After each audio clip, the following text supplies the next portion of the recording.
Chapter 1401. It turned out that Bo Bo was worried about Yun Sheng and Yi Baiming. Hence, she left Tianyi City without permission and rushed to Dihong City. However, at such a crucial moment, Bo Bo dropped the ball again. Her bad sense of direction acted up again. At first, she went around in circles and almost went to Penlai. She only found Dihong City when she finally came out from the sea. However, she met Yuan Shahua again. In order to prevent the people of Dihong City from going out and hurting others, she had activated the maze outside Dihong City. After Bo Bo broke into the maze, she got lost again. That was really a case of crying for help. When she finally found the outskirts of Grand Emperor City with great difficulty, she was discovered by a few citizens. Without saying a word, she was caught and brought in. However, the moment she entered Dihong City, Bo Bo realized that something was wrong. Coincidentally, she found Yun Sheng and the others at that moment. Forget it. Bupo, we, Xian Yuan family, have kept this secret for many years. This time, father and mother even sacrificed their lives for it. It's time to tell the real secret of Dihong City to the world. Yuan Shahua sighed and gave Yuan Bupo an encouraging look. I think so too. Little brother, you're the governor of Dihong City now. Yun Sheng and the others aren't outsiders. You can tell them about Dihong ancient tomb. Yuan Shanshan looked calm too. You've been blabbering for so long. You just want to say that there's a huge tomb below Dihong City. Isn't there an ancient tomb of Emperor Yan in there? Bo Bo was getting impatient from listening to them. She pointed out the worries of the Yuan siblings. How do you know? Is it about Emperor Fiery? Yuan Bupo was alert. I know a lot. I even know that at the bottom of the ancient tomb, there's actually a seal that opens path of gods left behind from ancient times. Bo Bo pouted. Seriously, who was she? She was a universe god from the mortal world. No, she was a universe god. Path of gods. What's that? Unexpectedly, the Yuan family's siblings were confused when they heard the name. It's the Imperial Emperor's mausoleum that you've been guarding. What a bunch of idiots. After guarding that thing for thousands of years, they actually didn't know that it was the passageway to the path of the gods. Bo Bo truly felt sorry for the people of Grand Emperor City. Almost everyone had died, yet these people still wanted to defend this city to the death. However, they did not know the true secret of this city. Bo Bo had only just discovered this secret. Speaking of which, when Bo Bo was still an egg, she had been to Grand Emperor City. But at that time, she had not fully recovered her strength and did not have the divine skill to find the path of gods, so she did not discover the secret of Grand Emperor City. Earlier, when Bo Bo and Yun Sheng mentioned that there might still be a path of the gods on the continent, she didn't expect that the path of the gods she had been searching for was right below the Grand Emperor City. This time, it was different. When she saw the Grand Emperor City, she suddenly discovered that there was a stretch of auspicious light below the city. Although the auspicious light was not eye-catching, it faintly carried a divine aura. Bo Bo immediately understood. Bo Bo, are you sure? Yun Sheng had stayed in Grand Emperor City for so long, but she did not discover any signs of the path of the gods. If you don't believe me, you can ask them. Speaking of which, I have a slight impression that before the Imperial Emperor of the Divine Realm became the Emperor God, he seemed to be from the Grand Emperor clan. Bo Bo's brain was really not working well. She had actually forgotten such an important clue. Yun Sheng, us three siblings do not know what path of the gods is, but there is indeed a large mausoleum below the Grand Emperor City. You should have heard that the Dihong song that our Xian and Yuan clan had always been learning came from the mausoleum. Yuan Bupo and the others did not hide the secret from Yun Sheng and told her the secret of the underground mausoleum. However, the three of them also told Yun Sheng at the same time that in the deepest part of the underground mausoleum, where the 9th chapter of the Dihong song was hidden, even the ancestors of the Xian and Yuan clan had not been able to enter. The path of the gods is very likely to be hidden there. Bobo, finding the path of the gods is a good thing, but now is not the time to open the path of the gods. Firstly, we are not strong enough. Secondly, the danger of the blood mist in the boundless continent has not been resolved. Yunxing thought that compared to becoming a god, it was more important to save people. Master, you are right. The path of the gods is already there anyway, it will not run away. Since you have already found a way to break the blood mist, we should think of a way to save people first. Bobo nodded. Yunsheng, what should we do next? Just tell us. The others were also waiting for Yunsheng's orders. I have already found a way to break the blood mist, but there are too many people in the boundless continent who are affected by the blood mist. We need a large amount of antidotes. To be honest, this kind of antidote requires a large amount of people from the Black Qilan tribe to be the catalyst. Yunsheng's words stunned Yi Baiming and the others. What did that mean? As a doctor who had seen all kinds of modern cases, Yunsheng had been studying how the blood mist could be cured after it contaminated the boundless continent. In the end, after a lot of observation, Yunsheng found that the blood mist's infection pattern, timing, and cycle were similar to smallpox in modern medicine. The best way to treat smallpox was to get vaccinated. The problem now was that she had no way to find a vaccine to fight smallpox like in modern times. Left with no choice, Yunsheng used a very ancient and backward method. She tried to inject blood infected with the blood fog poison into various experimental subjects to test which species could ultimately produce a vaccine similar to the vaccinia vaccine in modern medical history based on their own antibodies. However, she did not expect that in the end, Yi Baiming's body would produce something similar to a vaccine. This discovery was undoubtedly a huge surprise to the current boundless continent. It's hard for me to explain it to you in detail in such a short time. I have a piece of good news and bad news. The good news is that we have found the antidote. The bad news is that we might need to make a trip to the 8 wastelands and capture some people from the Black Qilan tribe alive. Because the blood mist's poison can only be cured with the blood of the Black Qilan tribe.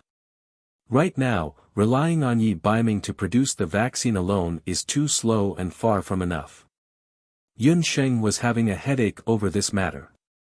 You mean that we have to capture some antidotes under the eyes of the high priest and Duguxiu?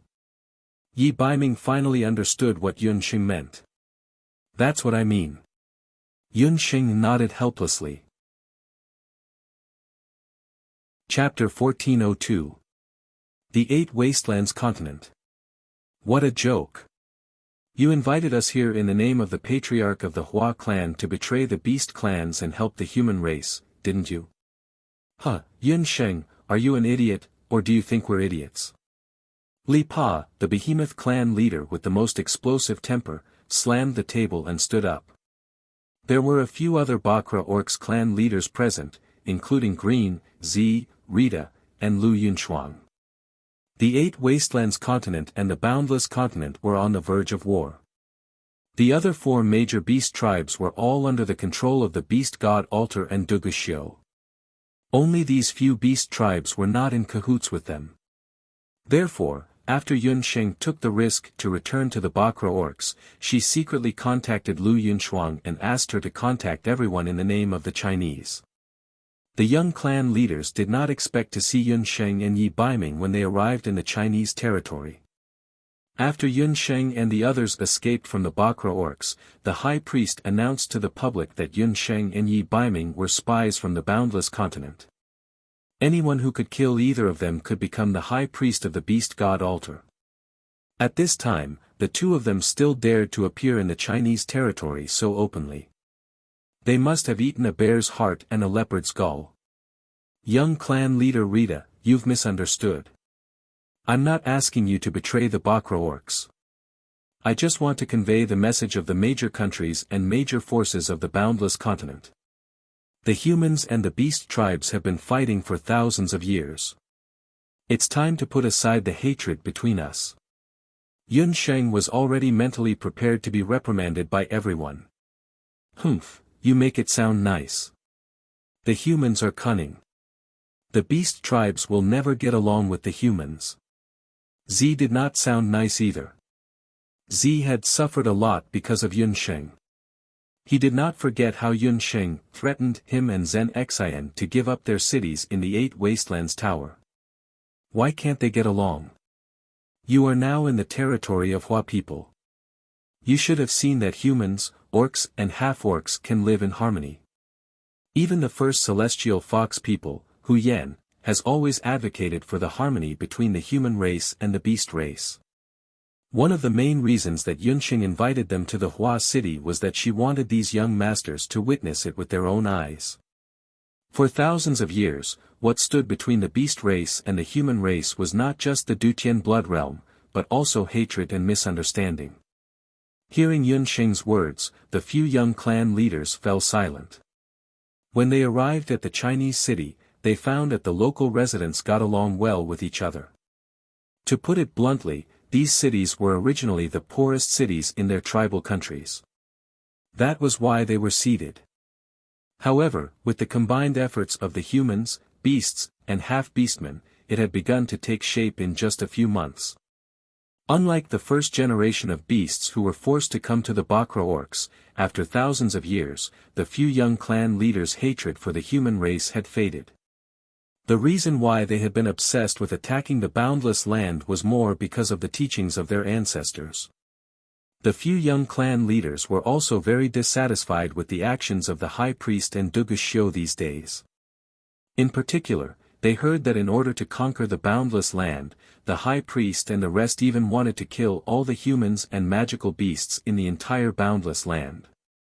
As long as the beast race and the human race can live in harmony, the boundless land can also remove the Dutian blood seal and allow the 2 continents to communicate and live together. I am willing to swear on my Dharma soul. Yunsheng saw that the few young clan leaders were wavering and did not hesitate to swear on her Dharma soul. Yunsheng, even if we are willing to agree, you have seen the current situation.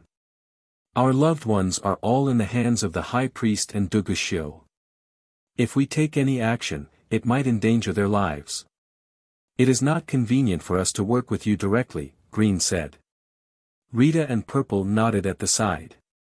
If that is the case, I hope that you can use the manpower in your hands to help me capture some people from the Black Chelan tribe. I promise that I will not harm their lives. For safety reasons, Yunsheng and Yi Baiming only had baby with them to the 8 Desolates mainland. It was still very difficult to capture a certain number of people from the Black Chelan tribe with just the 3 of them. Therefore, she only wanted Green and the rest to seek help. Green glanced at Purple and Rita. Think about it first. Give me an answer before the evening. Yunsheng did not force them. She and Yi Baiming left the room. Only Green, Purple, and Rita were left in the room. Green, I don't believe that woman. Purple snorted. He still did not trust the human race. I feel that Yunsheng is a trustworthy person. Rita suddenly spoke. Her words surprised Purple. In his impression, Rita would always agree with whatever he said as long as he was around. This time, Purple was a proud person. Rita's abnormal behavior made him a little unhappy. Purple, this is not the time to act on impulse. Regardless of whether Yunsheng was telling the truth or not, there was one thing that was true about what she had just said. The Bakra orcs are no longer the Bakra orcs of the past. Do you think that the high priest and the rest would spare the other major races after killing countless people in the boundless mainland? Green was the youngest among the 3 of them. However, he was also the one who saw the most clearly. Previously, he chose to protect Yunsheng because he liked Yunsheng. However, this time, he was doing it for Yunsheng. He was doing it for the benefit of his own race. Perhaps you have not heard of it. When the Bakra orcs were still in the boundless mainland, the 8 major races were in constant conflict.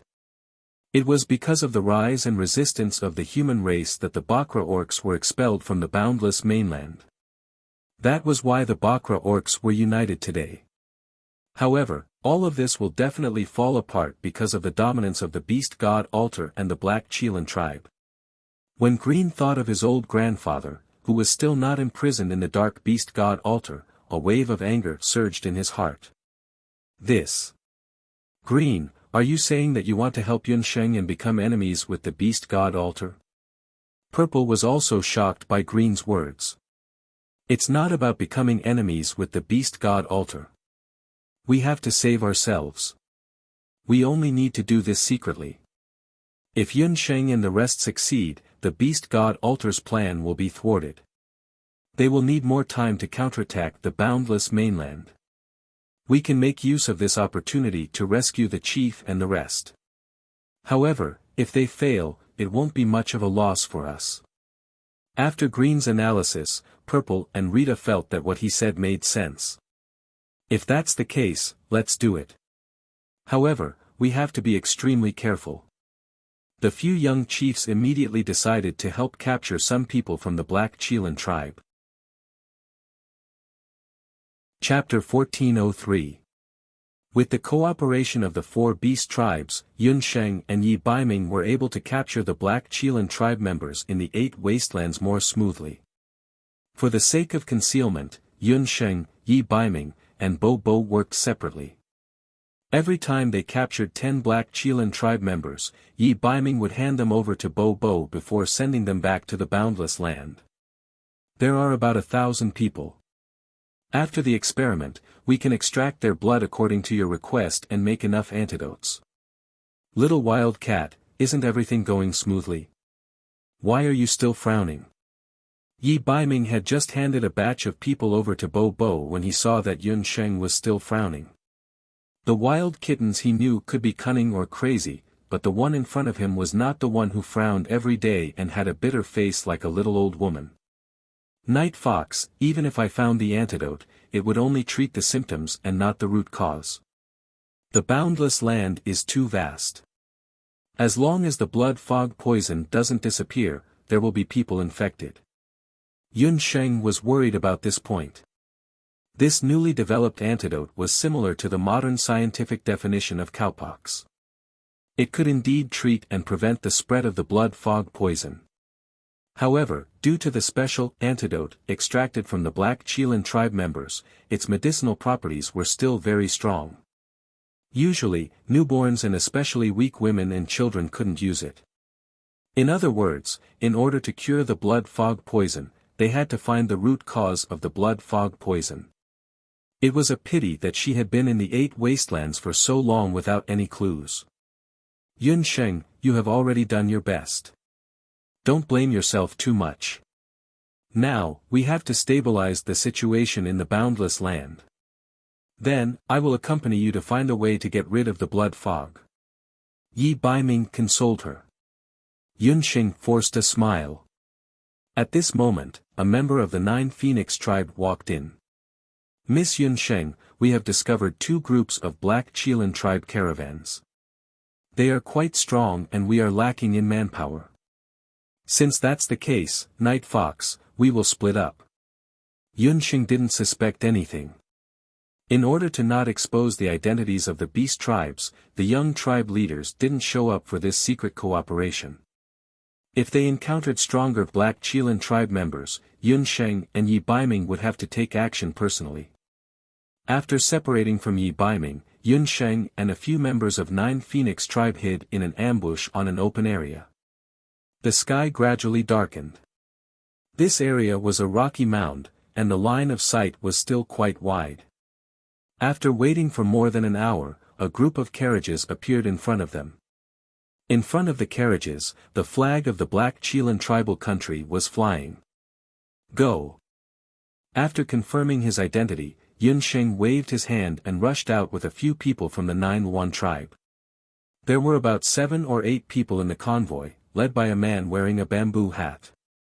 Yunsheng landed on the ground and felt that something was wrong.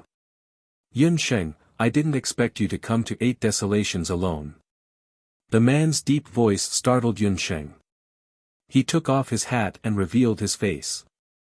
Duguxiu. Why are you here? Yunsheng was shocked. I knew you were here, so of course I came. We should have a good chat. Dugu Xiu stared at Yunsheng. Even in the dark night, this little woman was like a bright pearl. She was so bright that people couldn't take their eyes off her. Looking around, a few members of the 9 Phoenix tribe had already retreated behind Dugu Xiu. One of them was the 9 Phoenix tribe member who had informed her earlier. That tribe member removed her disguise. She was Yaoji from the 9 Phoenix tribe who had a conflict with Yunsheng earlier. She was fooled. Behind her, the members of the Black Qilin tribe and the 9 Phoenix tribe had already surrounded her. Yaoji, why did you collude with Dugu Xiu? Yunsheng believed that Green wouldn't betray her. It seemed that Yaoji had informed Dugu Xiu. You're asking me why? You're such a vixen. It's not enough for you to hook up with the young chief. You also want to implicate the entire 9 Phoenix tribe. The young chief was bewitched by you. I won't be fooled. Chief Dugu, I've already handed her over to you. Why don't you kill her? Yaoji gnashed her teeth. These days, in order to help this woman, the young chief had captured many members of the Black Qilin tribe. Yaoji was very anxious when she knew about it. She thought that it was all because of this woman in front of her. As long as she got rid of her secretly, the young chief would forget her sooner or later. You're right. She's already in my hands. It's useless to keep you alive. Guards, the 9 Phoenix tribe has colluded with the enemy. Kill all of them. Dugu Xiu said coldly. Dugu Xiu didn't plan to let other people know that Yunsheng was in the 8 wastelands. Especially the high priest. What? You promised me that as long as I lure Yunsheng here, you'll let go of the 9 Phoenix tribe and the old chief. Yaoji was terrified. Unfortunately, she would never get Dugu Xiu's answer. Several warriors of the Black Qilin tribe rushed up like hungry wolves. The members of the 9 Phoenix tribe were quickly killed. On the empty plain, there was a suffocating smell of blood. Stupid. You're actually negotiating with an inhumane killer. Yunsheng watched coldly as Yaoji and the others were killed. She had no sympathy for them. Traitors were not worthy of sympathy. Killer. It turns out that I'm such a person in your mind. Why don't you run? The Yunsheng I know is not a person who will compromise easily. Dugu Xiu walked to Yunsheng. I don't think that you'll give me the chance. Yunsheng subconsciously took a few steps back. She didn't run because she knew that Dugu Xiu had absolute confidence in capturing her. After merging with the ancient Qilin king's heart and the Qilin king's relic, Dugu Xiu looked even taller. Yunsheng had just retreated a few steps when she felt an indescribable pressure coming from all over her body. Her footsteps suddenly froze, and she was unable to retreat any further.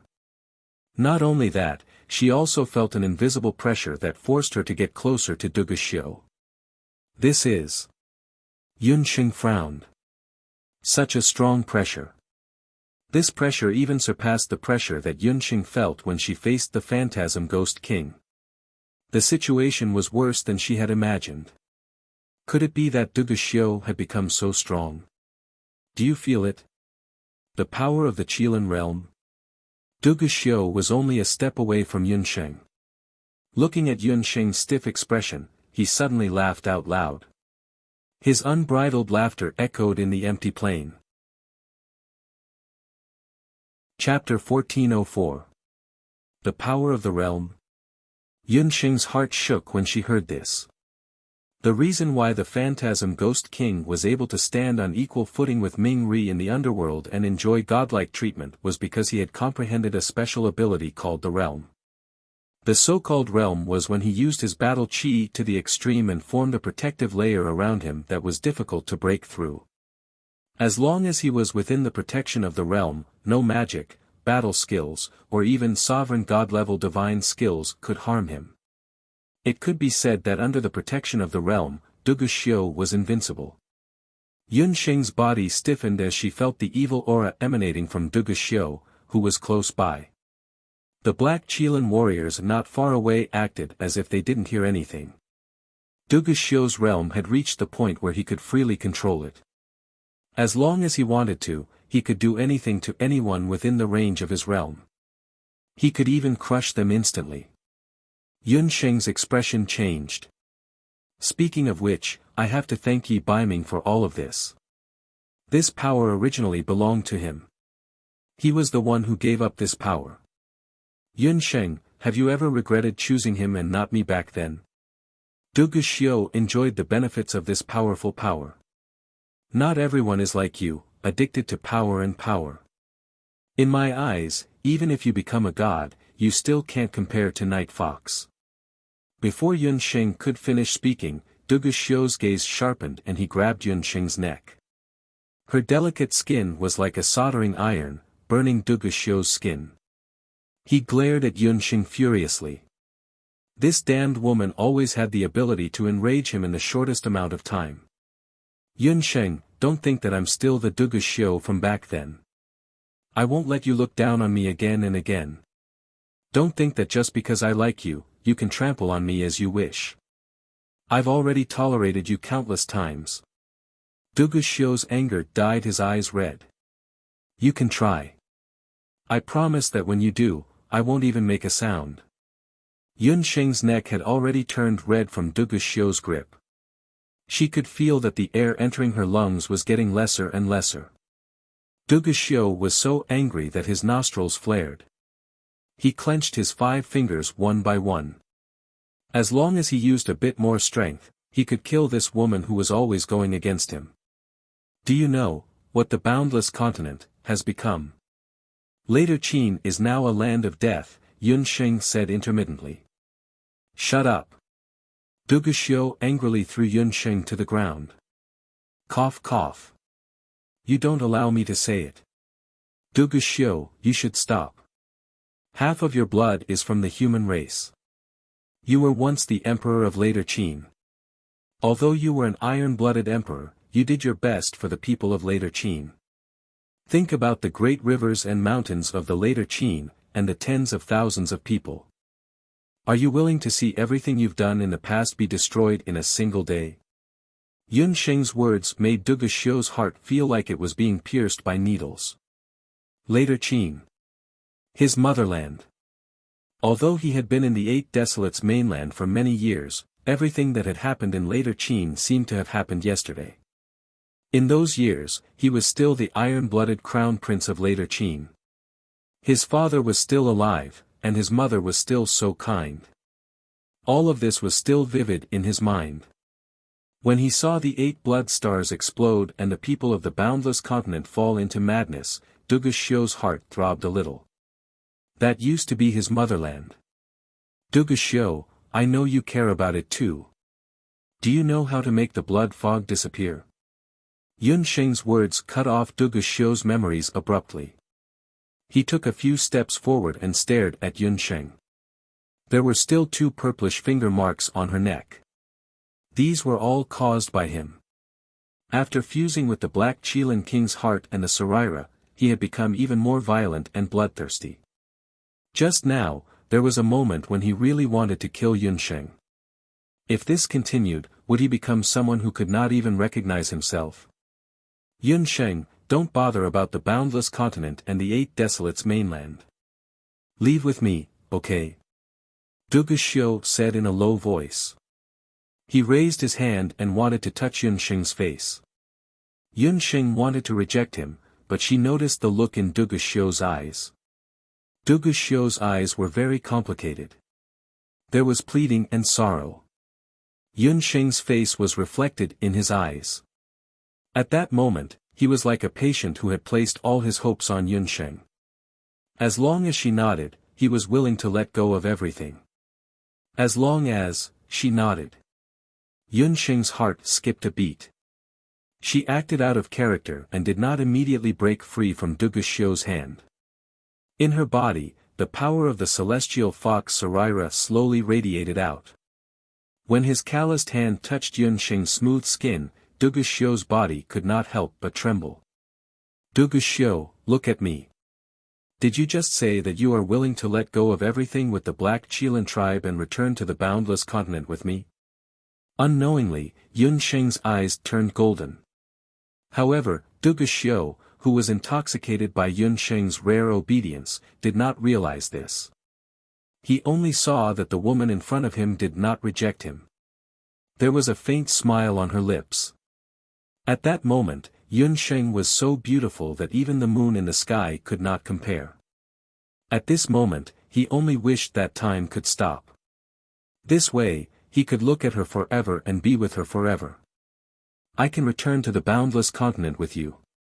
However, Yun Sheng, it is impossible for the blood fog to disappear. Unconsciously, Dugu Xiu said the words in his heart. Impossible to disappear. Yun Sheng's heart sank. However, she still forced a smile on her face. You must have a way. Isn't it? Dugu Xiu was silent. Dugu Xiu. Yun Sheng was a little anxious. Call my name again. Call me softly like just now. There was a trace of indulgence in Dugu Xiu's eyes. Dugu Xiu, tell me. What is the method to get rid of the blood fog? Yun Sheng controlled her temper and asked again. The method to get rid of it? Give me a kiss, and I will tell you. Dugu Xiu was like a child as he started to act shamelessly. Kiss. Kiss your head. Yun Sheng rolled her eyes in her heart. Dugu Xiu, you can give it a try. Just as Yun Sheng was in a battle between heaven and earth, an icy cold voice descended from the sky. Yi Baiming appeared with a cold aura around him. Yi Baiming, you really did not appear at the right time. When he saw Yi Baiming, the confusion in Dugu Xiu's eyes quickly dissipated. He snorted coldly and became the extremely cold Dugu Xiu again. Chapter 1405. Dugu Xiu had already guessed that after knowing that Yun Sheng might be ambushed, Yi Baiming would definitely appear. However, Yi Baiming chose the most inappropriate time to appear, which made Dugu Xiu even more furious. The moment Yi Baiming appeared, he killed the few Black Chelan warriors. There were only 3 people on the hill. Dugu Xiu, you didn't fall for the golden puppet eye. Yun Sheng looked at Dugu Xiu, whose face was filled with killing intent, and exclaimed. Little wild cat, when did you become so stupid? He has the Black Chelan King's relic on him. Your celestial fox inheritance is useless against him. On the way, Yi Baiming felt that something was amiss. He immediately turned around to ask Green. Only then did he know that he and Yun Sheng had been fooled. When he arrived, he happened to see Yun Sheng and Dugu Xiu being intimate. At that moment, he almost exploded. Yun Sheng almost vomited blood. Even Yi Baiming thought of this, but she didn't realize it. Indeed, with the Chelan King's heart and the Chelan King's relic, Dugu Xiu's strength was comparable to Yi Xiu at his peak. With such a Yi Xiu, perhaps only the strongest celestial fox people's leader, Hu Yan, would be able to barely tie with him. And her current strength was not even comparable to Hu Yan. Ha, Yi Baiming, you are indeed my only opponent. I almost tricked her. However, you are wrong about one thing. The Celestial Fox tribe's illusion techniques are indeed very powerful. Just now, for a moment, I was really bewitched by her. Dugu Xiu curled his lips. Yi Baiming was right. A Celestial Fox inheritance at the level of the golden puppet eye was no longer useful to him. However, Yi Baiming and Yun Sheng did not expect it at all. Just now, if Yun Sheng had agreed to his request, Dugu Xiu might have really let go of everything and left the 8 Desolates continent with her. Unfortunately, he knew that it was impossible. As for the reason, it was because of the man in front of him. As long as Yi Baiming was around, Yun Sheng would never accept him. Yun Sheng, are you curious why the Celestial Fox relic in your body is useless to me? Dugu Xiu was no longer the same as before. When he touched Yun Sheng, he sensed that there was a Celestial Fox relic in Yun Sheng's body. Logically speaking, He Yao and Hu Yen were 8 desolates experts of similar strength back then. Even if Dugu Xiu had both the ancient Qilin heart and the Qilin king's relic, Yun Sheng, who had the celestial fox relic, should be able to put up a fight against him. However, the truth was that Yun Sheng was no match for Dugu Xiu now. This was also what frustrated Yun Sheng the most. Because the celestial fox relic in your body is incomplete. Dugu Xiu's words revealed the truth. Incomplete? How is that possible? I clearly obtained the celestial fox relic from the celestial fox tomb. Yun Sheng had actually suspected that she was an 8-tailed celestial fox. Back then, Hu Yen was also an 8-tailed celestial fox. With the combination of the strong and possessing the celestial fox relic, her strength should have broken through. However, ever since Yun Sheng broke through to the magic god realm, her cultivation had remained stagnant for a long time. So it was because her celestial fox relic was incomplete, so, you can't defeat me with just you. Just now, didn't you want to know how to make the blood fog disappear completely? I can tell you the answer to that. There is only one way to make the blood fog disappear, and that is to kill me. As Dugu Xiu spoke, Yi Baiming had already stepped forward. Release her. Your opponent is me. From the moment Yi Baiming saw Dugu Xiu, he knew that a battle between the two of them was unavoidable. Yi Baiming clenched his fists. Boundless battle aura gushed out from his knuckles. Dugu Xiu also stepped forward. With every step he took, the black battle aura in his body became denser, and was emitted from his body. Battle auras gathered behind the two of them, forming 2 Qilins, one golden and one black. The 2 Qilins were glaring at each other covetously. They let out furious roars that resembled dragon roars and thunder. Suddenly, an ominous glint flashed in Dugu Xiu's eyes. His left hand turned into a halberd. With a shake of the halberd, an earth-shattering battle aura slashed toward Yi Baiming. At this moment, Yi Baiming's figure flashed. The halberd of the divine battle god in his right hand turned into many shadows and stabbed toward Dugu Xiu. In an instant, the shadows enveloped Dugu Xiu's entire body. Clang! Clang! Clang! The halberds of the divine battle god clashed. Metal and stone collided. The sky was filled with their battle auras and halberd shadows. Whoosh! At this moment, a cold smile appeared on Dugu Xiu's face. The power of the world spread out from his body. Bang! The two of them separated upon contact. Yi Baiming felt that there was a repulsive force in Dugu Xiu's body that knocked him away. The blood in his body roiled. The skin on his chest was torn apart, revealing his white bones. This is, the strength of the ancient Qilin king. Yi Baiming was forced to take a few steps back. Both of them had a portion of the divine battle god's power. But at this moment, Dugu Xiu had the upper hand. Is this all you've got? Then die. Dugu Xiu laughed out loud. You want to defeat me? It's still too early. Yi Baiming smiled indifferently. So what if he was the ancient Qilin king?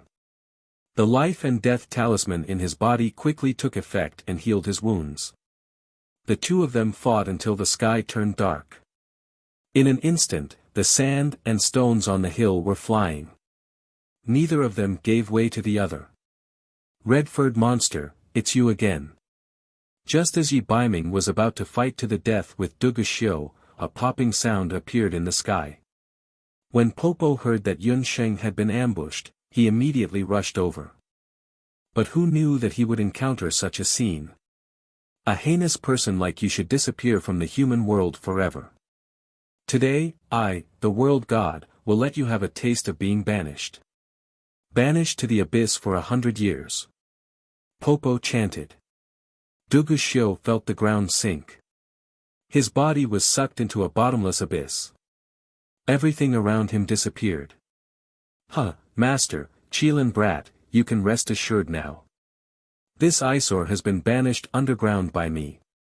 He won't appear for 100 years. Popo clapped his hands and laughed. Popo, are you sure? Can 100,000 feet underground trap Dugashio? Yi Baiming was suspicious. Of course, I'm the world. Before Popo could finish his words. Just as Dugashio fell into the ground, a violent force suddenly erupted from the depths of the Earth's crust. It was like a volcanic eruption or a mountain flood breaking through a dam. Boom boom boom. Dugashio broke out from the Earth's crust. Not good. Master, Qilin brat, run. Only then did Popo know that Dugashio had come earlier than Qi. He was very powerful. Even her banish to the abyss was not his match. Of the 36 stratagems, escape was the best. Popo grabbed Yunsheng and Yi Baiming and escaped. Chapter 1406. Damn it. What the hell is she? Dugashio had never met an opponent like Bo since his rebirth. He didn't expect the pink-haired girl to have such a powerful skill. Humph, she's a world deity of the mortal world. After Dugashio broke out of the ground, he heard a sneer behind him. The High Priestess and Yushang appeared behind him. World deity of the mortal world. So what? Her skill can trap me once, but it might not be able to trap me a second time. When Dugashio saw that Yunsheng and Yi Baiming had disappeared, he was extremely annoyed. He ignored the High Priestess and Yushang and left. High Priestess, what's going on? Didn't you say that he would become a Yi Shio after fusing with the Qilin Heart and Qilin Relic? How does he look like a Yi Shio? The fact that Dugashio had left the Black Qilin tribe without their permission made the High Priestess and Yushang very angry, especially Yushang. She had always thought that as long as Yi Shio could be reborn, she would have a chance to gain his favor. However, Dugashio had only absorbed Yi Shio's power and hadn't become a Yi Shio. He was still indifferent to Yushang. The High Priestess also realized that after Dugashio became stronger, he became more difficult to control than before. Especially when things involved that celestial fox bastard Yunsheng, Dugashio would always act strangely. Tonight's incident was a good lesson. This won't do. That kid is getting harder and harder to control. If this continues, it might mess up our overall plan. The plan now is to revive Yi Shio, who is sleeping in that kid's body. The High Priestess had an idea in her mind. What? Your Yi Shio is still alive in that kid's body? Yushang was surprised and happy. She loved Yi Shio, the powerful and decisive Yi Shio. It's simple. Use hatred to activate him. Don't forget, make him remember Hu Yen betraying Yi Shio. As for whether it will succeed or not, it will all depend on the illusion of your celestial fox tribe. This should be your specialty. The High Priestess glanced at Yushang. Yushang hesitated for a moment and nodded. That scared me to death. I thought we were going to die in the 8th desolate continent. That red-haired monster is too scary. Ye's name. This was the first time she had met someone who could dispel her divine skill. Or he. Or. Although they had already captured enough people from the Black Qilin tribe, if the blood mist was truly like what Dugashio said and could only disappear after killing him, it meant that they would have to face Dugashio sooner or later. There was something else that Yunsheng was more worried about. Dugashio had said that her celestial fox relic was incomplete. Where did the missing part of the celestial fox relic go? Yunsheng's mind was in a mess. She didn't even know when Yi Baiming had sent Bobo away. Little wild cat, shouldn't you explain to me what happened just now? Hearing a sour voice, Yunsheng shuddered. She looked at Yi Baiming and saw that he was looking at her with a dark expression. Yunsheng suddenly remembered that in order to trick Dugashio, she seemed to have, Night Fox, don't misunderstand. I didn't do anything. Yunsheng was embarrassed. Night Fox was jealous again. Oh. So you're saying that if I didn't appear, you would have kissed him? Yi Baiming narrowed his eyes dangerously. It's not like that. Night Fox, it's actually nothing to kiss him. When I was in my world, I would occasionally do mouth-to-mouth resuscitation in order to save people. Yunsheng still wanted to argue. At this moment, Yunsheng was full of confidence. Anyway, she had already told Night Fox about her past. Night Fox had also said that he wouldn't be calculative about her and Lu Minglang's past. Yunsheng's original intention was to brainwash Yi Baiming and let him know that as the intimate lover of a medical staff, under certain circumstances, even if the patient was a toad, she would still kiss him. Mouth-to-mouth resuscitation. What's that? Yi Baiming's expression didn't change much. He looked like a humble student. It's mouth-to-mouth, like a patient. Yunsheng said and realized that something was wrong. Why did Yi Baiming's expression look so ugly? Looking at Yi Baiming's handsome face that was getting uglier, Yunsheng already knew that she had committed a big taboo. Night Fox, don't be angry. Okay, I was wrong this time. What will it take for you to forgive me? Yunsheng tugged at Yi Baiming's sleeve pitifully. She looked like a kitten that had been abandoned by its owner. A certain part of Yi Baiming's heart softened, but his face still had a foul expression. It's good that you know your mistake. Then, I'll punish you by kissing me 100 times as compensation. With that, a cunning look flashed past Yi Baiming's eyes. Okay, 100 it is. Ha! Yunsheng's eyes widened. What? 100 times? After more than an hour, Bo bounced in.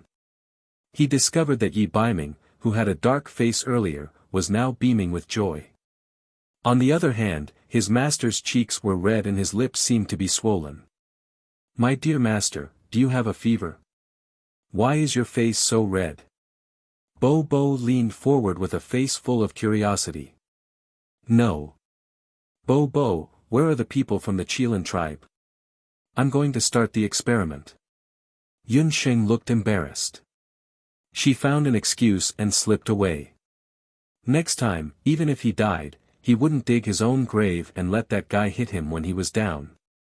Qilin brat, you can't be bullying master, right? Why do I feel that master is strange? Bo glanced at Yi Baiming. The more he looked, the more he felt that something was wrong. Bo, you're still young. There are many things you don't understand. I was just trying to make your master happy. Yi Baiming took advantage of him and was in a good mood. What method is there to make someone happy? I also want to know that I can use it on Ming Ri next time.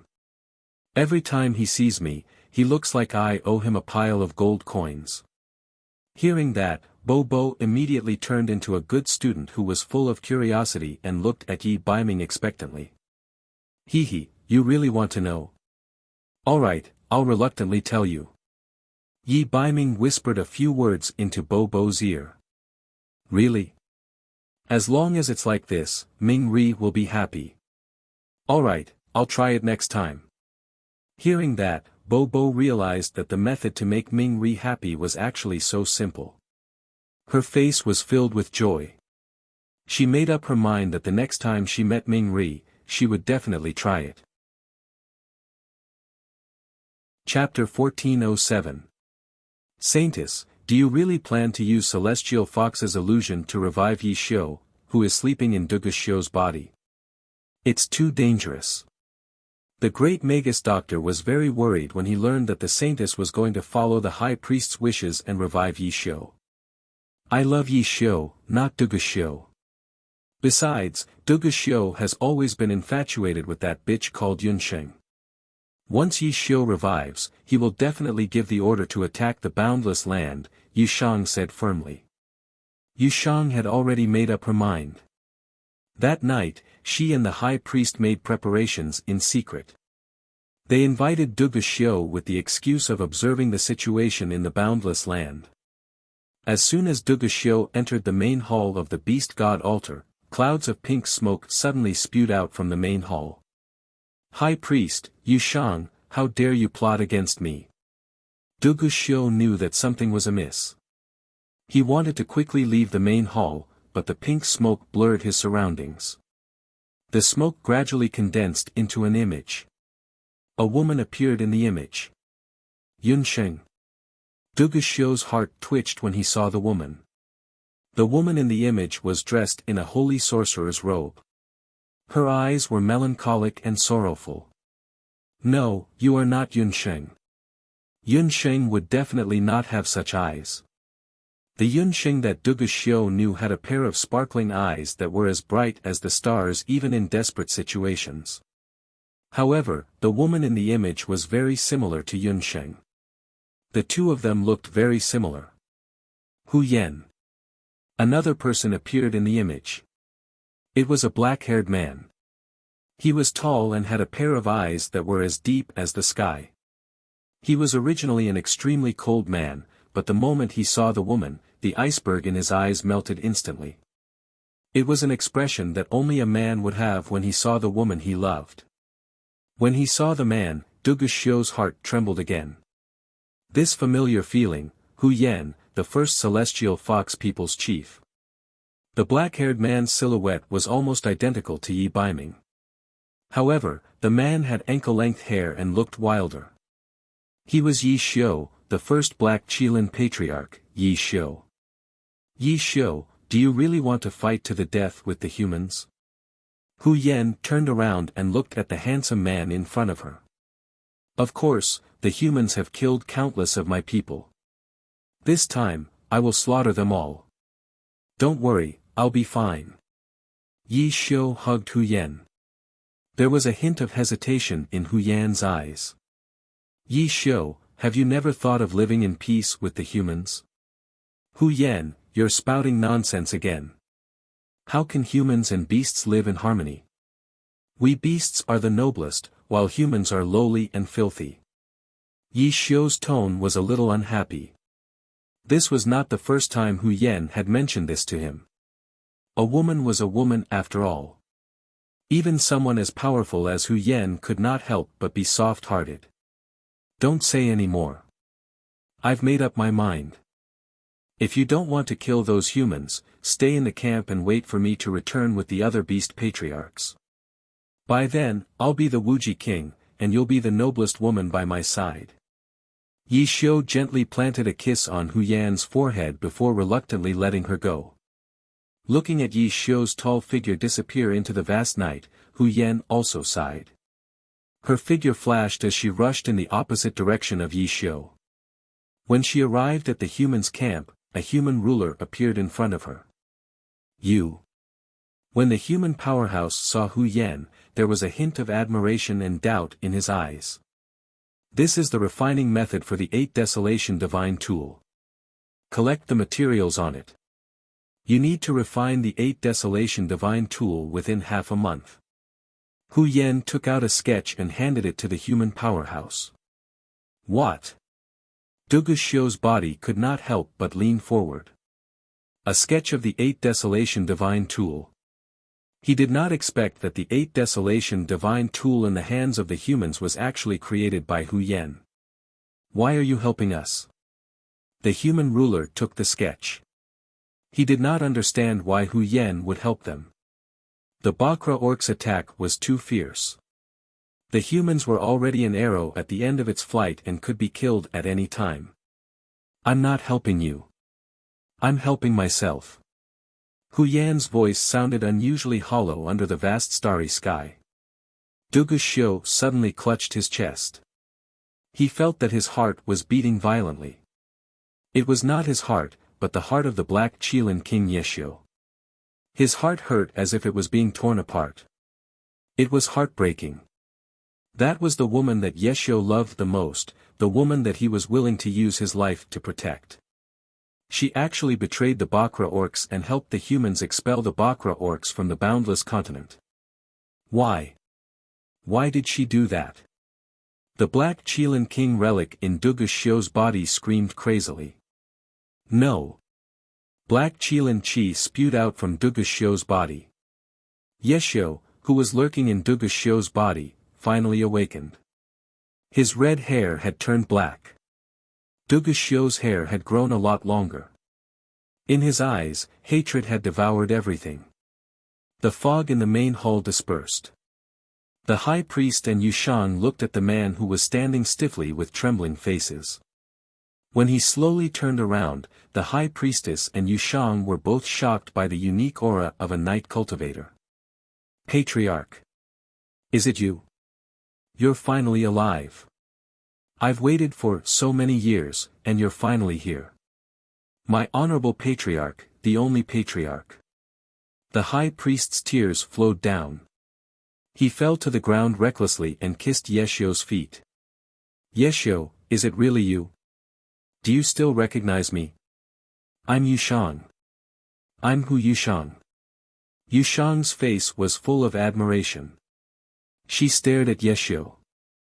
From his eyes, to the bridge of his nose, and the world-destroying aura around him, he really was Yeshio. Yushang, Hu Yushang. Yeshio hesitated and looked at Hu Yushang. Yes, it's me. I saw the illusion just now when I secretly followed Hu Yen. That bitch Hu Yen secretly hooked up with a human emperor. She even secretly drew the blueprint of the 8 Desolation artifact and gave it to the humans. If it weren't for her, we wouldn't have lost. Yushang continued to speak ill of Hu Yen. She had told Yeshio about this back then, but Yeshio was stubborn. He even went to the Dutian blood realm in the midst of the chaotic battle to find Hu Yen. It was also there that Yeshio was besieged by 8 human powerhouses with the 8 Desolation artifact and died in battle. Yes, I remember. I remember everything. I have to thank you for helping me come back to life. Yeshio took a deep breath and looked at Yushang. A strange cold light flashed in his eyes. Chapter 1408. Yi Xiu, you, what's wrong with you? Hu Yushang felt that something was amiss. Yi Xiu's appearance looked very crazy. There was no excitement in his eyes when he looked at her. There was only contempt and indifference. Hu Yushang shuddered. She had an impulse to run, to get out of the sight of this terrifying man. However, it was too late when she realized this. Yi Xiuming opened his hand. On his left arm, black scales grew densely. His eyes were filled with cold killing intent. Hu Yen is a slut. You are a slut among sluts. Since she's dead, you should die with her. You can't do this to me. The one who let you down is Hu Yen. Yi Xiu, I've loved you for so many years.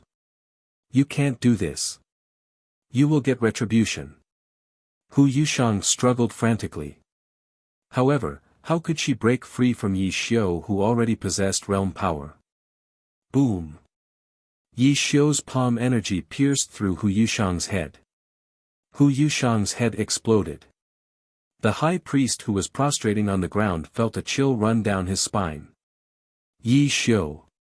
After learning of Hu Yan's betrayal, Yi Xiu developed a hysterical hatred for the celestial fox tribe, for women, and even for the entire continent.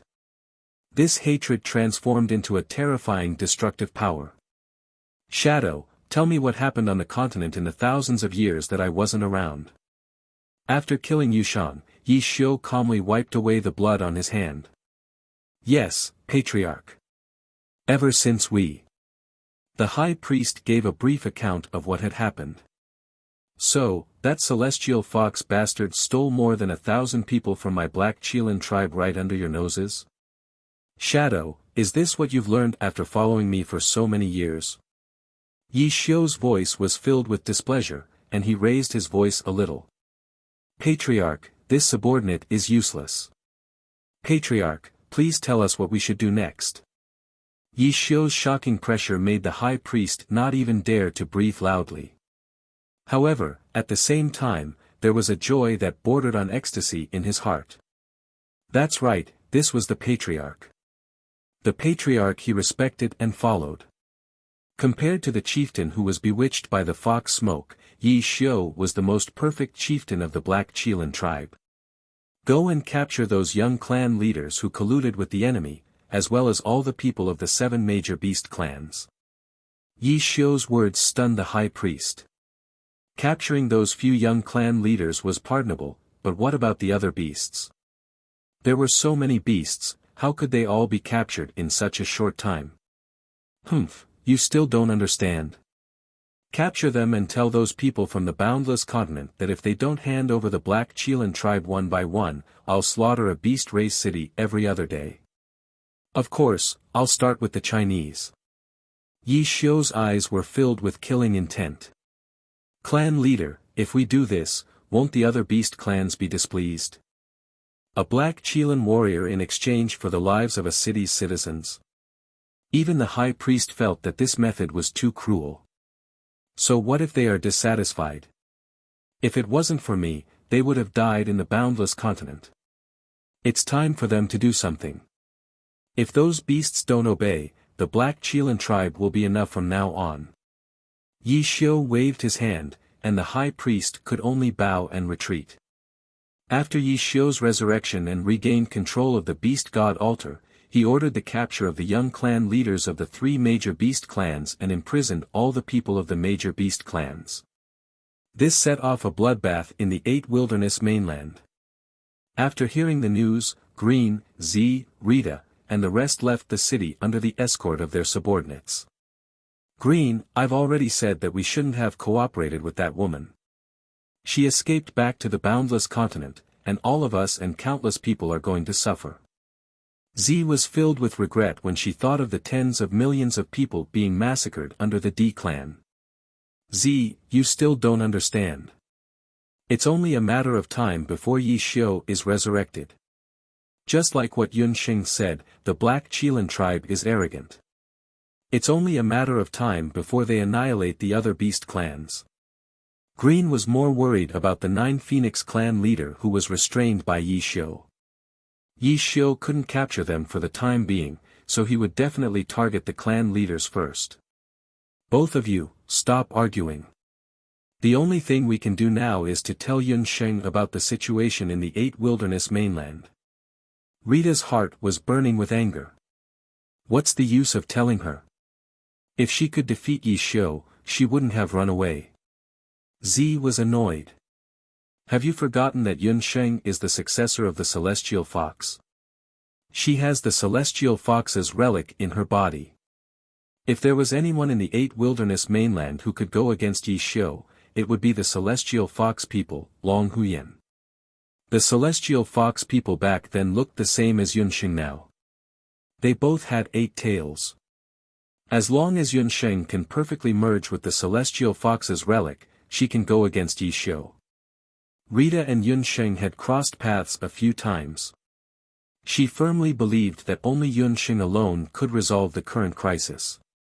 We must find the Chinese as soon as possible and see if we can contact Yun Sheng through Lu Yunshuang and the others. Rita's words calmed Green and Z down for the time being. The 3 of them decided to inform Yun Sheng and the others about Yi Xiu's resurrection first. In Grand Imperial City, Yun Sheng had just learned about this from Popo. To facilitate communication, Popo had left a special World God voice transmission magic array with Lu Yunshuang so that she could find out about the situation in the 8 wilderness mainland from Lu Yunshuang. I didn't expect Yi Xiu to really be resurrected. When Yun Sheng heard this news, her heart could not help but sink a little. Yi Xiu was much more difficult to deal with than Dugu Xiu. Judging from the previous situation, Dugu Xiu at least still had some feelings for the Wuji continent, but Yi Xiu was different. The resurrected Yi Xiu's hatred for the human race was almost insane. Master, what should we do? They still don't know that the celestial fox Sarira in your body is incomplete. We can't even defeat Dugu Xiu, let alone Yi Xiu. Popo recalled the last time she fought with Dugu Xiu and felt a little scared. I don't know what to do either. Popo, the only thing we can do now is to stop Yi Xiu from killing innocent people in the city. Let's first hand over some of the people from the Black Chelan tribe. After Yun Sheng weighed the pros and cons, this was the only way. Ah, Master, what about the people on the mainland who have been poisoned by the blood fog? Popo was puzzled. Don't worry, we'll hand them over batch by batch. As long as Yi Xiu doesn't kill anyone for the time being, I'll think of a way to test out more vaccines among the remaining people as soon as possible. Although she said that, Yunxing knew very well that her method was actually just a stopgap measure. She had to give it a try.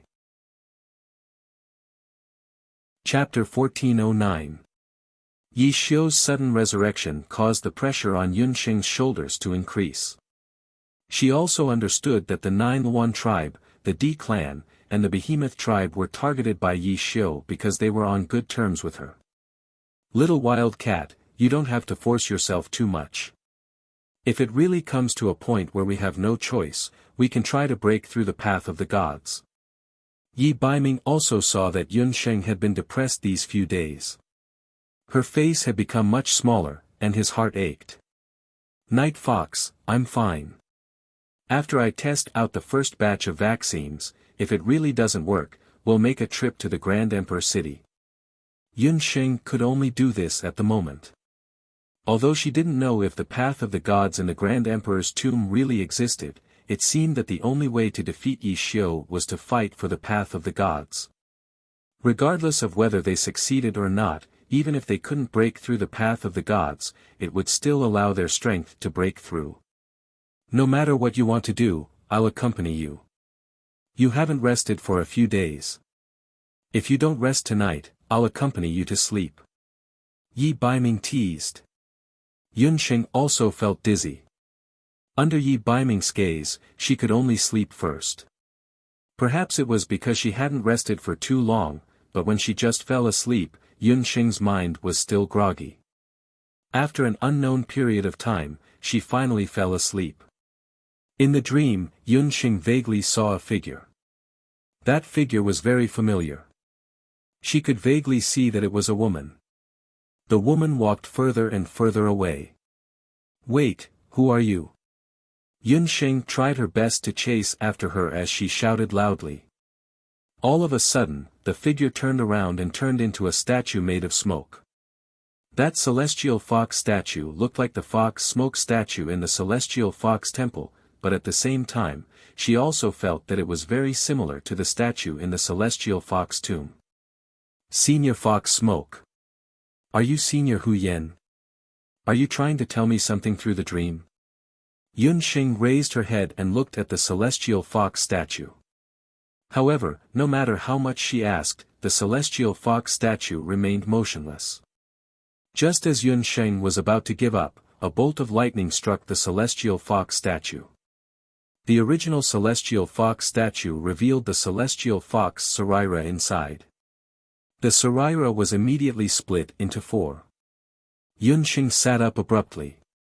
She wiped the cold sweat off her forehead. Yunsheng, what's wrong?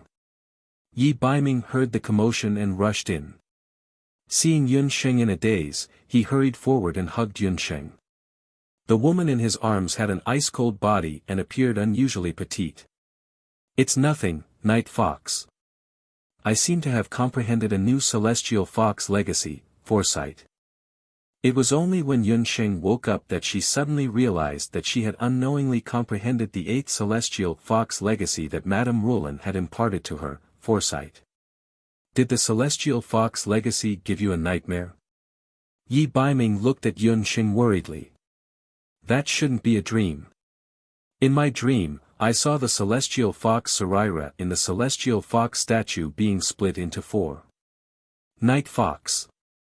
If Yi Xiu could use a portion of his Saraira power to form the Holy Infant back then, could Hu Yen also use her own celestial fox Saraira to form the Holy Infant? Would there be a portion of the celestial fox Saraira power left in the Holy Infant's body? Yunsheng had been thinking about the celestial fox Saraira in the past few days, apart from developing the vaccine. She was probably dreaming of what she thought of during the day. That was why she had forcefully triggered the foresight. It's not impossible. But Yunsheng, even if that's the case, the world is so big and so many years have passed. Where can you find Hu Yan's Holy Infant in such a short time? Yi Baiming knew that Yunsheng was anxious, but the boundless world was in such a state. How could she find it in such a short time? No, Actually, it's not hard to find. Have you forgotten that the Holy Infant is different from ordinary people? It doesn't need to be naturally conceived to be born. Empress Li was the best example when she was pregnant with you. Hu Yan and Yi Xiu were the same. They both died in the Dutian blood realm. It's also very difficult for ordinary people to trigger the power of the celestial fox Saraira. The so-called celestial fox Holy Infant must be born in the Dutian blood realm. The Holy Infant must also be of celestial fox blood. Yunxing suddenly had a thought when she said this. Something flashed across Yi Baiming's eyes. You mean? Yunxing and Yi Baiming said in unison. Madame Roland. Mother. Both of them blurted out and were shocked by each other's words at the same time. Madame Roland and your mother were both born from the beast blood cloud in the Dutian blood realm. Both of them are very similar to Hu Yan. According to your analysis, both of them could be holy infants formed from Hu Yan's celestial fox Saraira. It's just that we don't know which of them has the celestial fox Saraira in their bodies. After making a bold guess, Yunsheng and Yi Baiming immediately decided that Yi Baiming would go to Skywing City and bring the two of them over. A few hours later, the confused Hu Jiusheng and Hu Rulan were brought to Grand Emperor City. Shenger, why have you lost so much weight? Yi Baiming, how are you taking care of my daughter? Hu Jiusheng hadn't seen Yunsheng for a long time. As a mother, her heart ached when she saw that her daughter had become much more haggard. Before handing Yunsheng over to Yi Baiming, Hu Jiusheng had repeatedly warned her. Seeing her daughter in such a state, Hu Jiusheng couldn't help but pull a long face. Sister, don't blame Baiming. You know Yunsheng's character. If she were to fight with her life on the line, even Yi Baiming wouldn't be able to stop her. Hu Rulan hurriedly came forward to help her out. After leaving the Eight Desolates mainland, Hu Rulan rushed to Taiyuan Mountain to meet up with Hu Jiusheng. The two sisters, who had never seen each other since they were born, instantly felt like old friends when they saw each other. That night, Hu Jiusheng directly kicked Yun Sanghai out of the room and chatted with Hu Rulan through the night. As the two chatted, they realized that even though they had been separated for more than 30 years, their hobbies and habits were exactly the same. Everyone in the Yun family quickly accepted Hu Rulan. Hu Rulan also had a smile on her face. Compared to when she was in the Eight Desolates mainland, she was like a different person. Mother, second aunt is right. Night Fox isn't wrong.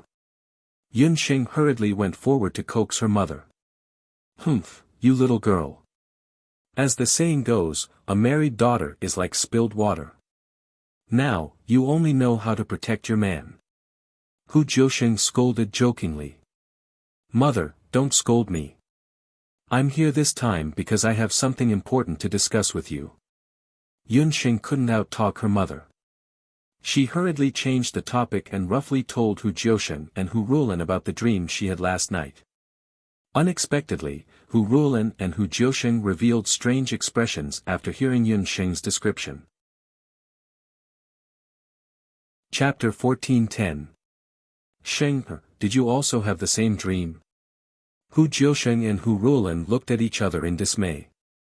It turned out that ever since the two of them met, they would have the same dream every few nights. The two of them did not pay much attention to it. After all, the two of them were originally hatched from the same beast blood cloud. It was normal for their thoughts and dreams to be similar. However, if even their daughter, Yunsheng, had the same dream, then it was unusual. Mother, this dream is not an ordinary dream. I only had this dream after I learned the celestial fox inheritance. When Yunsheng saw that both of them had the same dream, she was even more certain of her earlier conjecture. She linked the incomplete celestial fox Saraira in her body with the celestial fox Saraira in her dream, which was split into 4 parts in the celestial fox statue. Sheng, are you saying that there is a celestial fox Saraira in both of our bodies? But all these years, we haven't felt anything at all. Hu Jiusheng and Hu Rulan were still in disbelief. Whether there is or not, we'll know once we give it a try. Yun Sheng was already prepared. She led her mother and Madame Roland into the room together. "Mother, I'll start using the celestial fox inheritance to predict dreams now. If there really is a celestial fox Sarira in both of your bodies, there should be some reaction." Yun Sheng's celestial fox power slowly flowed in the room. Soon, the entire room fell into a dream. In the dream, the scene that Yun Sheng saw earlier appeared once again. At this moment, the celestial fox Sarira in Yun Sheng's body emitted a gentle light.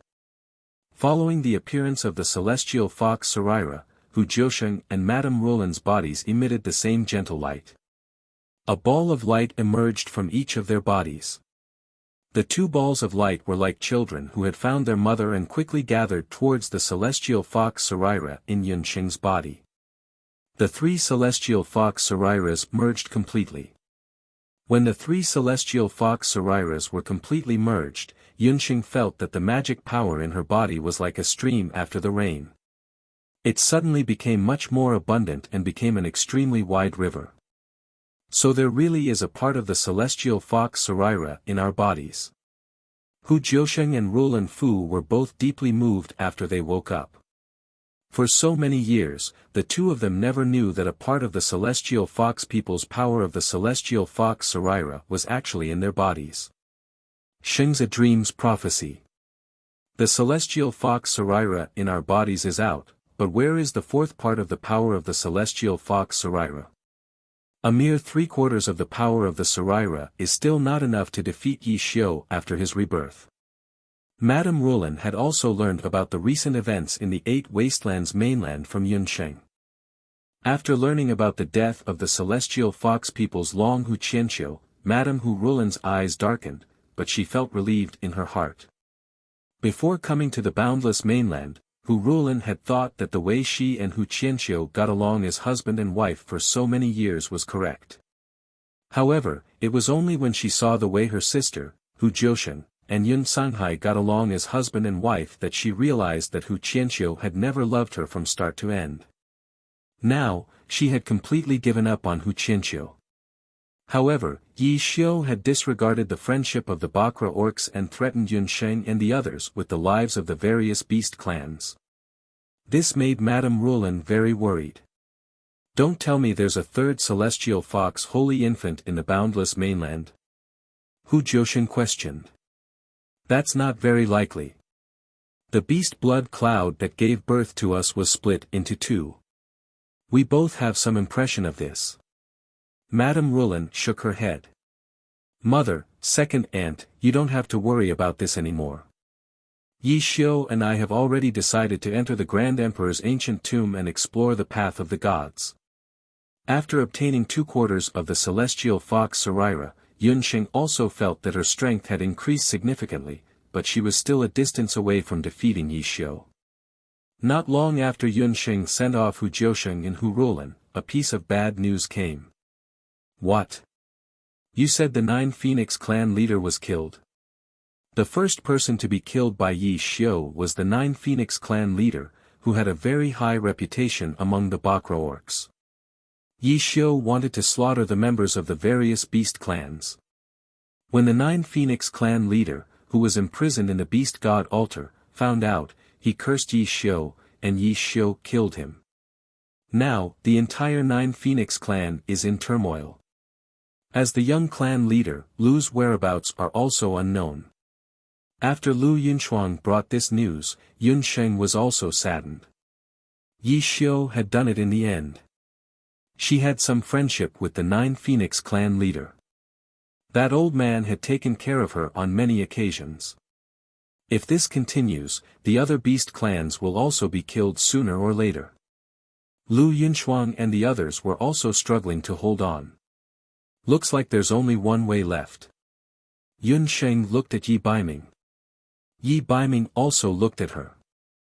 Both of them knew that they had to make a trip to the Grand Emperor's tomb and find a way to open the path of the gods. After learning that Yun Sheng and Yi Baiming were going to work together to enter the Grand Emperor's tomb, Yuan Bupo took out the White Tiger Emperor's jade. "Yun Sheng, this Emperor's jade should have been given to you a long time ago. It's just that back then, my father was wary of the Grand Emperor's clan's mission and was unwilling to let the Emperor's jade fall into the hands of outsiders. After experiencing the upheaval in Grand Emperor City, Yuan Bupo had matured a lot. In his eyes, there was only relief and indifference. Once, he wondered if he would be the one to accompany Yun Sheng into the Emperor's tomb. He had also dreamed countless times that he and Yun Sheng, one playing the flute and the other playing the guqin, became the first immortal couple in the history of Grand Emperor City to obtain the 9th chapter of the Grand Emperor's Jade. Then, all of those became empty words. The one who would accompany Yun Sheng into the Emperor's tomb was someone else. Yuan Bupo's heart was filled with regret. However, he also understood that Yi Baiming was the most suitable man to accompany Yun Sheng into the Grand Emperor City. Thank you, Yuan Bupo. I don't know when I will be back. I have developed the first batch of vaccine. I have already asked Ji Romo to contact Great Si Ming and the others to send the vaccine to the underworld as soon as possible. Yun Sheng received the White Tiger Emperor's jade. Master, are you really not going to let Bo Bo accompany you in? Bo Bo was a universe god. She knew very well how difficult the path of the gods was. If her master were to succeed, she would be qualified to become a god. However, if she were to fail, she and Qilin might not be able to come back forever. Bo Bo, don't be willful. Remember, you are a universe god in the human world. Now that the human world is in chaos, you have to bear the responsibility of a universe god. If anything were to happen to me, I believe Ming Ri would definitely be able to help you. After Yun Sheng reminded her, she looked at Yi Baiming. Yi Baiming held her hand and the two of them walked towards Grand Emperor's tomb resolutely. Chapter 1411. Di Hong's ancient tomb was located at the bottom of Di Hong City. For generations, other than the direct descendants of the Xian and Yuan family, no one was allowed to step into the ancient tomb, let alone the depths of Di Hong's ancient tomb. It was said that only the first Di Hong city lord and his wife had entered the bottom of Di Hong's ancient tomb. Unfortunately, the two of them did not succeed in opening the path of gods. Yun Sheng and Yi Baiming were the first pair of outsiders to enter the ancient tomb since Di Hong city was built. The entrance of the ancient tomb was a heavy stone door with a seal. On the opening mechanism of the stone door, there were 4 indentations of Totem Emperor jades. Yun Sheng embedded the green dragon, white tiger, vermilion bird and black tortoise emperor jades into the door. After the 4 emperor jades were completed, the 4 totem divine beasts revealed their appearances. Everyone, I'm very sorry. It took me so long to bring you back to the path of the gods. Moreover, I can't guarantee that I'll be able to open the path of the gods. Yun Sheng looked at the 4 divine beasts in the air with an apologetic expression. Only those who passed Emperor Huiyan's test could obtain the qualification to open the path of gods. Master, you don't have to be too concerned. Everything is destined in the unseen world. Us 4 siblings being able to once again step onto the path of gods is already beyond our expectations. The 4 totem divine beasts also looked at Yun Sheng with respect. After following Yun Sheng for the past few days, the 4 totem divine beasts admired Yun Sheng's bravery and wisdom. Since that's the case, let's enter the Emperor's tomb. I heard that there are many mechanisms in the Emperor's tomb. I'm afraid it'll take some time to reach the path of gods. Yun Sheng looked at the open stone door. In the Emperor's tomb, there were many twists and turns like a huge maze.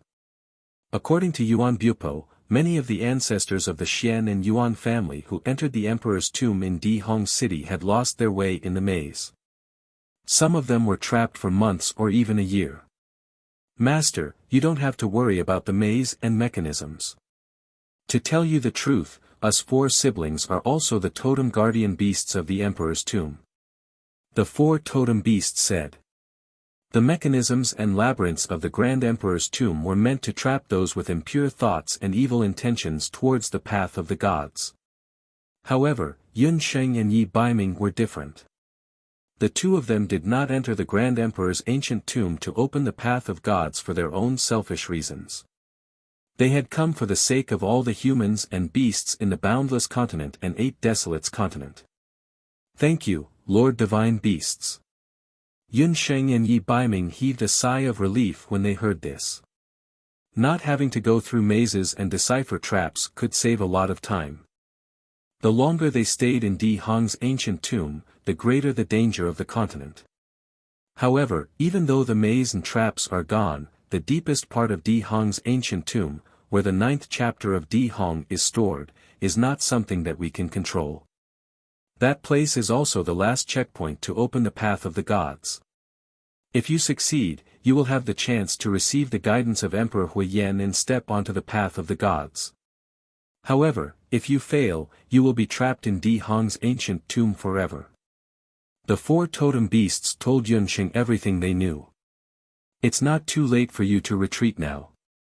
Night Fox, it seems like we still have to try. Yunsheng looked at Yi Baiming affectionately. That's right.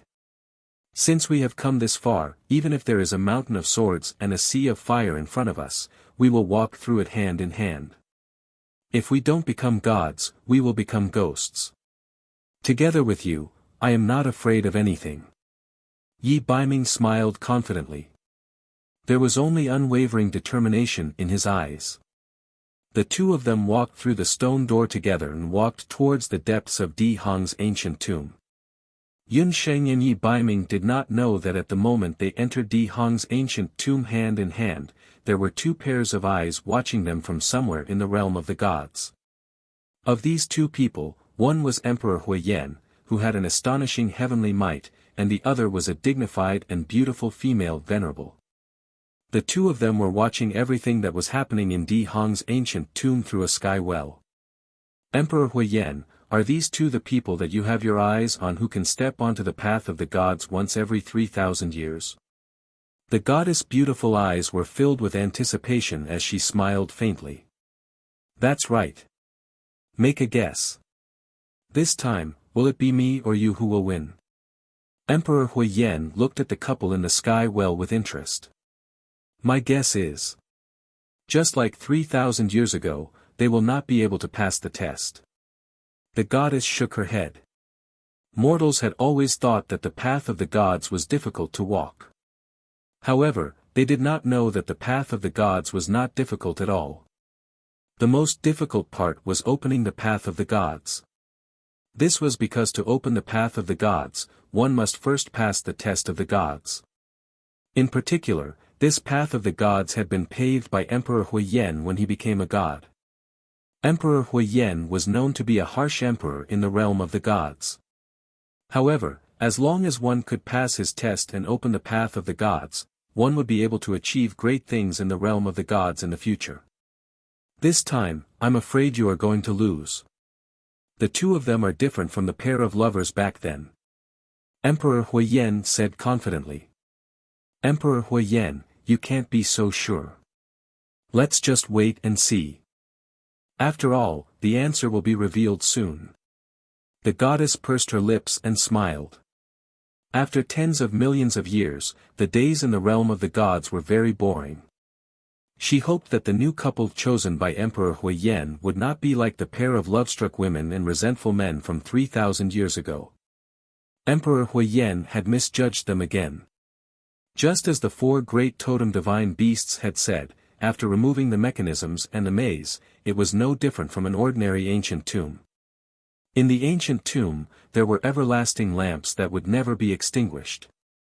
The walls were filled with murals that had existed for tens of thousands of years. Night Fox, look at this mural. Yunsheng stopped in front of a mural. On the mural, there was a strange-looking man with various herbs beside him. This man is Emperor Huiyan, who is also my ancestor, Emperor Huiyan of the Divine Farmer clan. The family bracelet on my hand was also passed down by my ancestor. If not for him and his bracelet, I would not have met you. Yunsheng said gently. Although the 2 worlds were different, both Emperor Huiyan and Emperor Huiyan were extraordinary people who deserved respect. If that's the case, let's kowtow to him a few times. In all his life, Yi Baiming had never kowtowed to the heavens or his parents. However, today, he was sincerely grateful to Emperor Huiyan. This was because Emperor Huiyan had given him the first ray of sunshine in his life. The two of them held hands and knelt in front of the mural. They kowtowed 3 times to their ancestor, Emperor Huiyan. After that, Yun Sheng and Yi Baiming continued to walk forward. When they reached the end of the tomb, the mural disappeared. The surroundings were empty and there were no extra items. It seemed that the name of the tomb did not live up to its name. There was only a table in front of them. On the table, there was a yellow guqin. Chapter 14:12. Is this the end of the tomb? Yun Sheng hesitated as she looked around. There were no other exits or doors. Clang, clang. At this moment, Yun Sheng heard a melodious sound from the guqin. The strings of the guqin that was empty started to vibrate and play by itself. The sound of the zither was very low at first, but it slowly became gentle like a gurgling stream. Then, the sound of the zither went from low to high, becoming loud and powerful. Yun Sheng and Yi Baiming were both people who knew how to play the zither, but the two of them had never heard such a beautiful zither sound. The sound of the zither seemed to have played into their hearts. All the troubles in the world disappeared. The 8 wastelands and the boundless world disappeared. Unknowingly, the two of them closed their eyes and immersed themselves in the sound of the guqin. Gradually, the surrounding environment changed. The guqin disappeared, and so did the everlasting lamp. When Yun Sheng came to her senses, she realized that she had already left the tomb. Where is this? Yun Sheng was shocked as she looked around. There was a strong herbal fragrance, and there was a television playing. There were short tables and chairs, and a lonely single bed. Everything around her was neat and tidy. It looked so familiar, yet so strange. Yun Sheng's heart jumped. She opened her eyes and realized that this was the Chinese medicine clinic that she had lived in for more than 20 years. She had returned to the modern world. This was China. Am I dreaming? Or is this all an illusion? Yun Sheng pinched herself hard. It was so painful that she almost cried. She flipped through the tables and chairs again. At a familiar spot, she found a remote control for the television. After a series of random presses, the channels kept changing. Dark thorns. Yun Sheng was still unwilling to give up. She began chanting. There was no mana, no magic. Everything was real. It was not an illusion or a dream. She had really returned to the modern world. Yun Sheng's heart suddenly felt empty. She sat down dejectedly, her mind spinning. The calendar on the wall had already flipped 3 days. It had been 3 days since Yun Sheng returned to the modern world. In these 3 days, her mind had been constantly recalling everything that had happened on the boundless continent. After so many times, she couldn't even tell whether it was all a dream or not. Whenever she thought of Night Fox and her family and friends in the boundless world, she felt as if her heart was being cut by a knife. Every day, when she lay down and opened her eyes, the first thing she wished was that she had returned to the Grand Emperor's ancient tomb. However, she was disappointed time and time again. If it weren't for Yun Sheng's mental fortitude far surpassing that of ordinary people, she was afraid that she would have collapsed to the point of going to see a psychiatrist. In the past few days, Yun Sheng had also checked repeatedly and found that the time she was at was a few days after the explosion of the taxi. However, no matter how she searched on the internet or flipped through the newspapers, there were no reports about the explosion of the taxi and the death of the driver and passenger on the spot.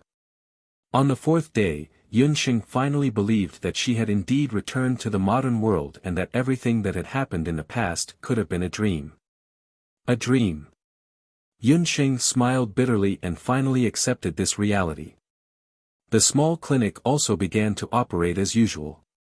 Many patients came to the small clinic every day. After Yunxing finished receiving the patients, she would close the door as usual. The days repeated. On the weekend, she received a call from the Municipal First People's Hospital. Dr. Yan, the hospital has a case of malignant brain tumor. This case is very difficult. The hospital's expert team hopes that you can personally perform the surgery. Other than running the small clinic, Yun Sheng was also a specialist doctor in the Municipal First People's Hospital. The hospital would only contact her when there was a special case. This kind of surgery was either very difficult and no doctor dared to do it, or the other party was a big shot and no one dared to accept it for fear of bearing the responsibility. The special case this time was obviously the former. The patient's malignant tumor was growing on the main cerebral artery. If it wasn't handled properly, it was very likely that the patient would die from cerebral hemorrhage. Yun Sheng rushed to the Municipal First People's Hospital and was informed that the surgery was scheduled for 1 in the afternoon. This is the patient's information. His malignant tumor is in the middle to late stage. Fortunately, it was discovered early. This is the patient's past medical history and basic condition. On the way to the operating room, the assistant doctor handed the information related to the surgery to Yun Sheng. When she opened the file, Yun Sheng's gaze paused. The 3 words, Lu Minglang, jumped into her eyes. How could it be him? This patient is quite pitiful. He is a medical doctor who came back from the United States. He was just hired as a guest specialist not long ago. A few days ago, he suddenly had acute appendicitis. After he was sent to the hospital for surgery, a brain tumor was discovered, the assistant doctor said nonchalantly. Doctor, please save my fiancé. A young woman rushed over. She grabbed Yun Sheng's hand. When she saw Yun Sheng's face clearly, the woman screamed in shock. It's you. How could it be you? Yun Sheng, why are you here? Qian Weiwei didn't expect that the person who treated Minglang's illness was his ex-girlfriend. You can't operate on Minglang. You'll kill him. Qian Weiwei hated Yun Sheng. If it weren't for her, Minglang wouldn't have suddenly had appendicitis and wouldn't have been diagnosed with brain cancer. This woman was a jinx. I'm sorry. I don't want to operate on him. When Yun Sheng saw Qian Weiwei, she felt disgusted. Although she didn't have any feelings for Lu Minglang, she wasn't broad-minded enough to operate on a scumbag. A doctor was also a human. She couldn't return good for evil. If you don't want to do it, then don't do it. How great do you think you are? You're just a broken shoe that Minglang doesn't want. Any doctor would be 1,000 times better than you. Who do you think you are? You're just a Mongolian doctor in a broken clinic. What's wrong with a city hospital? Do you think we don't pay enough money to let someone like you do the surgery? Qian Weiwei's official temper flared up on the spot. This family member, please pay attention to your words. Dr. Yan is recognized by the Chinese Medical Association and the International Red Cross as the best all-round specialist. She is also a specialist specially hired by our hospital. If you insult her, it's equivalent to insulting our entire medical profession. The city hospital doesn't welcome you. Seeing Yun Sheng being insulted for no reason, the doctors and nurses in the hospital were dissatisfied.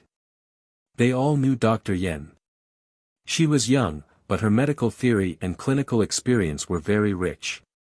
If you don't welcome me, then you don't welcome me. I'll call my father and ask him to transfer Minglang to the hospital in the capital. Qian Weiwei didn't expect that these people would speak up for Yun Sheng. She was so angry that she took out her phone and dialed the number of the director's father. Hello, Dad, I want to transfer Minglang to. After a few words, Qian Weiwei's face was full of pride. Chapter 14:13. But not long after, Qian Weiwei's phone rang. After she picked up the call and listened to a few words, her expression changed. On the other end of the phone, the City Health Bureau's anxious voice sounded. Weiwei, what's wrong with you? I've contacted several hospitals in the country and they all said that Minglang has been blacklisted. Not only that, the hospital that hired Minglang earlier also said that there's something wrong with his personal style and they want to terminate the contract with him. Qian Weiwei was so frightened that her phone fell to the ground. She looked at Yun Sheng in shock. She didn't expect that this ordinary-looking woman in front of her would have such a terrifying influence in the Chinese medical industry. But she was absolutely unwilling to let Qian Weiwei take back her words and begged Yun Sheng instead. Yun Sheng ignored Qian Weiwei and turned to leave. There were still many patients waiting for her in the small clinic. Yun Sheng, it's you. Has Minglang's surgery started? An elderly couple rushed over. They were travel-worn and when they saw Yun Sheng, they anxiously pulled her back. This couple was Lu Minglang's parents. Yun Sheng and Lu Minglang had been together for so many years and they treated Yun Sheng as their own daughter. They lived in the countryside all year round and didn't know that Yun Sheng had broken up with Lu Minglang a few days ago. They also didn't know that the son they raised so painstakingly had abandoned Yun Sheng for the sake of his desires and work. Uncle, Auntie. Yun Sheng was about to leave when she was forced to stop in her tracks. If she didn't save Lu Minglang, there would be one less scumbag in the world. She had a clear conscience. However, the couple in front of them had lost all hope. At this moment, Yun Sheng's gaze fell on the Shenong medical bangle on her wrist. That mural appeared in her mind again. Shenong tasted all kinds of herbs to help the world. Did he ever think about who should be saved and who should not be saved? Life and death were the same for all patients. Whether it was Lu Minglang or Qian Weiwei, the past was like floating clouds. She was now someone else's daughter and someone else's lover. It was time for her to completely let go. Uncle, Auntie, don't worry. I'll perform the surgery myself. Yun Sheng smiled in relief and turned to walk into the operating room. The operating room was right in front of her. The moment she pushed open the door of the operating room, Yun Sheng felt that her heart was lit up. Bright, everlasting lamps spilled all over the ground. With the sound of the zither still in her ears, Yun Sheng found herself back in Di Hong's ancient tomb. The guqin was still on the table, but it had stopped playing. Beside the guqin, there was an additional guqin score. Yun Sheng was slightly stunned.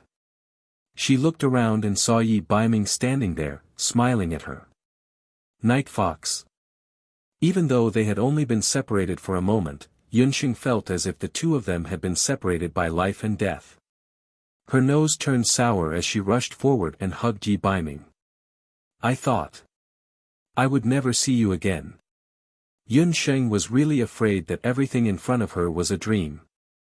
It was not until she returned to China and returned to the modern world that she realized that she had completely integrated into the boundless land, be it her body or heart.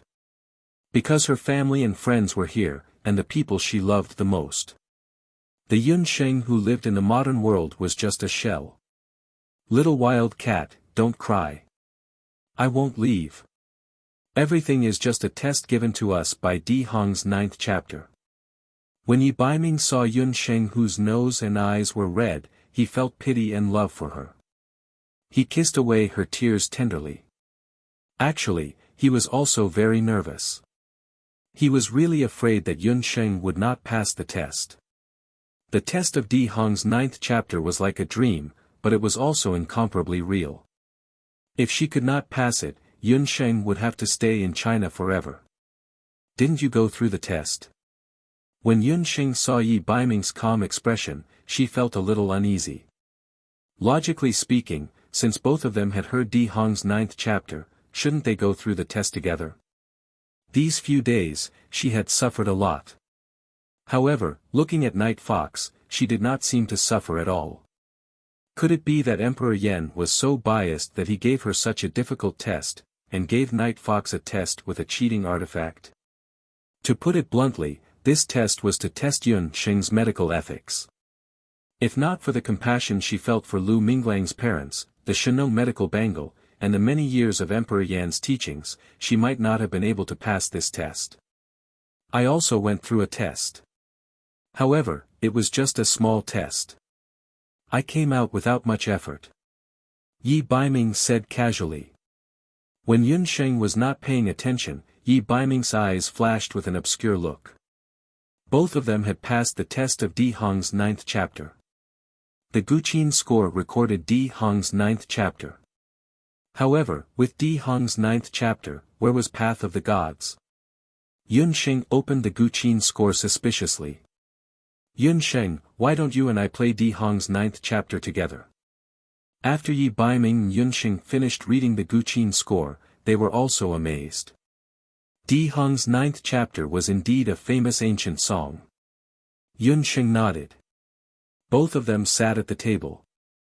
Yun Sheng played the Guqin with her right hand while Yi Baiming played the Guqin with his left hand. Both of them were extremely talented people. Even though they had only seen and listened to Di Hong's 9th chapter once, their hearts were in sync. They went back and forth, and even though they were supposed to be playing the zither by themselves, they were able to work together seamlessly. The sound of the Guqin was like a raging sea that flowed in all directions. It spread from Di Hong's ancient tomb to the entire Di Hong city. Those who had experienced the death of their family members and the pain of losing their wives and children stopped what they were doing to listen to Di Hong's 9th chapter. Yuan Bupo, Yuan Shanshan, and the rest held their breaths at the same time. Di Hong's 9th chapter is such a heart-wrenching tune.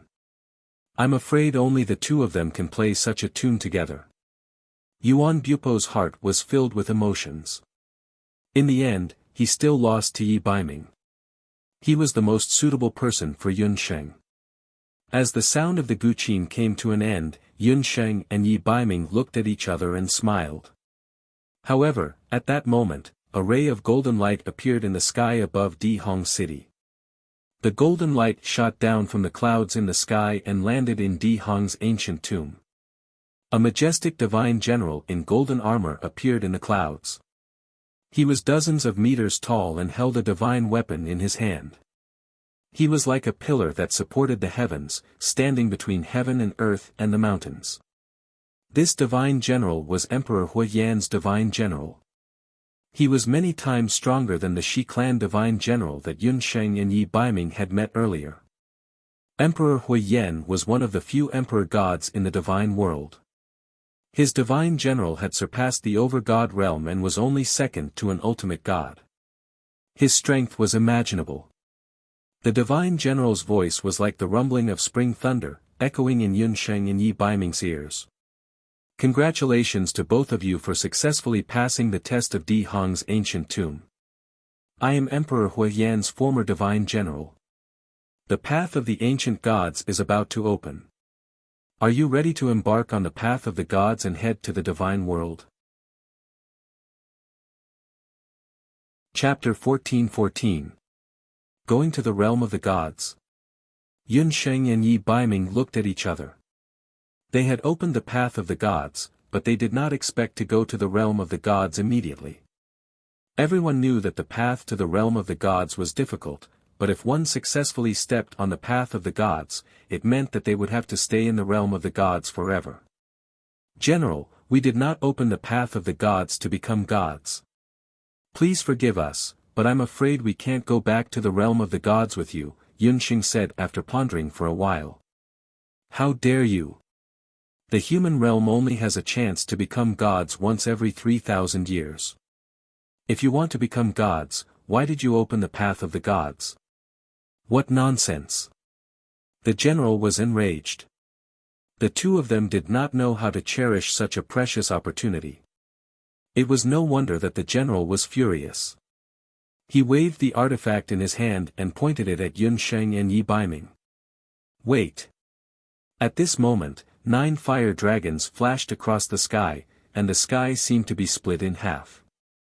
A loud rumble could be heard from the clouds, shaking the heavens and the earth. A dazzling golden chariot slowly drove out of the clouds. When they saw the carriage, everyone in the Grand Emperor city felt their knees go weak, and their minds went blank. They could not see clearly who appeared in the sky and what was said. Yun Sheng only saw a golden light. In the east of the sky, there were 9 fire dragons, dragging a carriage that was more dazzling than the sun. There was a figure seated within the carriage. Although his appearance could not be seen clearly, the figure gave off a dignified aura that seemed to look down on the world. It was as if all living things in the world were ants before him, unable to reach the apex. Time seemed to have stopped. Is that the legendary God Emperor's aura? Yun Sheng was shocked.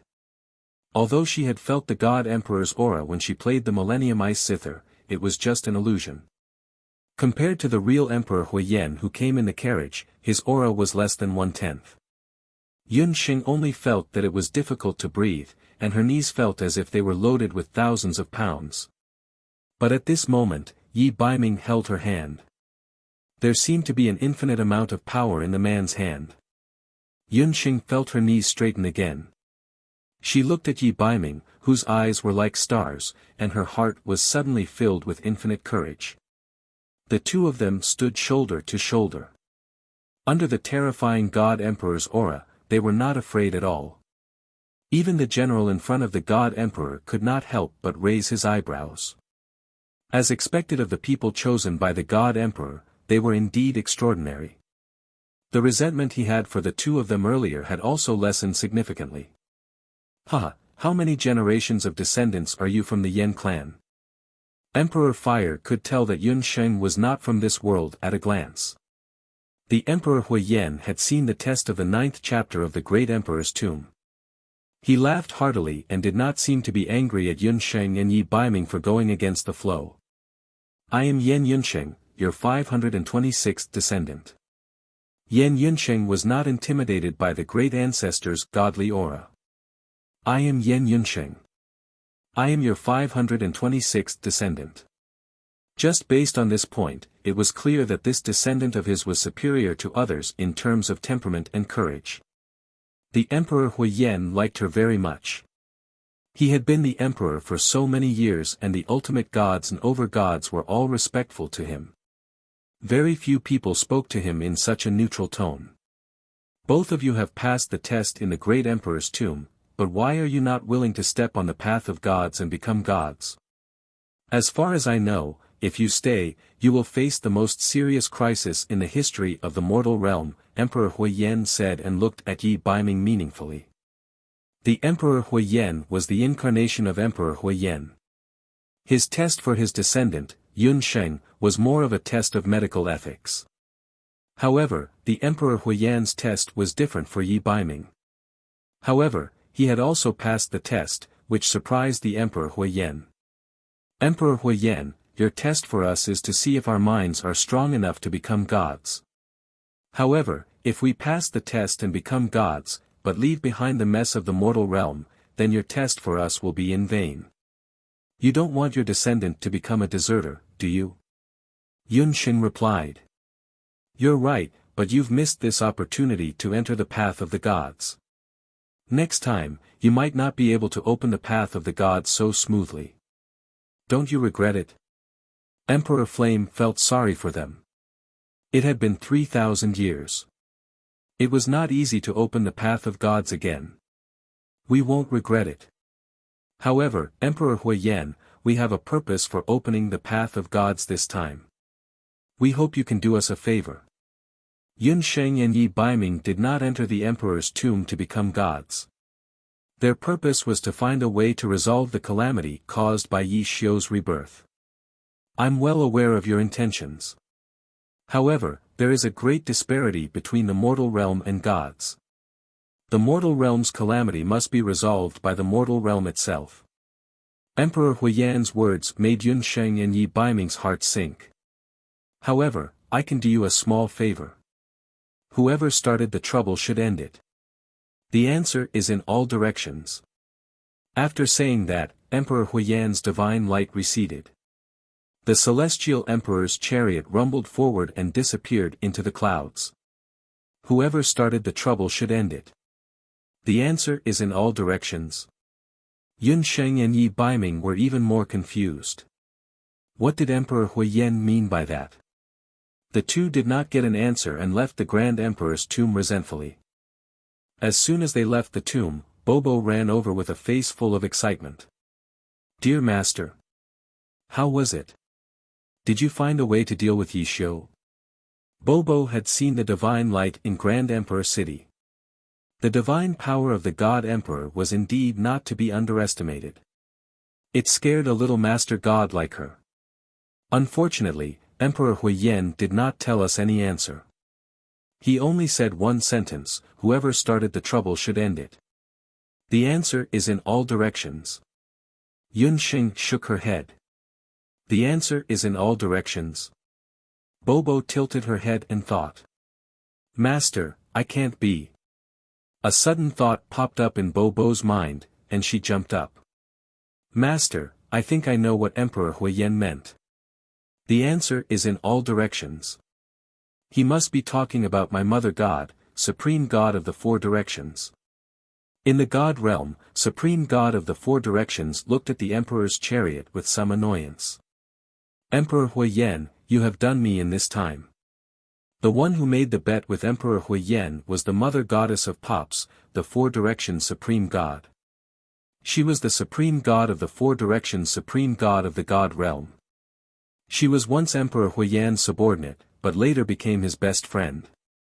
Four directions, you said it yourself. Or do you really want your precious disciple to be a world god?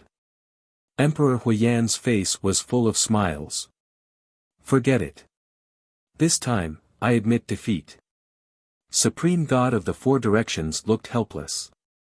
She activated her divine sense and heard the message from the divine envoys in the four cardinal temples. Ming Ri, that brat, still can't leave Bobo.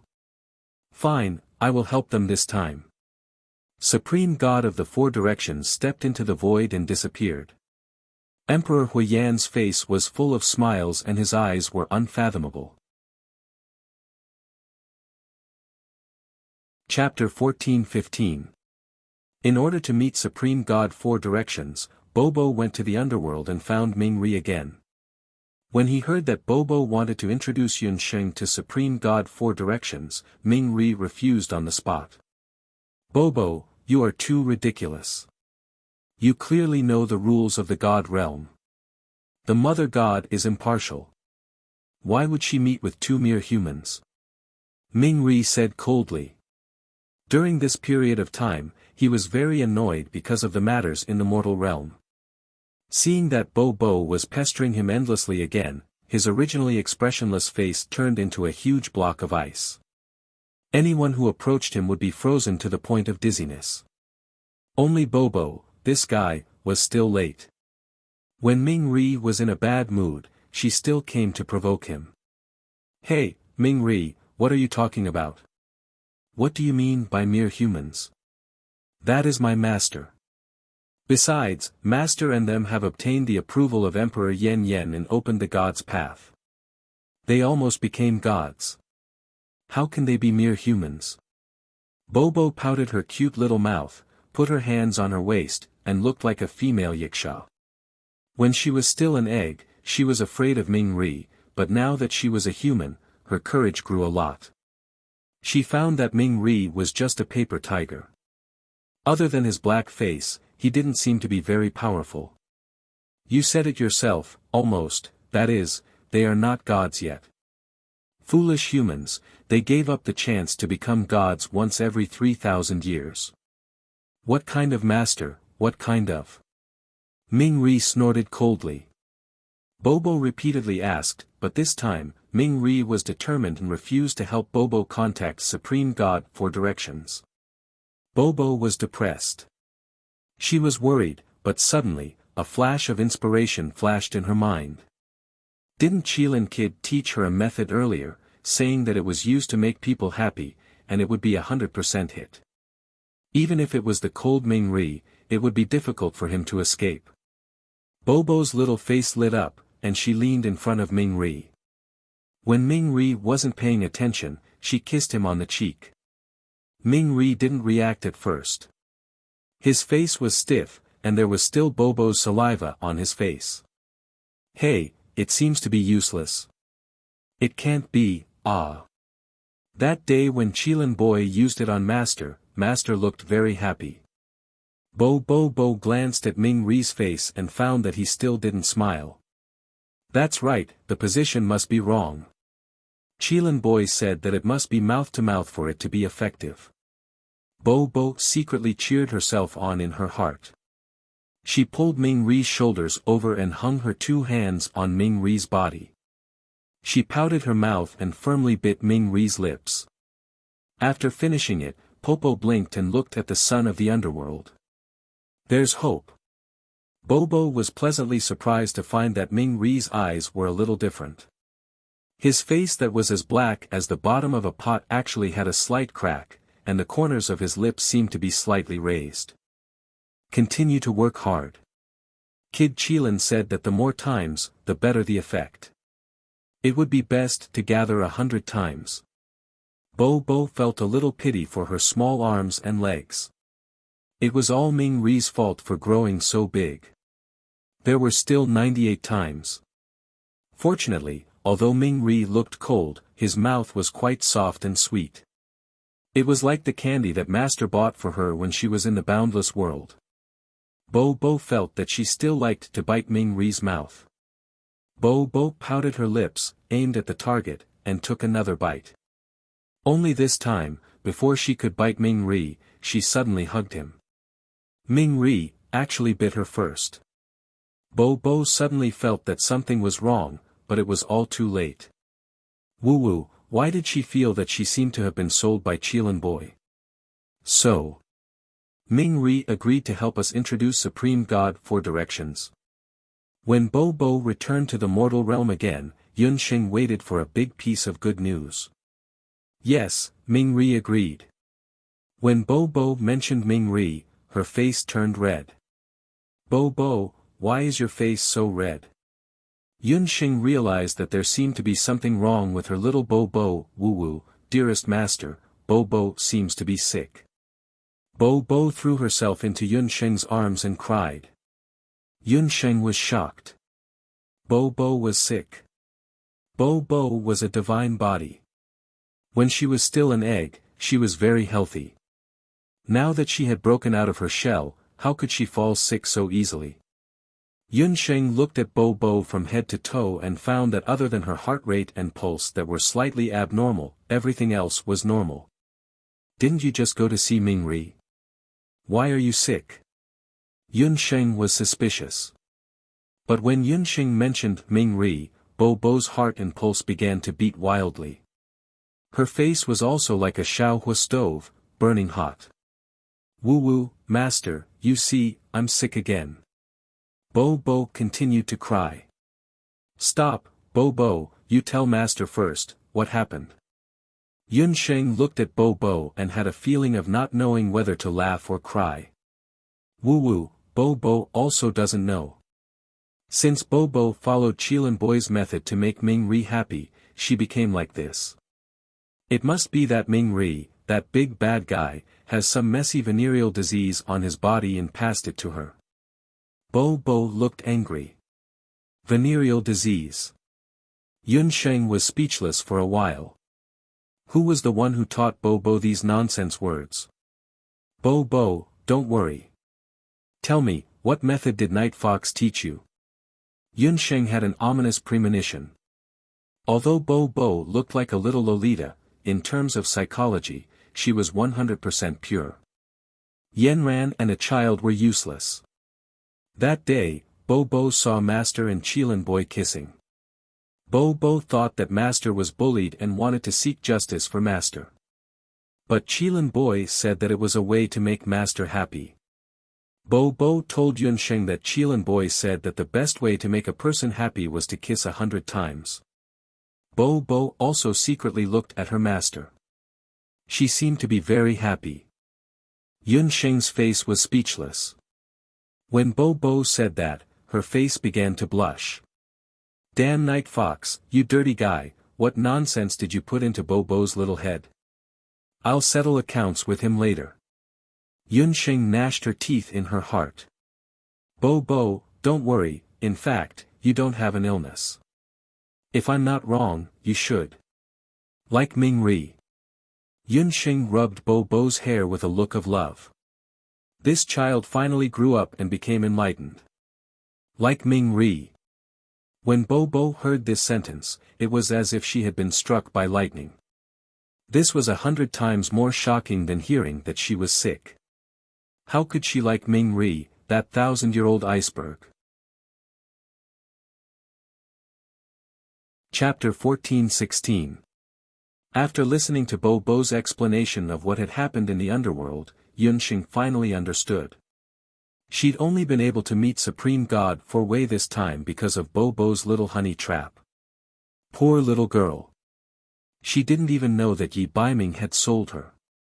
She still hadn't come to her senses. In order to vent Popo's anger, Yunxing found Yi Baiming and gave him a good scolding. After knowing that Bo Bo had mistakenly thought that the person she liked was sick, Yi Baiming burst out laughing unkindly. Bo Bo was so angry that she almost impulsively wanted to exile him 1,000 times over. Damn fox, if you laugh again, Popo will cry. Yunxing was angry and amused.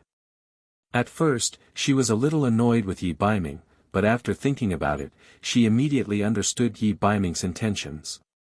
In fact, Yunxing and Yi Baiming, as people who had experienced Ming Ri's feelings for Popo, could see it clearly. It was just that Popo didn't realize it. Because of this, Yi Baiming even mocked Yunxing in private, saying that Popo was the same as Yunxing in the early years. A typical ingrate who treated other people's infatuation as ill intent. Yi Baiming's actions were indeed a little unscrupulous, but it was undeniable that it had a very good effect. At least it proved that Ming Ri's feelings weren't unrequited. Popo also had feelings for him. Just based on this, Underworld God owes us a big favor, Yi Baiming said proudly. With Ming Ri's help, Popo contacted Divine Four Directions. Because Yunxing and Yi Baiming were still humans, they couldn't go to the God realm directly. They could only go to the underworld through Divine Four Directions. When the white-robed Supreme Divinity Four Cardinal Directions appeared in the Underworld Deity Palace, it cheered and pounced on him like a little bird. Heh, you're still the same. Divine Sovereign Four Directions smiled at his precious disciple. Bo Bo and Ming Ri were both disciples of the Four Cardinal Divinity. Ming Ri was the strongest among all the disciples. Bo Bo was the weakest, but even so, it did not hinder Divine Venerable Four Directions' love for Bo Bo, Mother Goddess. Bobo thought you didn't want me anymore. Bobo was like a cub, lying in God Four Way's embrace, unwilling to let go. Mother Goddess thought that you no longer wanted Mother Goddess now that you had a master, said Divine Four Directions as he glanced at Yunxing. Yunxing had heard Bo Bo and Ming Ri mention the Four Cardinal Gods many times. She thought that the Four Cardinal Gods would be as majestic as Emperor Huiyan. But today, Divine Four Directions, who had a noble status in the divine world, was actually a beautiful middle-aged woman. She had willowy eyebrows, red phoenix eyes, and a pair of beautiful eyes that were as clear as water. The rarest thing about her was that she had a humble temperament. Seeing her slowly wake up, calm and graceful, without any arrogance, one could not help but have a good impression of her. It was hard to associate this Divine Four Directions with the Almighty of the divine world who had taught Ming Ri the god of slaughter. Divine Four Directions, I'm sorry. I made a contract with Bo Bo by accident. Yunxing was still a little nervous. Divine Four Directions was blaming her for making a contract with his beloved disciple. No, it's not your fault. Everything seems to be accidental, but it's actually destined. Speaking of which, it's also my fault for the bet I made with Emperor Huiyan. If it wasn't for the bet 3,000 years ago, the mortal world might not be like this now. Divine Four Directions sighed. The bet 3,000 years ago. Yunxing and Yi Baiming had strange expressions. You should know that the path of the gods opens once every 3,000 years. In fact, before you, there was a pair of resentful man and woman who almost succeeded in becoming gods. It's a pity. Divine Four Directions was lost in his memories, his eyes deep. 3,000 years ago, not long after Divine Four Directions received the title of Divine Four Directions, she was already a divine general under Emperor Huiyan. But unlike ordinary divine generals and divine emperors, Divine Four Directions and Emperor Huiyan were best friends. So even after becoming a Divine Four Directions, they still kept in touch. One day, Emperor Huiyan suddenly brought Divine Four Directions to a skylight, saying that he had chosen a pair of man and woman from the mortal world. As long as they passed the test of the path of the gods, they could become gods. However, Reverend Four Directions felt that the man and woman did not possess the qualifications to become gods. This was especially true for the man, whose personality was extremely fierce and ruthless. Divine Four Directions thought that such a character would cause Emperor Huiyan a lot of trouble in the divine world in the future even if he became a god. In order to avoid unnecessary trouble in the future, it was better to choose a new person. Emperor Huiyan did not think much of it. In the end, Divine Four Directions suggested that she had an over-god who was going to the mortal world to undergo training. While she was escorting the over-god to the mortal world, she could test the pair. If the man and woman passed the test, the Supreme Divinity Four Directions would acknowledge them and personally bring them to the god realm. Divine Four Directions, is the test you mentioned the one we went through in Di Hong's tomb? Then the man and woman you mentioned, could it be them? Yunxing vaguely knew the answer. That's right, it was a similar test. Di Hong's 9th chapter tests the inner demons in a person's heart. The pair was called Yi Xiu and Huiyan. Unfortunately, Yi Xiu did not pass the test and failed. Divine Four Directions sighed. Divine Four Directions, you only said that Yi Xiu did not pass the test. What about clan leader Huiyan? Yi Baiming heard something fishy. They were both chosen by Emperor Huiyan, but this time, Emperor Huiyan's eyes were much sharper. Yunsheng and Yi Baiming were lucky because they passed the test.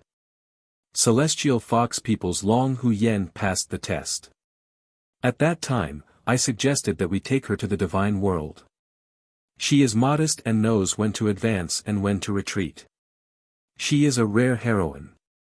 Unfortunately, she thought of her lover, Yi Xiu, and rejected my suggestion. Therefore, the first person to reject the path of the gods was Celestial Fox People's Long Huiyan. Then what about this? Do Yi Xiu and clan leader Huiyan know about this? Yunsheng and Yi Baiming had never heard of this. At the very least, the Black Qilin and Celestial Fox tribes' genealogy records did not have this memory. After all, becoming a divine world was an extremely honorable thing. If Divine Four Directions had not mentioned it, Yunsheng and Yi Baiming would not have thought that there was such a past. Those who fail to reach the divine world will have their memories erased. However, those who succeed will retain that memory. Therefore, Huiyan still remembers, but Yi Xiu's memory has been erased, Divine Four Directions said. Chapter 14-17. Huiyan passed the 3,000-year test while Yi Xiu failed. Then, Yi Xiu forgot all about it. Huiyan could even give up the chance to become a god. How could she betray Yi Xiu?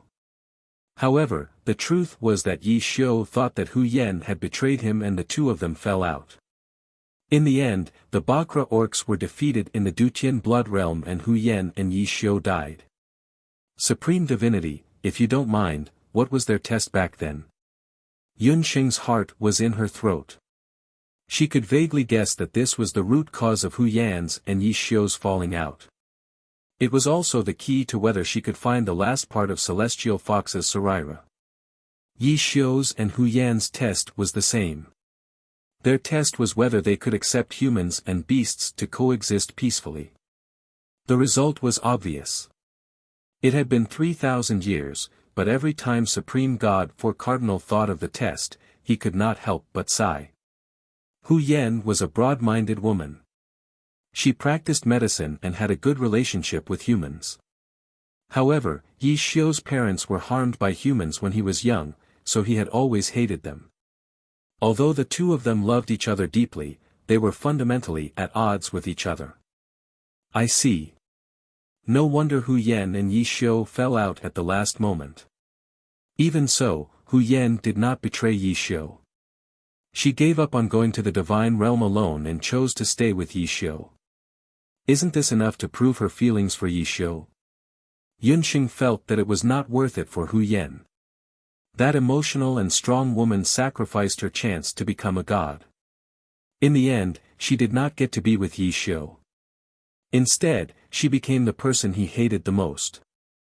Yi Xiu did not hesitate to set up an ancient forbidden spell to curse Celestial Fox and the men and women of the Black Qilin tribe for generations. That's because you don't know that the beasts had the absolute upper hand during the war with the humans.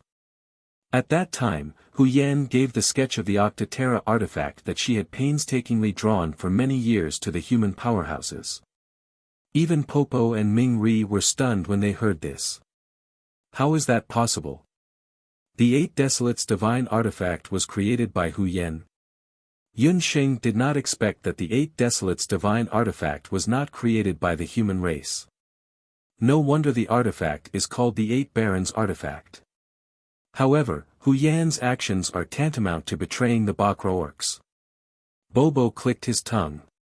Why are these people's thoughts and actions so complicated? Hu Yan has never betrayed Yi Xiu. She is an intelligent woman and knows a little about divination, medicine and witchcraft. Perhaps she had foreseen everything. That's why she begged me to teach her how to decompose Celestial Fox's relics back then. That's how the situation today came about. Divine Venerable Four-Way's heart was as clear as a mirror. She also knew that Yunxing's main purpose in inviting her here was to find out the whereabouts of the last Celestial Fox relic on Hu Yan. That's great. Mother Goddess, you really do know the whereabouts of the last Celestial Fox's relic. Mother Goddess, please do a good deed and tell Master that she has used all kinds of methods to find the Celestial Fox's relic. She is so anxious that she's turning into an old woman. Bobo tugged at Divine Venerable Four-Way's divine robe and shook it incessantly. Child, you're still the same after so many years. To think that I entrusted you to Hu Yan in order to train you. Divine Venerable Four-Way was at a loss for words. Everything was indeed predestined by the unseen world. When Divine Venerable Four-Way handed Bobo to Hu Yan, she did not expect that Hu Yan would use the divine technique that she had imparted to split the Celestial Fox's relic into four. Then where is Hu Yan's last Celestial Fox's relic? Yunxing became nervous. Are you sure you want to know the answer? Divine Venerable Four-Way sighed. Life was unpredictable. Hu Yan and Yi Xiu had already become an eternal regret. Divine Venerable Four-Way originally did not want to see another regret happen. Divine Venerable, please enlighten me. Whether or not they could resolve this calamity between the Boundless Continent and the Eight Desolates Continent depended on the whereabouts of Hu Yan's last Celestial Fox's relic. That Celestial Fox's relic is actually far away on the horizon. It's right in front of you. It's in his body. Divine Venerable Four-Way stared at Yi Baiming after saying that. Yi Baiming was not surprised as he had expected. He only looked at Divine Venerable Four-Way indifferently as if he was not surprised at all. How is that possible? Yi Xiu is a Black Qilin. How could he have a Celestial Fox's relic in his body? Yunxing could not believe it and thought that Divine Venerable Four-Way must have made a mistake. There was originally no Celestial Fox's relic in his body.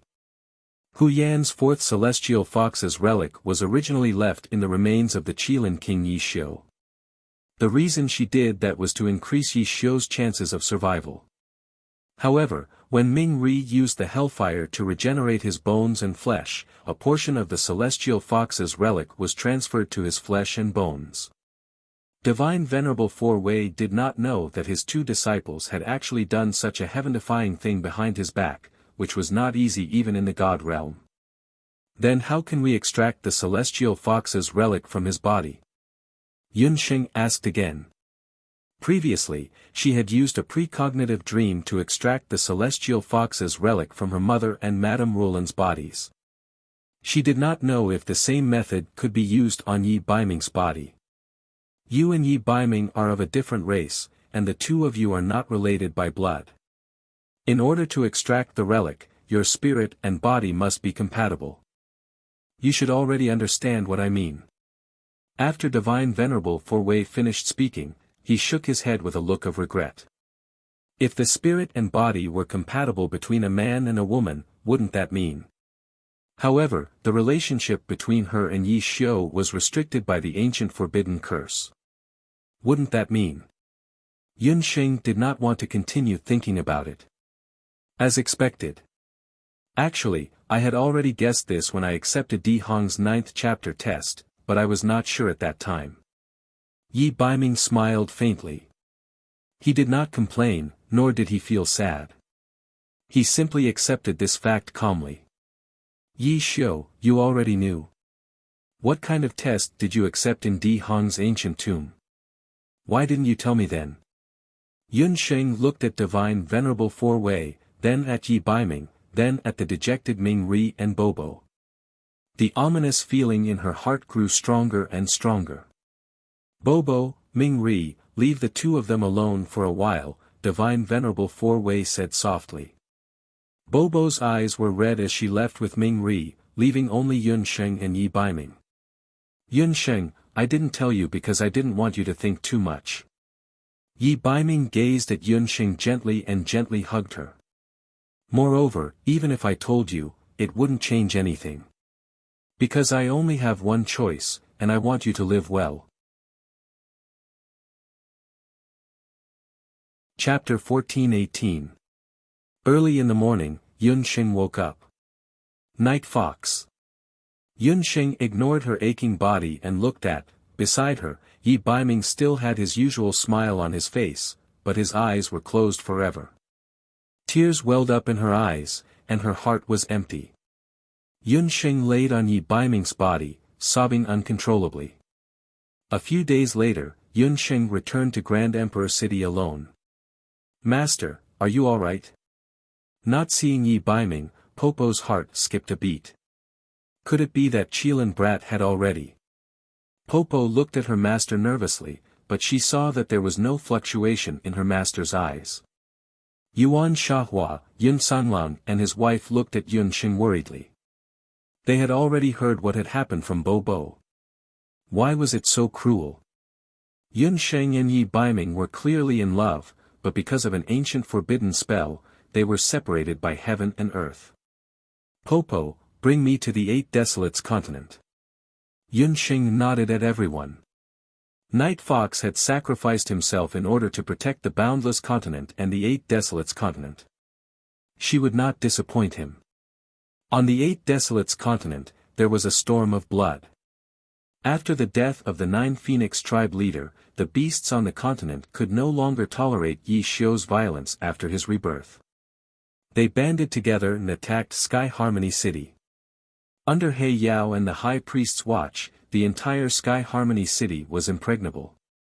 But even so, the grievances of the people grew heavier and heavier. Even the High Priest felt that something was wrong. In these days, the incense of the beast god altar had completely disappeared. The faith of the past had turned into hatred. But Yi Xiu did not seem to care. Gradually, even the high priest realized that Yi Xiu was becoming more and more dictatorial. Even those in the Black Qilin tribe who disobeyed him would be killed by him.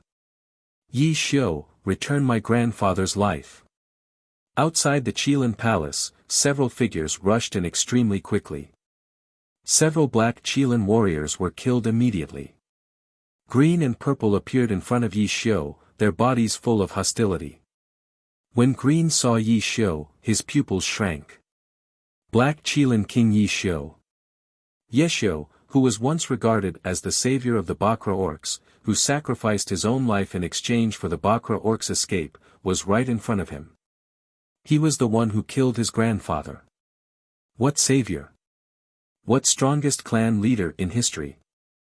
They were all bullshit. In Green's eyes, Yi Xiu was a murderous demon king who had lost his mind due to anger. Jiu Luan and D clan. Yi Xiu laughed cruelly. Amidst his laughter, the entire Qilin palace shook violently. Cracks appeared under green and purple's feet as countless rocks fell from above. Terrifying realm power enveloped the entire Qilin palace. The moment they felt the power of the realm, the color of green and purple changed. A figure shot out like a bolt of lightning. That speed was not something that Green and Z could block. Bang bang. Two crisp attacks. Green and Z were sent flying. Under Yi Xiu's disdainful gaze, the two of them rolled on the ground. Those who disobey me, Yi Xiu, will only die. Yi Xiu looked at the two of them coldly. With a wave of his hand, Z and Green's feet left the ground and were lifted into the air. Clan leader, these two are the young clan leaders of Jiu Wan and D clan. They are still useful, the high priest said. What's the use? In Ba Huang continent, other than the Black Qilin tribe, we don't need any other beast clan. Yi Xiu laughed cruelly. At this moment, there was only one word in his heart, kill. Those who betrayed him and were disloyal to the Black Qilin tribe must all die. Yes. Yi Xiu suddenly looked forward. In the sky above the Qilin palace, the Qilin realm created by Yi Xiu was torn apart. Break. In this world deity's territory, what kind of world is this? All of you, scram. I am the boss of the mortal world. A rude and unreasonable female voice rang out. Yi Xiu's realm power was forcefully broken. In the dust, two figures appeared in everyone's sight as if they had fallen from the sky. They are, the people who walked out of the shadows made Yi Xiu's eyes change. I am Bo Bo. This is my master, Yun Sheng. Bo Bo's voice was heard. Clan leader, that is Yun Sheng. She is just a lowly celestial fox. The high priest did not expect Yun Sheng to have the guts to appear in Ba Huang continent again. When Yi Xiu felt the fluctuation of celestial fox's energy, the violence and hatred in his body rose little by little. Celestial fox. Then what are you, a pair of Black Qilin trash? Look carefully, our master is the real celestial fox. Bo Bo glanced at Yi Xiu and the high priest. Yi Xiu's eyes narrowed. Yun Sheng's figure was imprinted in everyone's eyes. It was an extremely beautiful woman. Her face made Yi Xiu's mind wander for a moment. Because this woman's face was somewhat similar to Hu Yan's, but she was not Hu Yan, because behind her, there were 9 pure white fox tails. The fox tails flashed with powerful magical fluctuations that made it difficult for people to look directly at them. The woman just stood there quietly, but there was a strong pressure around her that made people feel suffocated. Since ancient times, the 9-tailed celestial fox that had never appeared in the celestial fox tribe was born. 9 tails? How could it be 9 tails? Could it be that you have completely merged with the celestial fox's energy? Seeing Yun Sheng in her 9-tailed state, even the high priest could not help but be dumbfounded. So what if you have 9 tails? Today, I will cut off your fox tails one by one. Yi Xiu's face revealed a bloodthirsty look as he roared violently. The power of the halberd of the divine battle god in his left hand slashed out an arc of light in the air, whistling as it rushed towards Yun Sheng. Yun Sheng did not back down. The summoning hand and magic god bracelet in her hands lit up at the same time. A raging dragon-like dark heavenly thorn met Yi Xiu. The two figures passed by each other sideways. The collision of fighting aura and magic formed a huge ball of light. Wherever the ball of light went, everything turned into nothingness. Green, purple, and the rest were overturned by the two forces. The high priest, on the other hand, was fighting with Bo Bo. You are indeed powerful. No wonder you dare to be so impudent. After fighting with Yun Sheng, Yi Xiu also realized that this woman's power was far beyond most people in the 8 barren lands and the boundless continent. As he spoke, streaks of fighting aura rolled out of Yi Xiu's body. Large patches of black scales appeared on his body. Sharp barbs also grew out of his spine and arms. In just a moment, Yi Xiu had turned into a King Qilin who was even more vicious than before. Yunxing suddenly jumped and rushed towards Yi Xiu who was a few feet away. To the Bakra orcs, once they completed their beast transformation, their power would increase greatly. This was the best time for Yunxing to attack Yi Xiu. Chapter 14:19. Boom! Yunxing's sun-devouring Qilin power, which was a combination of battle energy and magic power, exploded like a scorching sun. A magic battle technique? Looks like you've absorbed the Qilin Holy Infant's energy in the end. Stupid men and women can't be trusted. Yi Xiu laughed when he saw the sun-devouring Qilin. Yunxing didn't smile at all. You're not allowed to mock Yi Baiming. You don't have the right. As Yunxing spoke, 8 rays of light shone beside her. When the 8 divine artifacts appeared at the same time, the smile on Yi Xiu's face froze. Yi Xiu, whether it's 3,000 years ago or 3,000 years later, you've lost, Yunxing shouted. The divine power of the 8 barons' divine artifact transformed into a terrifying giant sword that crushed the entire Qilin palace. The 9-tailed celestial fox and the 8 divine artifacts fused together. The fury of the gods was formed. When Yi Xiu saw the sword of light, he knew something was wrong. He wanted to use all his strength to escape. However, he suddenly realized that his body couldn't move. There was a repulsive force in his body. It was the last of Dugu Xiu's power that prevented him from escaping. Boom! The sword slashed down, shaking heaven and earth. Yi Xiu's face turned pale. He felt something in his body shatter. No, I can't lose to a lowly celestial fox. Even that traitor Hu Yan couldn't defeat me. You can't. Yi Xiu was on the verge of collapsing. You're the one who betrayed Hu Yan. That woman was still thinking about you even at the moment of her death. Yunxing was even more furious when she saw that Yi Xiu was still stubborn. Yi Xiu, I'll let you enter the dream and see what Hu Yan did for you back then, she chanted. Yi Xiu felt the situation around him change. He was already in an ancient tomb. Everything in the tomb looked very strange, but there was also a strange sense of familiarity. The sound of a guqin could be heard. Yunxing was sitting at the front. She was holding a guqin. Humph, give up. Your celestial fox's bewitching techniques have no effect on me, Yi Xiu. Yi Xiu was surprised. He looked around and felt that this place was somewhat familiar. Yi Xiu, you probably don't remember this place anymore.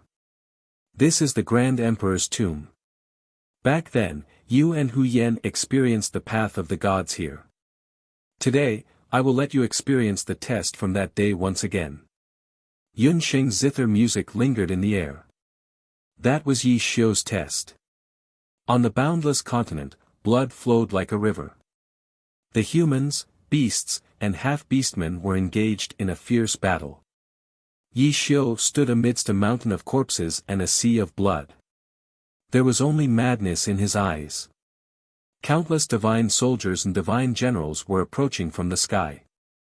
Yi Xiu, you've killed countless innocent humans and half-beastmen. You've even harmed your fellow beasts. Your evil deeds have infuriated both gods and ghosts. Today, under the orders of the 4 divine emperors, I will kill you. The Black Qilin tribe will fall into the 9-layered ghost prison and never be reincarnated. Yi Xiu's body trembled. What is this?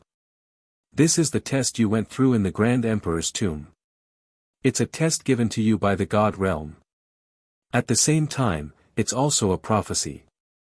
You're good at killing and greedy. If you occupy the boundless continent, your greed will know no bounds. You'll even slaughter other beasts. In the end, the entire mortal world will be covered in blood because of you. It will be impossible for it to recover in 10,000 years. Yunxing sighed.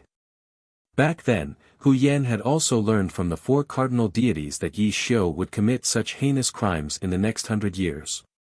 In the end, after a struggle, she finally chose to help the humans and turn the tables. The scene changed. The war between the humans and the beasts had come to an end. After the Bakra orcs were defeated, Hu Yan activated the magic formation and sent the remnants of the Bakra orcs to the 8th Desolation continent. However, at that time, she was already at the end of her rope because of the damage to the celestial fox's Sarira. Yi Xiu. I couldn't stop you in the end. Hu Yan was bleeding from all 7 orifices. There was no sadness or regret in her beautiful eyes. There was only a faint relief. Miss Hu Yan, I'll get someone to treat you immediately. The sovereign of the humans immediately ordered his subordinates to find a doctor. There's no need. I'm a doctor myself. I know very well that I won't be able to live. You don't have to feel that you owe me anything. I only hope that after I die, you can bury my remains in the Dutian blood realm and let it face the 8th Desolation continent. If it's possible, bury me with Yi Xiu's remains. With that, Hu Yan closed her eyes forever. After Hu Yan's death, under the attack of the 8 great masters of the humans, the leaders of the 7 beast clans, including Yi Xiu, died of exhaustion. The 8 great masters of the humans buried their remains in the Beast King's tomb. In order to thank Hu Yan, the sovereign of the humans buried Yi Xiu's remains in front of the celestial fox's tomb. For you, Hu Yan gave up the chance to become a god. She didn't even hesitate to draw a magic formation to safely transport the Bakra orcs away. In order to keep you alive, she transferred a part of her celestial fox's Sarira's power into your remains. But what about you? You thought that she betrayed you and was blinded by hatred. You only have distrust and blame for her. Yun Sheng spoke of her hatred. She truly felt that Hu Yan was unworthy. That woman with outstanding talent had silently sacrificed so much for a Yi Xiu like him. No. How is that possible? Hu Yan, she.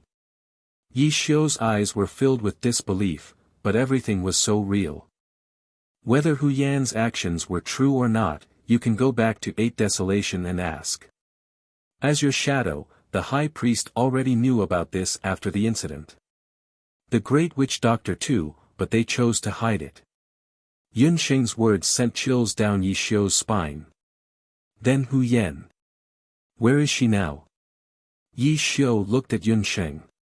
Her soul has already dissipated. When she transferred her last bit of celestial fox's Sarira's power into your body, she wanted to preserve some of your conscience so that you wouldn't make a huge mistake. Unfortunately, you still let her down. I've already told you everything. As for what you're going to do in the end, it's all up to you. However, if you still want to harm 8 Desolation and the boundless continent, I won't let you go. Yun Sheng hugged her zither and stood above the 9 heavens like a god. The high priest was anxiously waiting for Yi Xiu at the beast god altar. When he saw Yi Xiu, he walked back dejectedly. Patriarch, did you kill that celestial fox bastard? The high priest asked impatiently. Shadow. Everything she said was true. Hu Yan didn't betray me. Am I the one who let her down? Yi Xiu looked at the high priest. The high priest trembled and squeezed out an ugly smile. Patriarch, what nonsense are you talking about?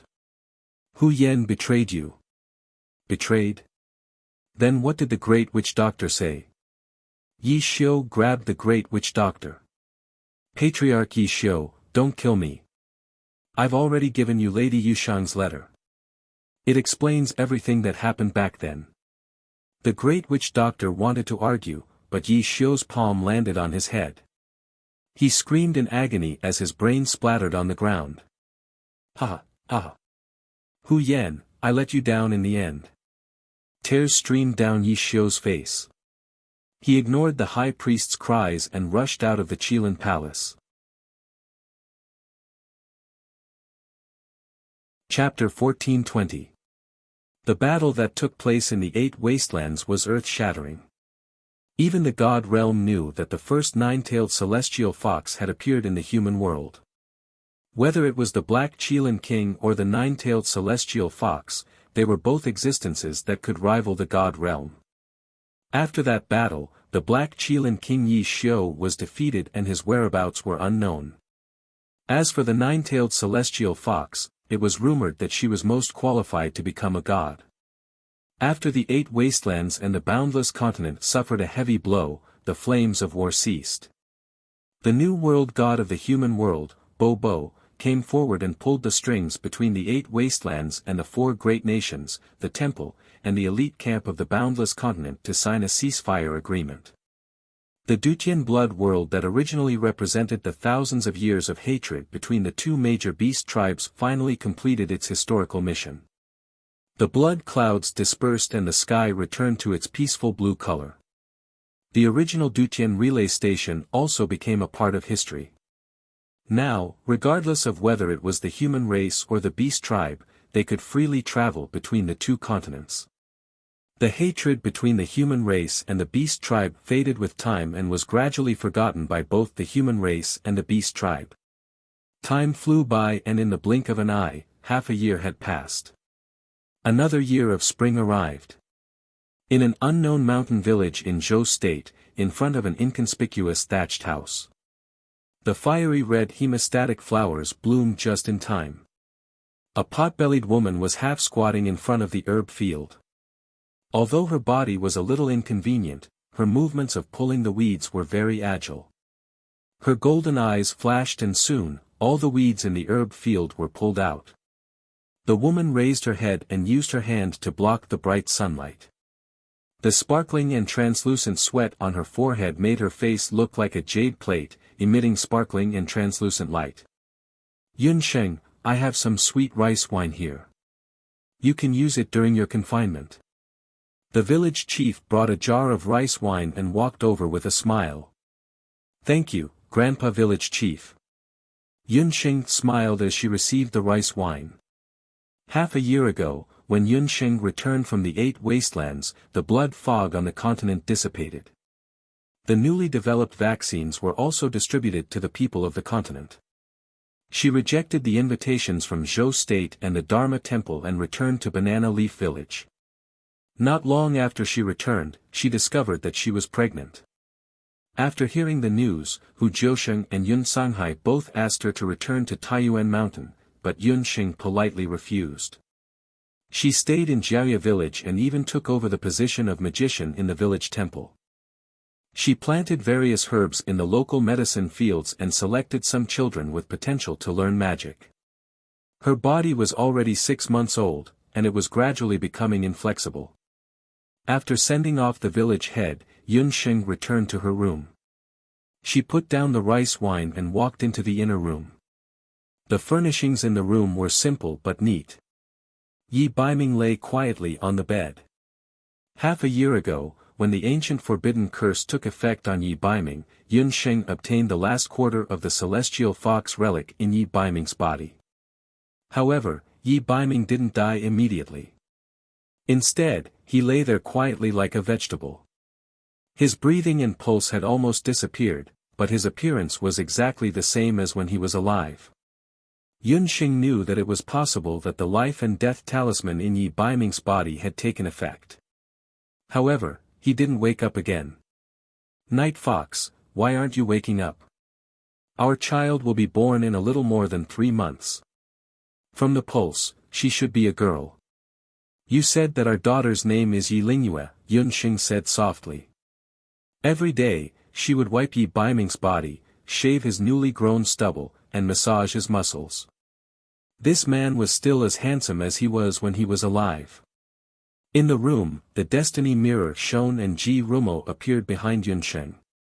"Yun Sheng, don't be too sad. You have to think about the child in your stomach." Seeing Yun Sheng's appearance, Ji Rumo couldn't help but feel sad. However, he knew that Yun Sheng wouldn't listen to him. "Rumo, I have a feeling that he can hear what I say." Yun Sheng smiled and wiped away the tears at the corner of her eyes. She placed Yi Baiming's hand on her bulging stomach and gently caressed it. "Night Fox, listen. Our child is already kicking her stomach. She's even stronger than the average boy. With that, she smiled sweetly. Ji Rumo sighed and glanced at the silent Yi Baiming again before quietly disappearing into the destiny mirror. Yun Xing said softly. In the end, she leaned against Yi Baiming's side and fell into a deep sleep. Night Fox. Our daughter is called Yi Lingyue. Yun Xing's voice kept echoing. In some unknown space that was filled with chaos, Yi Baiming was wandering around, looking for an exit. Ever since he and Yun Sheng had been together, he had become like this. He didn't know where he was now. He also didn't know how Yun Sheng was doing on the boundless continent. However, no matter how hard he searched, he couldn't find the exit of this chaotic area. Give up.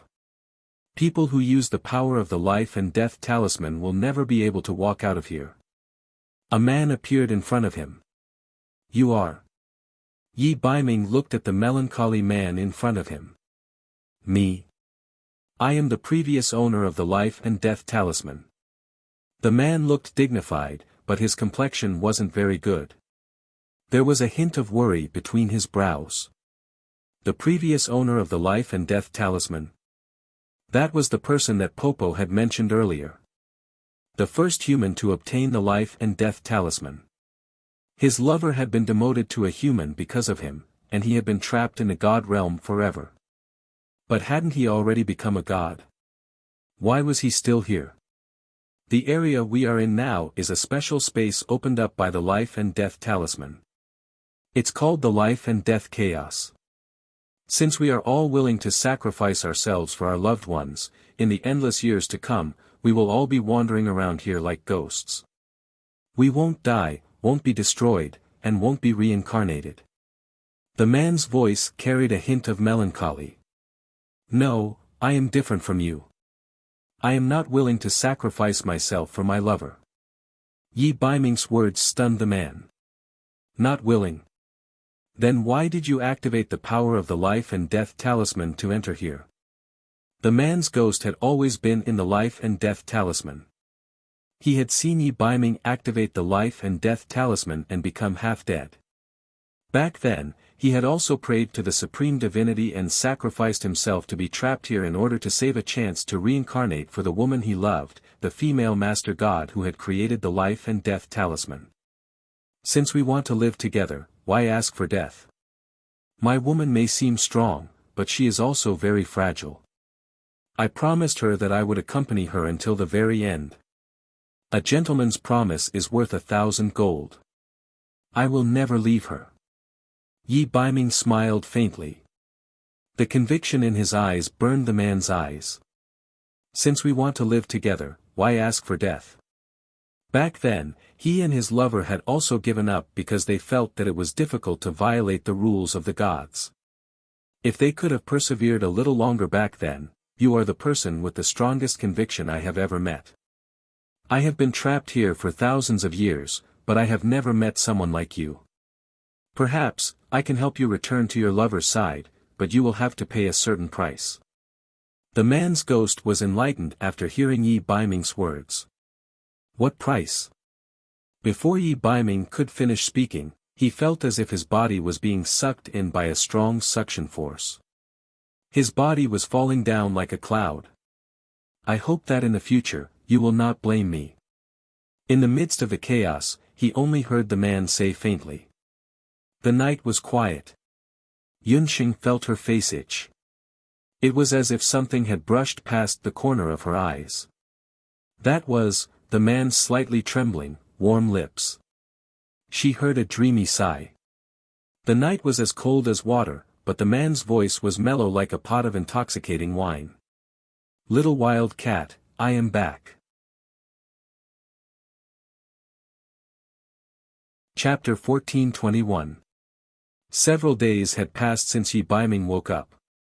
Ever since Yi Baiming woke up, Yunxing's mood improved a lot. She ate and slept well every day, and her stomach grew bigger day by day. By the time she was 7 months pregnant, her stomach was already bigger than a full-term pregnant woman's stomach. In order to prevent a difficult birth in the future, as a modern person with modern medical knowledge, Yunxing knew that at this time, she had to exercise appropriately. For example, she had to take a walk.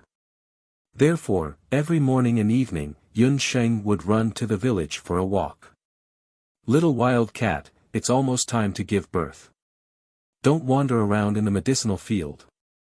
Therefore, every day, a scene would appear in Banana Leaf Village. A tall and handsome man nervously followed beside a pregnant woman with a shockingly big belly. He was like an old hen, protecting her from front and back, afraid that she would accidentally bump into something. Night Fox, how many times have I told you? There are still a few months to the due date.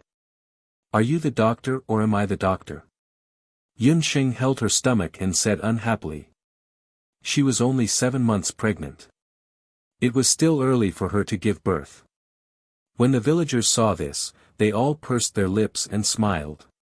One of them was protecting the other, and the other was baring his fangs and brandishing his claws. Everyone was already used to it. However, an accident still happened.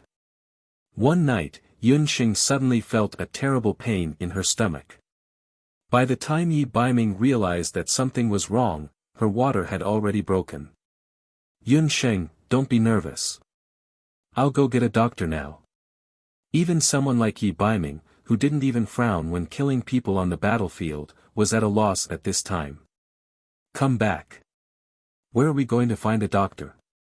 In the entire Banana Leaf Village, I'm the only doctor. Yun Sheng felt that her lower body was wet. Looking at Yi Baiming's appearance, she wanted to cry but had no tears. What should we do? Little wild cat, can you deliver the baby yourself? Yi Baiming's usual black-bellied cleverness was nowhere to be found. Idiot, haven't you heard of the saying, a doctor doesn't treat himself? Yun Sheng was in so much pain that she grabbed Yi Baiming's hand tightly. I'll take you to the city immediately. Yi Baiming's mind was filled with thoughts of teleportation and flying. Which would be faster? I can't hold on any longer. I'm about to give birth. Go and call Ji Rumo out. Yun Sheng's mind was still clear. Ji Rumo was a light magician. His light magic should have some effect on pain and stopping bleeding. Ji Rumo. Yi Baiming shuddered. His muddled mind immediately cleared up. No. Why is that brat interfering when you're giving birth? Yi Baiming was instantly enraged. The damned heavenly fate mirror was hard to guard against. He should have buried the mirror in a hole long ago. Damned fox, I'm going to die from the pain. Yun Sheng no longer had the strength to reason with this jealous guy. Tell me the steps. I'll deliver the baby. Yi Baiming was hot-headed. He rolled up his sleeves. Wasn't it just delivering a baby? He was the regent of Great Zhou. He could govern the country with his literary skills and stabilize the country with his military skills. He didn't believe that he couldn't do such a simple thing as delivering a baby well. Yun Sheng was speechless. This jealous night fox really wanted to kill her brain at a time like this. However, there was no other way now. Fortunately, she had already asked someone to create a set of surgical tools for her convenience. It was more than enough to deliver a baby. Half an hour passed. When the loud cry of a baby came from the room, Yi Baiming and Yun Sheng heaved a sigh of relief at the same time. Yi Baiming also heaved a sigh of relief. According to Yun Sheng's instructions, he cut the umbilical cord and tied a knot. Night Fox, I didn't expect you to be so talented in medicine. Yun Sheng was a little weak, but she was still in good spirits. Seeing that Yi Baiming didn't reply, Yun Sheng was a little puzzled. What's wrong? Is the baby a boy or a girl? Although Yun Sheng already knew that she was pregnant with a girl, Yi Baiming's reaction made her feel a little uneasy. It's a very beautiful baby girl, but... Yi Baiming stared at the little girl in his arms. This was the first time Yi Baiming was holding a newborn baby. The little girl couldn't be said to be good-looking at this moment. Because she was born prematurely, she only weighed 6 pounds. Her skin was red and wrinkled like a kitten. She didn't look beautiful at all. But even so, in Yi Baiming's eyes, she was the most beautiful baby in the world. Because this was his daughter, his and Yunsheng's daughter.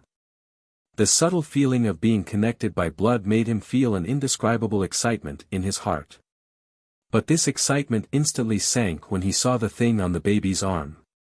Yi Baiming's hand trembled slightly. There's a mark of life and death on her body. Ji Rumo came out of the destiny mirror. If it were any other time, Yi Baiming would have shouted at him to go back to where he came from and not disturb their family of 3. But now, he couldn't say anything. What? Yunsheng didn't care about her body that had just given birth and struggled to get up. Yi Baiming hurriedly carried the baby over and motioned for her not to force herself to get up. Yunsheng looked over. Just as Ji Rumo said, there was a life and death talisman on the arm of Yunsheng's newborn daughter. This life and death talisman was the one that Yunsheng had implanted in Yi Baiming's body a long time ago.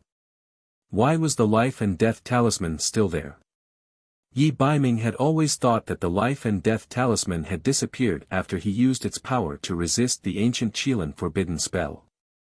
But why would this life and death talisman, which sucked a person's magic power and battle energy, appear on little Ling Yu's body? Could it be that I harmed our daughter? Yi Baiming thought back to that day. In the chaos of life and death, he met the man, who was also the first owner of the life and death talisman. When he sent Yi Baiming away, he said, "I hope you won't blame me in the future. I'm afraid it's just as you suspected. In order to help you wake up, the previous owner of the life and death talisman transferred the power of the life and death talisman to little Ling Yu. Little Ling Yu's premature birth was probably because of the life and death talisman." Ji Rumo went forward to check on little Ling Yu's body. "But you two don't have to worry. Other than being a premature baby and being a little weak, the little girl's body is very healthy."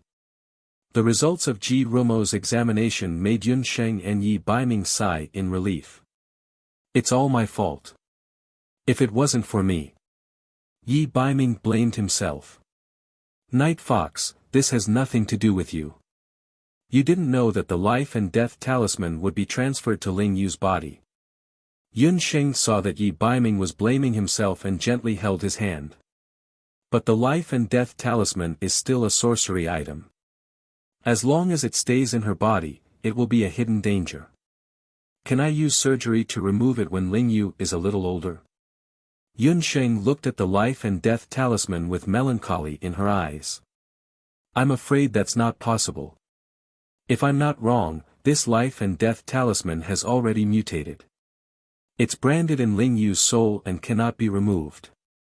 However, as long as she doesn't use magic power or battle energy in the future, she shouldn't be able to activate the life and death talisman's power." Ji Rumo's words made Yunsheng and Yi Baiming feel relieved but worried at the same time. If that was the case, wouldn't their daughter be unable to cultivate magic or battle energy for the rest of her life? Chapter 1422. Before she was 3 years old, little Ling Yu was considered the happiest child in the entire continent. Her father and mother were the most respected couple in the entire banana leaf village. Her parents were the best looking in the entire village. Not only that, her father knew Duki, and her mother knew magic. In the words of the villagers, little Ling Yu's parents were awesome. However, what little Ling Yu was most proud of was that her father and mother were very loving. Ever since little Ling Yu could remember, she had never seen her parents fight. As long as her mother was unhappy, her father would coax and lie to her. He would either secretly pull her mother into the room to play kisses, or bring her mother to the roof to look at the stars. In any case, little Ling Yu's family had never had any conflicts between uncles and aunts in the village. Not only that, her mother also had many friends. They would come to Banana Leaf Village as guests from time to time. Every time they came, they would bring many fun and delicious things for little Ling Yu. However, the happy Ling Yu had a small flaw. She couldn't learn magic and Duki like the other children in the village. Her mother said that her body wasn't suitable for learning magic and Duki. When she first found out about this, little Lingyu was sad for a while. But soon, she forgot about it because she realized that she was different from ordinary people. Although she didn't know magic or do-chi, she had a special ability. Little Lingyu had only discovered this little ability of hers by chance. As her mother was the only doctor and magician in the village, her father often had to help her mother gather herbs in the mountains and enter the city to sell them. Most of the time, little Lingyu spent in the village, she played with the other children in the fields. That day, she was playing with Xiao Chui and Chang Zi. They were playing happily by the fields when suddenly, Xiao Chui started crying. It turned out that a large python had swam out of the fields. That python wasn't small at all. It was even thicker than little Lingyu's thigh. Xiao Chui and Chang Zi were so scared that they didn't dare to move. Go and get my mother. Little Lingyu was also scared out of her wits. However, she knew that she had to protect her friends at this time. The large python slithered and pounced towards little Lingyu. In a moment of desperation, little Lingyu's heart skipped a beat. A stone flew into the air. By the time little Lingyu reacted, her mother had already rushed over with a group of villagers. Lingyu. Yunsheng was shocked when she saw the python in the field. The python's triangular head had already been smashed into smithereens, and it had long since stopped breathing. She then looked at her daughter. She was so scared that her little body was curled up into a ball. In order to prevent herself from crying, her daughter bit her lips tightly. Lingyu, tell mother, what exactly is going on? Yunsheng's heart was filled with regret. She was busy with the village's matters and almost let her daughter get hurt. Nyangqin, I don't know either. I only know that when the python pounced on me, I was very scared. I just wanted to hit it with a rock. Little Lingyue hugged her mother's neck, feeling warm and safe. That night, when Yi Baiming returned home, Yunsheng told Yi Baiming what had happened during the day. Night Fox, I'm worried that my daughter inherited my magic or your battle aura talent. That rock that was used to kill the python weighed at least 60 to 70 kilograms. Even the villagers in the village would have a hard time lifting it. Yunsheng was very anxious. Due to the life and death talisman, she could only harden her heart and not let her daughter learn magic or battle aura. In order to not let her daughter suffer, she would rather stay in the isolated banana leaf village and be an ordinary couple with Yi Baiming. In these 2 to 3 years, their family of 3 had lived very happily. Little wild cat, don't let your imagination run wild. I've already checked little Lingyue's dantian. There's no battle aura or magic waves in her dantian. Yi Baiming comforted his wife. Father, mother, do you think Lingyu used magic or battle aura? No, Lingyu only thought about it and that rock flew into the air. Just like this. Yi Lingyue still didn't know that her parents were worried about her special ability. She was like a child who had found a treasure and was eager to show off her abilities to her parents. She thought for a moment and the illumination spell in the house was extinguished. During this time, Yunsheng and Yi Baiming indeed didn't feel any magic or battle aura waves. This is. Yunsheng and Yi Baiming were shocked. It was obvious that there was a mysterious power in their daughter's body that neither of them knew about.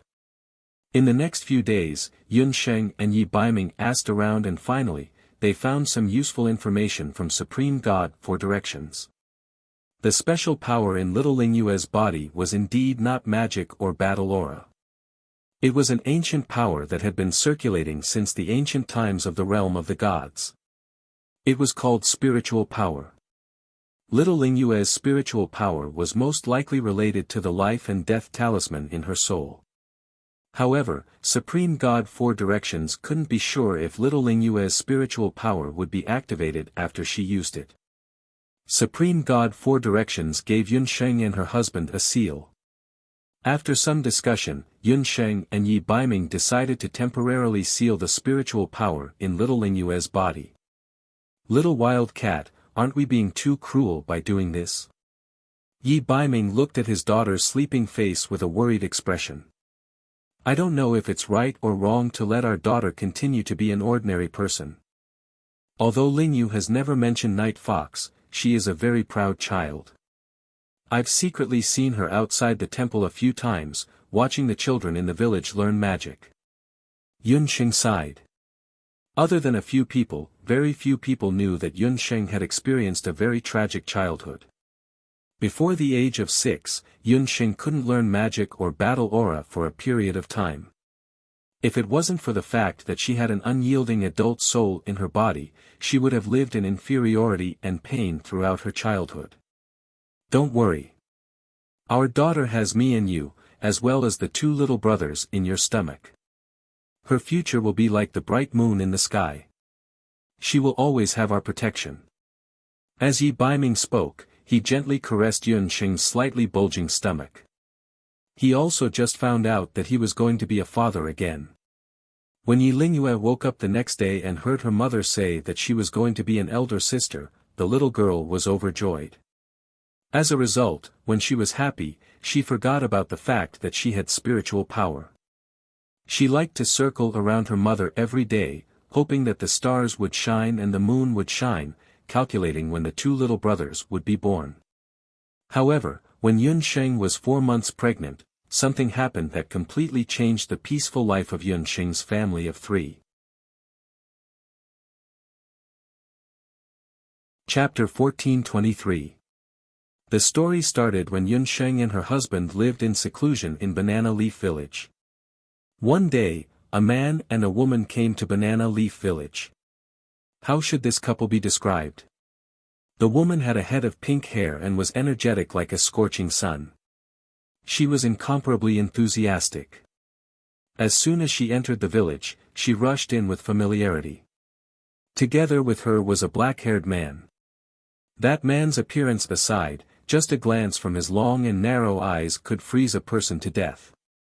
The 2 of them, one hot and one cold, walking together naturally attracted the attention of many people. Look at the 2 of them walking and talking. No, to be precise, it was the pink-haired woman who kept talking. Ming Ri, this is the small mountain village where I unlocked the seal. I miss this place so much. I haven't been back here for many years. I wonder how old little Lingyu is. The affairs of the human world are too troublesome. I didn't even get to drink little Lingyu's 1-month celebration.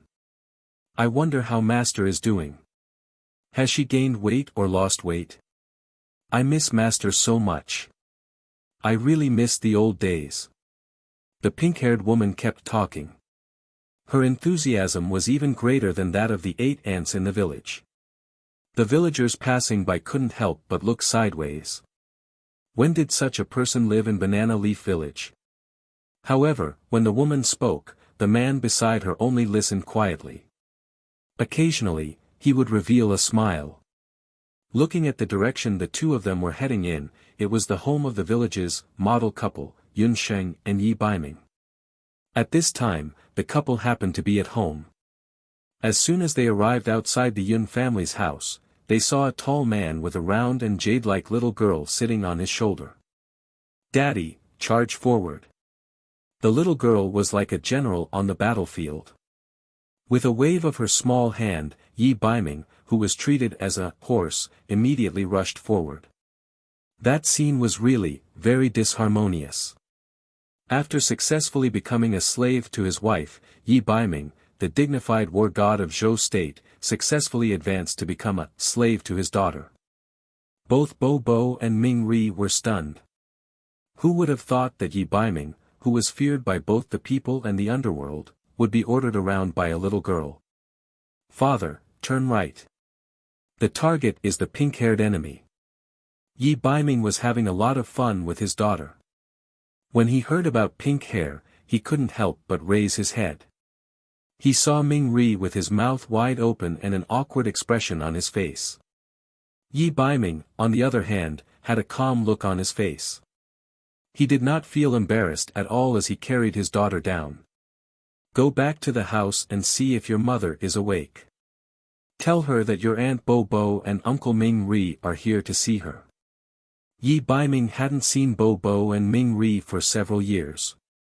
Before Yunsheng went into seclusion, Bo Bo, with the help of Ming Ri, managed to reconcile the 8 wastelands in the boundless world.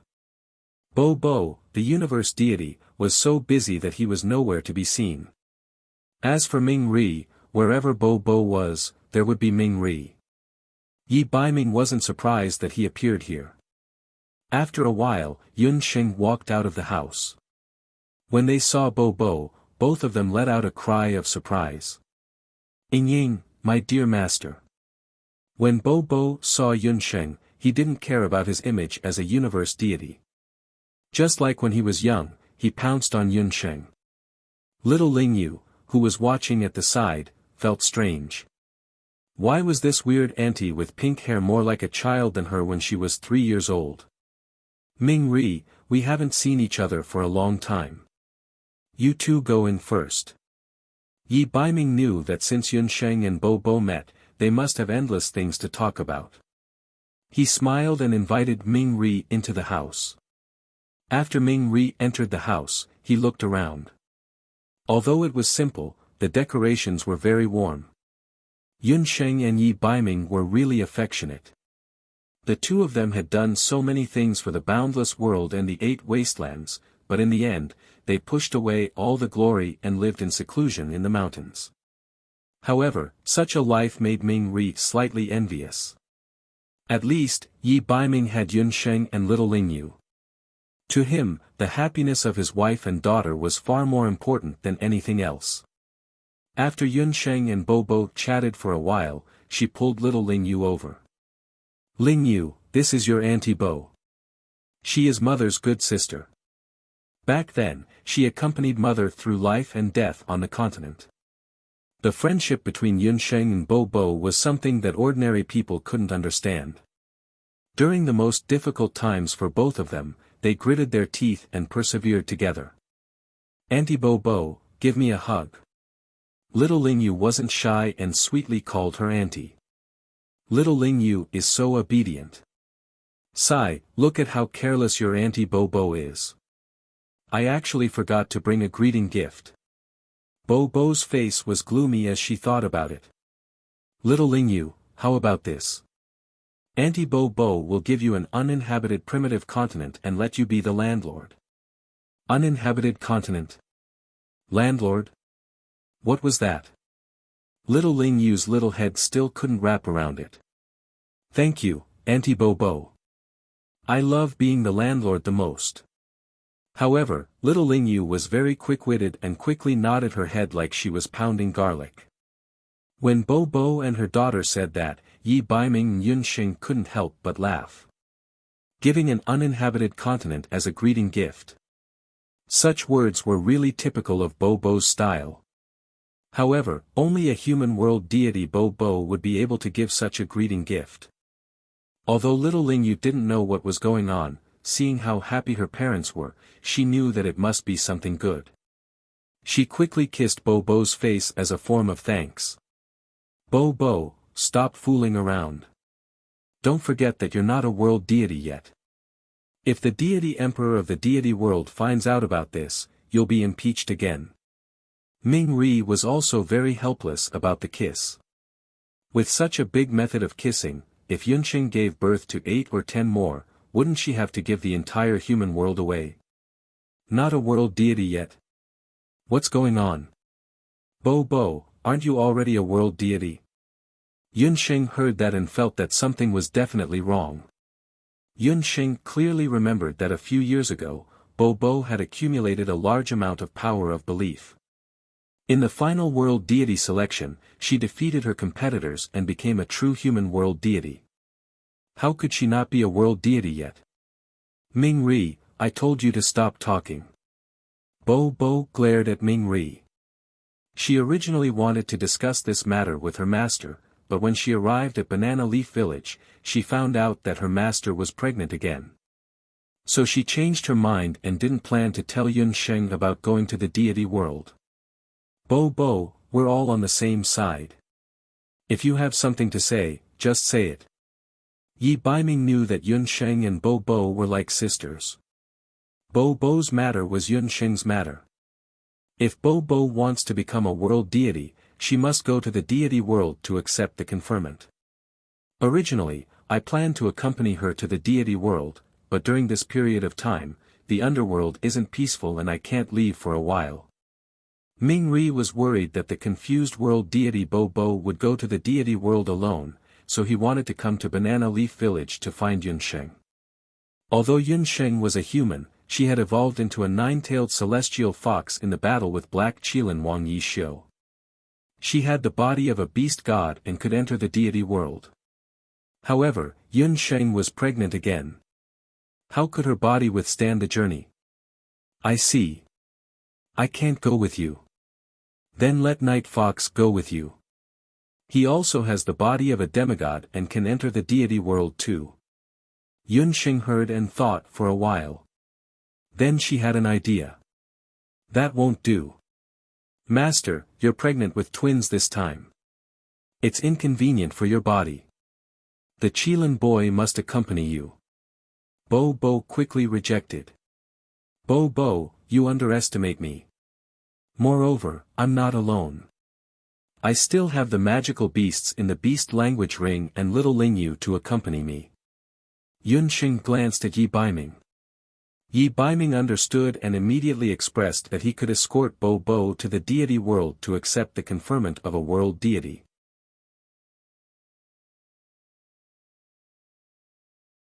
Chapter 1424. Before Yi Baiming left, little Lingyu was still reluctant to part with him. Lingyu, you just have to wait until the blood-clotting flowers bloom in the herb field. Then, you'll be able to see Daddy coming back. Yi Baiming smiled as he bid farewell to his daughter. He calculated the journey back and forth. 1 month should be enough for him to return from the realm of the gods.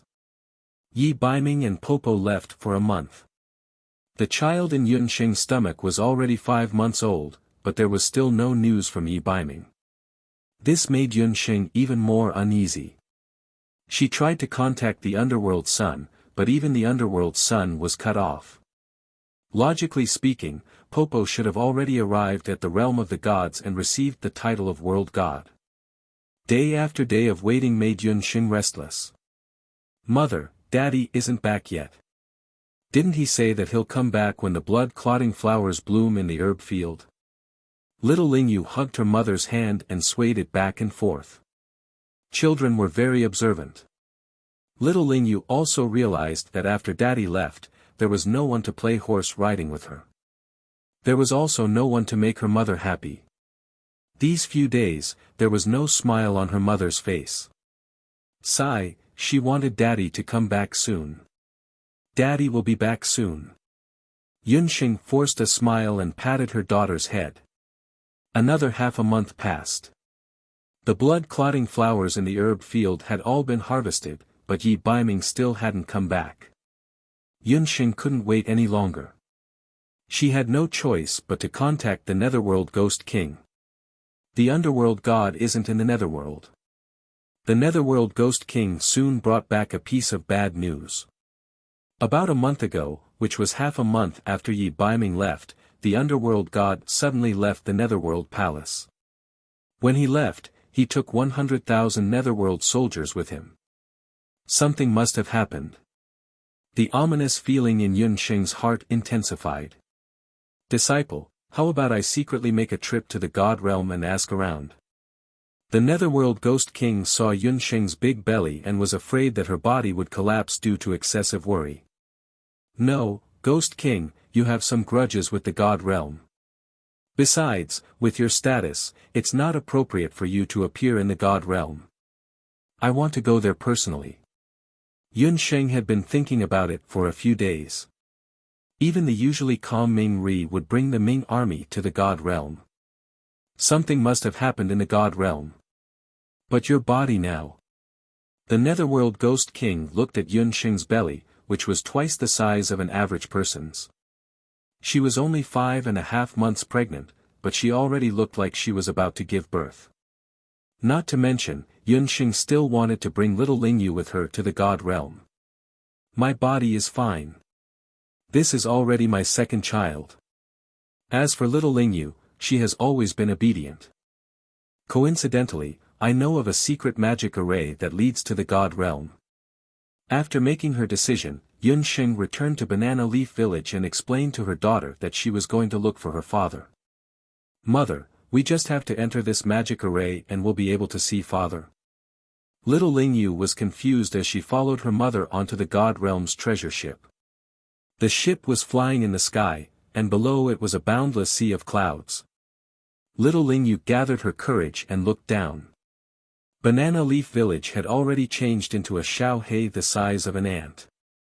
It was much taller than the time when her father brought her and her mother to the rooftop to look at the stars. There were only two ways to go from the human world to the God realm. One was through the path of the gods, and the other was through a magic array. The only path of the gods in the boundless continent opened once every 3,000 years. That time, Yun Sheng and Yi Baiming opened it together. After the two of them missed that opportunity, the next time the path of the gods opened would be another 3,000 years. Therefore, Yun Sheng could only go to the God realm through a magic array. That magic array was left behind by the Beast King from the previous time. Yun Sheng still managed to find out the whereabouts of that magic array from demigod Qin Cheng. Yes, as long as we pass through that magic array, we'll be able to see father very soon. Yun Sheng comforted her daughter. Although she said that, Yun Sheng wasn't very confident in her heart. What was the celestial realm like? Could the magic array really send them there? None of this was certain. Insolent human, how dare you trespass into the God realm? Just as Yun Sheng's treasure ship passed through the magic array and entered the God realm, a thunderous roar came from the sky. Suddenly, a thunderous roar resounded in the sky, and a fireball appeared in the sky, striking towards the divine world's treasured ship. Yun Sheng didn't panic. A beautiful divine lotus fire appeared between her fingers and shot out. Seeing the divine lotus fire, a strange sound came from the ball of fire. Then, the ball of fire landed on the treasure ship, and a divine beast walked out from it. When they saw each other clearly, the divine beast and Yun Sheng were both shocked. Bai-hun. Little girl. Coincidentally, the guardian of this magic array was actually the divine beast Bai, and that Yun Sheng had met in the smelted geocentric cave when she was still a little girl. At that time, the two of them had only met once. Because Yun Sheng had cured Bai-en's tooth disease, Bai-en had gifted her divine lotus fire after Yun Sheng had passed the test. Unexpectedly, the two of them met again in the God realm. Little girl, I haven't seen you for a few years. You actually purified the divine lotus fire into divine lotus fire. That little girl beside you is your daughter. She's really like you.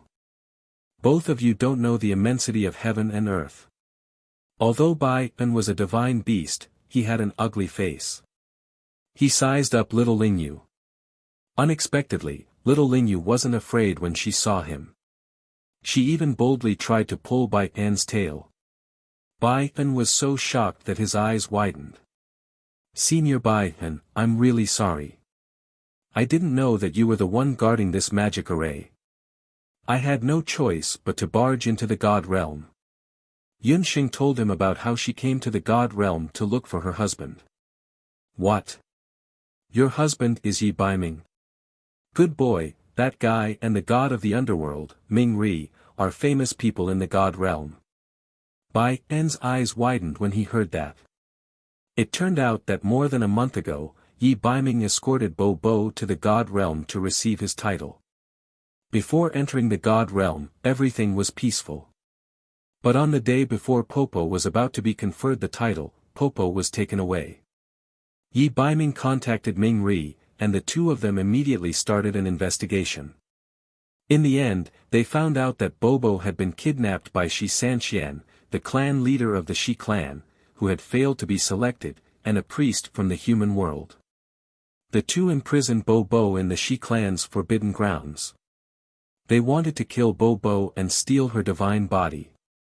Human realm priest. Yun Sheng immediately thought of a person. That was the beast god Altar's high priest. After Yi Xiu disappeared, the beast god altar's high priest's whereabouts were also unknown. Who would have thought that he actually came to the god realm and colluded with the failed Shi Sanqian?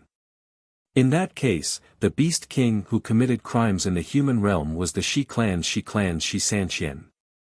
Shi Sanqian was a descendant of the ancient god clan. The power behind him was one of the four great god emperors, Emperor Fenggu. Ming Ri and Yi Baiming originally wanted to directly report this to Emperor Yan Yan, but Emperor Fenggu was obstructing them. Ming Ri and Yi Baiming were worried that Bo Bo would meet with misfortune. In their anger, the two gathered 100,000 underworld soldiers and killed their way to the god-falling plains where the Shi clan was located. At this moment, the underworld army and the Shi clan's army are still fighting in the god-falling plains. Bai Pen sighed as he spoke. Senior Bai Pen, can you bring me to the god-falling plains? I must find Yi Baiming. Yun Sheng was very anxious. She begged Bai Pen. Bai Pen looked at Yun Sheng's big belly and the little girl beside her. He couldn't help but feel compassion. He brought the mother and daughter to the god-falling plains. Chapter 1425. The fallen god plains used to be a large plain with lush grass. However, ever since the battle between the Netherworld Lords and the Shi clan started, the entire Pingyun was bathed in heavy killing intent. The sky was dark as if there were countless dark clouds in the sky. Lightning could be seen flashing in the sky. It wasn't magic, but magic power and Do Qi clashing against each other. Yun Sheng looked over. It was a battle of life and death between 100,000 divine soldiers and the Netherworld guards. This battle was caused by the selfish desires of Shi Sanqian and the High Priest. It would definitely cause the Shi clan, who had tens of thousands of years of history, to suffer. She saw the Netherworld sun turn into a ray of light and rush towards the Shi clan's forbidden grounds. There were 2 or 3 familiar auras in the forbidden grounds. One of them was Bo Bo, and the other was the High Priest.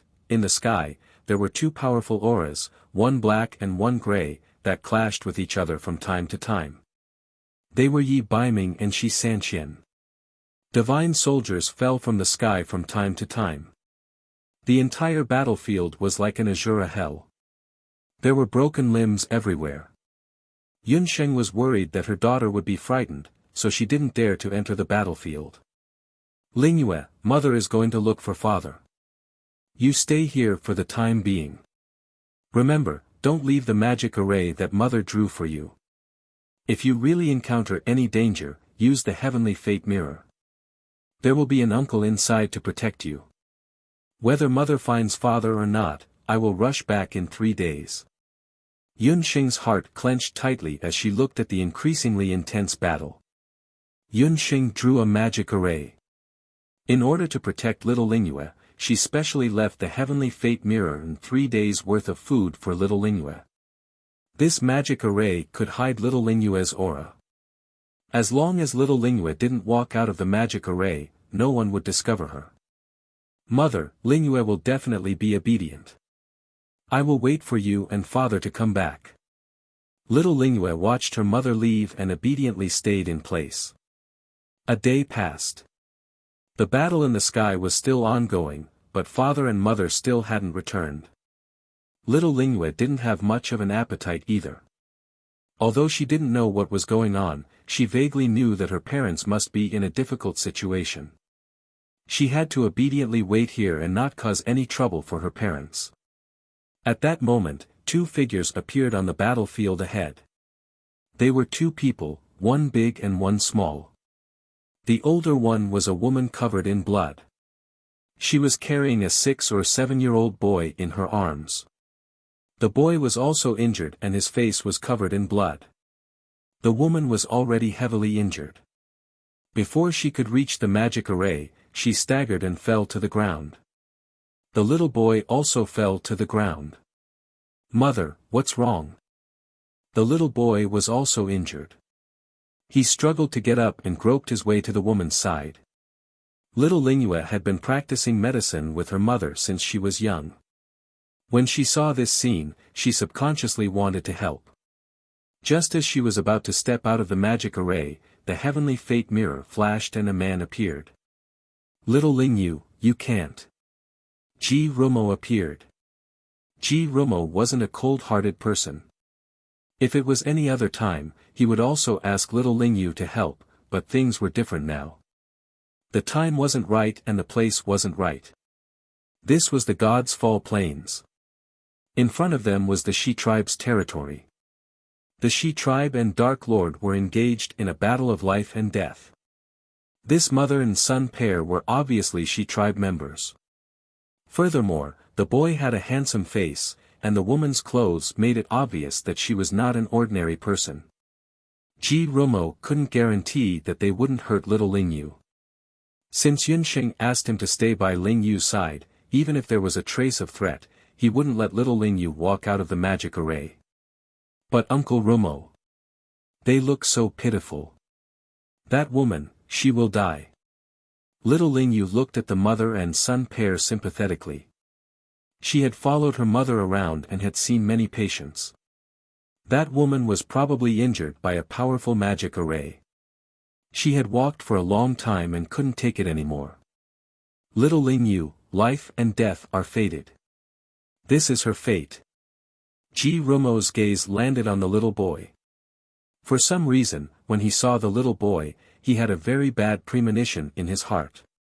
A blurry image appeared in Ji Rumo's mind.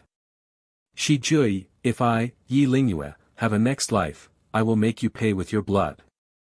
The woman, whose eyes were filled with despair, fell into the bottomless abyss. The woman's image overlapped with little Lingyu's. Ji Rumo's heart shook. The image disappeared. Ji Rumo had an urge to take little Lingyu and leave. The farther away they were from the boy, the better. He had a strong premonition that the boy would bring misfortune to little Lingyu.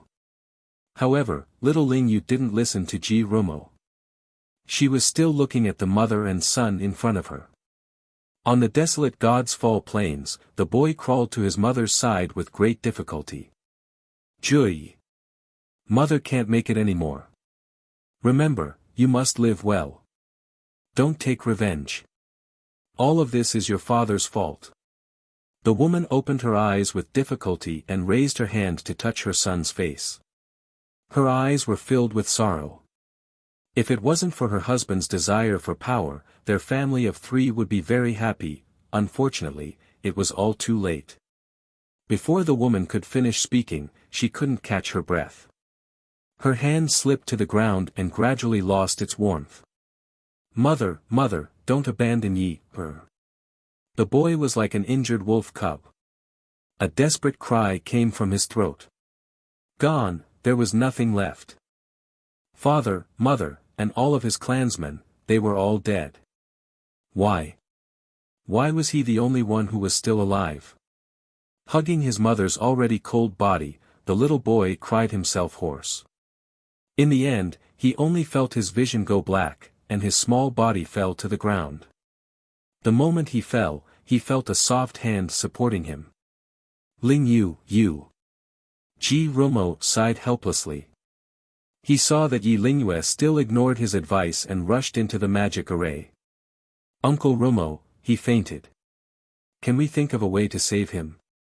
Little Lingyu looked anxiously at the unconscious boy with a nervous expression. Could it be that everything is fate? Ji Rumo couldn't resist little Lingyu's pleas and brought her to a god race village 5 kilometers away. In order not to worry her mother, little Lingyu even left a letter in the magic array. After doing all this, little Lingyu finally felt at ease and followed Ji Rumo to the god race's ancient village. Many years later, when Ji Rumo recalled what happened back then, he couldn't help but sigh. If he had been more determined back then, or if he had hardened his heart and killed the fledgling Shi Jui, perhaps Yi Lingyue would still be the happy Yi Lingyue that she used to be. However, everything was destined. The gears of fate had already begun to turn.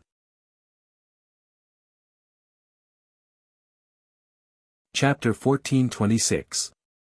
The next day, the little boy that Yi Lingyue saved finally woke up. After he woke up, he didn't say a word and just stared blankly. He couldn't see his surroundings and didn't want to talk to the people around him. It was as if he was in a protective shell that didn't allow him to come into contact with the outside world and didn't allow anyone to touch him. After realizing that the little boy couldn't see clearly, little Lingyue was very nervous. Ji Rumo could only tell little Lingyue that it was because he was too sad. After a while, his eyes would recover. "You're awake. You've been hungry for the whole day. Do you want to eat something? My mother said that when a patient wakes up, he should drink some sugar and salt water first, then eat some porridge." Little Lingyue was worried that he wouldn't be able to take it if he didn't eat or drink, so she walked over with a bowl of water. "Go away." Hearing the word mother, the little boy suddenly got angry and pushed little Lingyue away.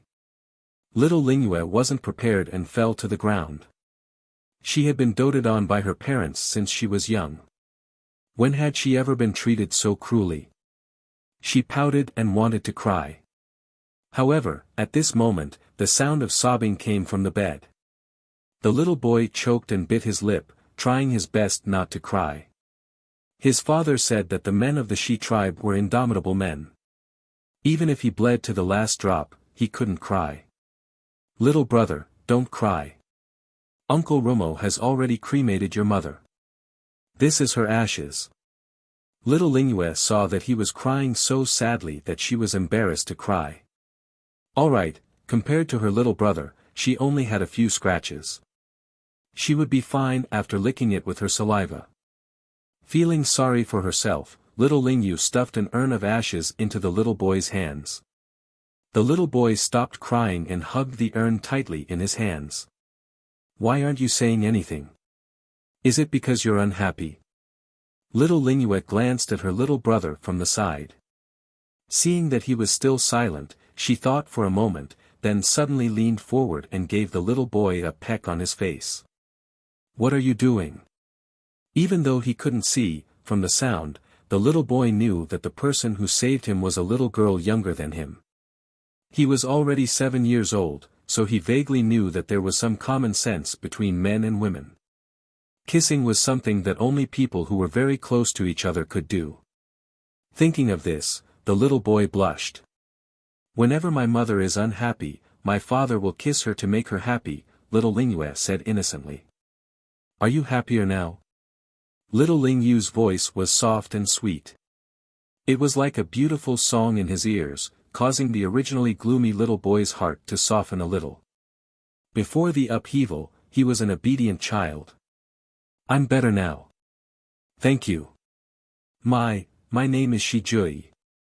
In the future, you can't casually do things like kissing people," Shijui said in a low voice. "Why?"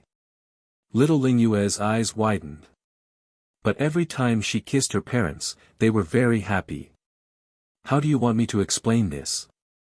Anyway, in the future, other than your parents, and me, you can't kiss anyone else. That's it." After saying this domineeringly, Shijui blushed again.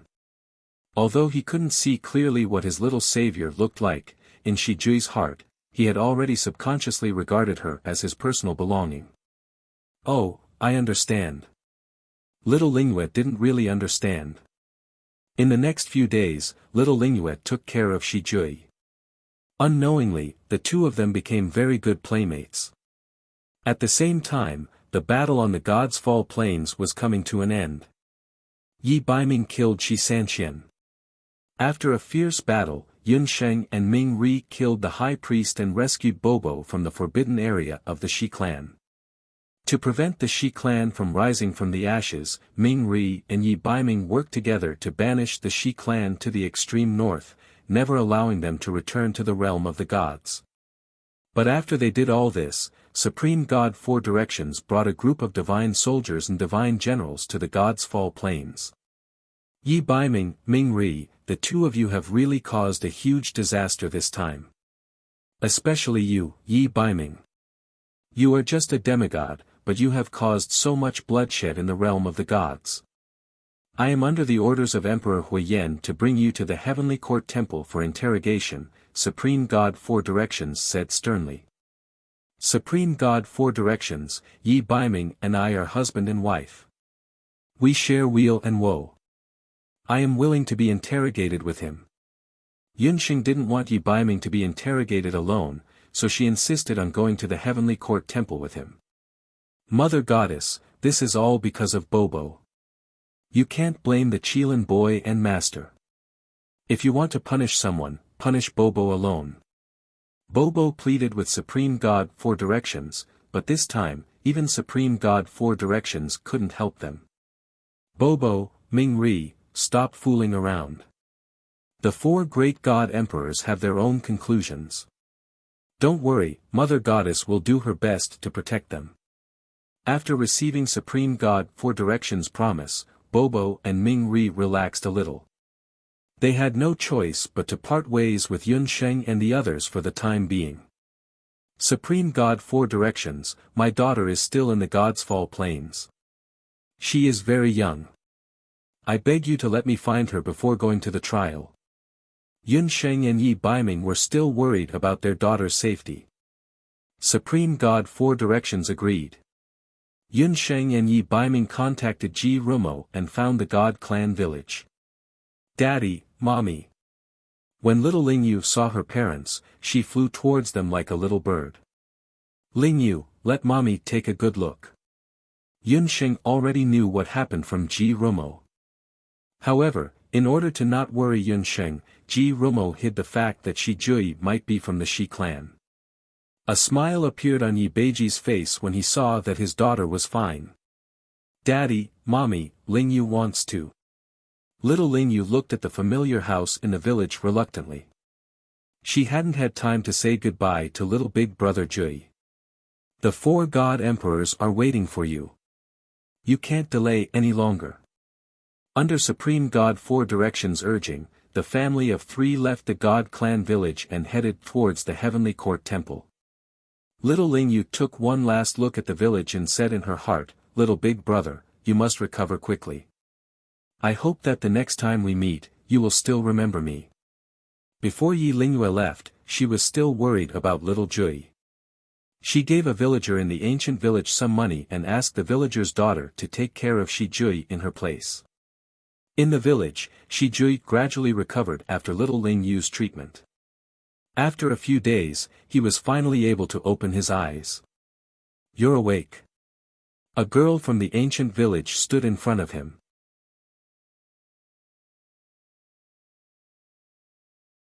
Chapter 1427. Bo was conferred the title of World God and Ming Ri was released. The God world regained its peace temporarily. However, Yunsheng and her family of three were detained in the God world's prison. Ming Ri, we can't leave Master and the rest behind. Bo was worried about Yi Baiming and Yunsheng who were detained. She went to look for Supreme God Four Ways several times, but she was persuaded to leave by Ming Ri.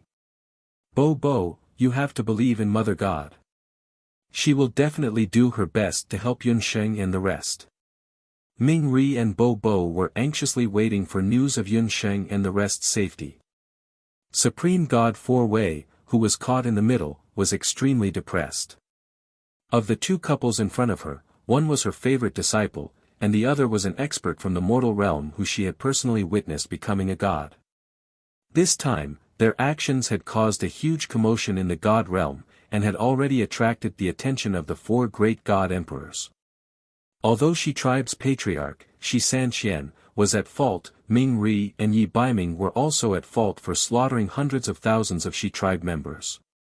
The God Emperors must have received a lot of accusations. As for Ming Ri and Yi Baiming's fate, it would depend on the outcome of the meeting between the God Emperors. In the vast God world's heavenly court, there were four God Emperor thrones in the void. A burst of divine light shone and the four God Emperors in charge of the God world personally came to the heavenly court. On the God thrones, there were four God Emperor imprints of fire, wind, water, and earth. The four God Emperors were three men and one woman. The one on the red throne was Emperor Huiyan, the one on the blue throne was Icefield Empress, the one on the green throne was Emperor Feng Gu, and the one on the yellow throne was Emperor Changsheng. Huiyan, the matter of Yun Sheng and Yi Baiming cannot be tolerated. The first to speak was Emperor Feng Gu. Everyone knew that the Shi tribe was originally a god tribe under Emperor Feng Gu. His request to punish Yun Sheng and her husband was obviously selfish. Wind Monarch, in this emperor's opinion, although Yi Baiming's actions are somewhat extreme, it is also because Shi Sanqian was at fault. If he hadn't captured the mortal world's universe god, Yi Baiming, an underworld god, wouldn't have started a massacre, Emperor Huiyan said unhappily. Emperor Feng Gu was the most narrow-minded and only knew how to cover for others. Emperor Yan Huang is right this time. Wind Monarch, in the god realm, if a god emperor breaks the law, he is as guilty as a master god. Don't think that others don't know what Shi Sanqian has done in the human realm all these years. A few of my divine masters have already submitted petitions to impeach him.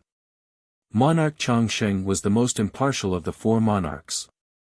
With a wave of his hand, a thick stack of memorials appeared in his hand, which he tossed to Monarch Feng Gu.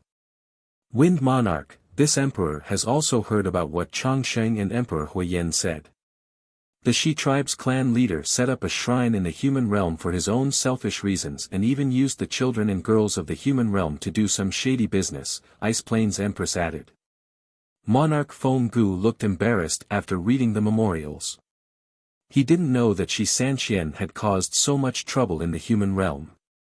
Even so, even if Shi Sanqian did do something wrong, it was instigated by others. Yi Baiming, an underworld god, exiled the Shi tribe to the extreme north and killed 100,000 Shi tribe soldiers. This can't be wrong. Casualties are inevitable in the battlefield. Back then, Yun Sheng and Yi Baiming were separated several times to save the 8 barons and the Wuji continent from a catastrophe. The number of people they saved was more than 100,000, Emperor Huiyan said with conviction. Huiyan, aren't you saying this because that little girl is your descendant and you want to protect her? If you don't punish the couple, it will be difficult to convince the public. Monarch Feng Gu also knew that Yun Sheng was a direct descendant of Emperor Huiyan. Emperors, please calm down. How about this, let me make a judgment. Shi Sanqian sneaked an attack on a universe god and made a big mistake. The Shi tribe was exiled because of his evil deeds. This is also a kind of experience for the Shi tribe. As for Yun Sheng and Yi Baiming, they should be rewarded and punished for their crimes, Monarch Chongqing said, and Ice Plains Empress nodded. Monarch Huiyan and Monarch Feng Gu's expressions softened. In the heavenly court, Yun Sheng, Yi Baiming, and little Lingyu were still waiting for the results of the meeting of the 4 emperors. Daddy, Mommy, Lingyu is a little scared. Looking at the solemn faces of the divine soldiers and divine generals, little Lingyu nervously grabbed her mother and father's hands. Lingyu, Daddy and Mommy are here. You don't have to be scared. Yun Sheng and Yi Baiming looked at each other tacitly. In each other's eyes, there was only encouragement and magnanimity. The two of them had experienced so much together. Whether it was the war in the 8 Desolates' boundless continent or the war of the Shi tribe, they had never backed down. Yi Baiming, Yun Sheng, hear the decree. Supreme God 4 directions appeared in front of the family of 3. The husband and wife knelt together, and little Lingyu followed suit. Yi Baiming, as a demigod, you ignored the decree of the gods and killed 10,000 divine soldiers of the Shi tribe. You exiled millions of Shi tribe members. Your crimes are extremely heinous. According to the laws of the gods, you should be imprisoned in the ancient heavenly prison for 10,000 years. However, the god emperors have shown mercy. On account of Madame Ye's pregnancy, the husband and wife practiced medicine for several years and saved countless lives in the mortal world. Yi Baiming will be pardoned from his 10,000 years in the heavenly prison. Yi Baiming will be conferred the title of Supreme God of the 8 Barons. He will be in charge of the 8 Barons' domain. Yun Sheng will be conferred the title of Medicine Buddha. She will travel to the 8 Barons with her husband. After the Supreme God of the 4 directions finished reading the decree, the couple thanked him and accepted it. Supreme God 4 directions, what is this decree? Yun Sheng was confused. The decree clearly said that Yi Baiming was guilty, so why was the couple conferred the title of Supreme God and the title of Medicine Buddha? This is the God Emperor's gratitude for what the two of you have done for the mortal world. They have pardoned Yi Baiming from prison. However, the two of you must not let your guard down. The 8 Desolates divine realm mentioned in the decree is not a good place. It is the most desolate realm in the God realm. Gods and demons coexist there and it is extremely dangerous. The 8 Desolates divine realm has already changed more than 20 supreme gods. Every supreme god has either died or been injured. According to the decree, the two of you are to head to the 8 Desolates divine realm. This was all that Supreme God 4 Directions could do for the couple. A magic array appeared beside her. That magic array led to the 8 Desolates divine realm. That's right, I see that your daughter's fate is extraordinary. Listen to this Supreme God. Before she turns 18, don't let her leave the 8 Desolates divine realm. Otherwise, she will definitely encounter the tribulation of reincarnation, Supreme God 4 Directions suddenly said as he looked at little Lingyue. Thank you for your reminder. We will bid farewell here. Yi Baiming and Yun Sheng thanked Supreme God 4 Directions and walked into the magic array with little Lingyue. The magic array flashed and the family of 3 disappeared. Father, Mother, where are we going? Little Lingyue asked nervously as she grabbed her parents' hands. Lingyue, we are going to a brand new God realm. That will be our home in the future. Father and Mother will bring you and the 2 little brothers who are about to be born. Together, we will build a new home that belongs to us. Yi Baiming carried little Lingyue and hugged his beloved wife, Yun Sheng. He felt a sense of satisfaction that he had never felt before. In front of them, a barren and brand new continent awaited them. However, the couple did not feel a trace of uneasiness. In their hearts, there was only hope. This was because they knew that no matter if it was the human realm, the God realm, or the underworld, as long as a family was together, it would be their home. The story of the family of 3 and the twins was occasionally touched upon in the later chapters. Many people asked why little Lingyue had become Yi Lingyue in the new book. This was a new story. There was no need to feel sad because little Lingyue would find someone who loved her dearly. The story of the night fox and the wild cat was complete. The following chapters were the other side characters.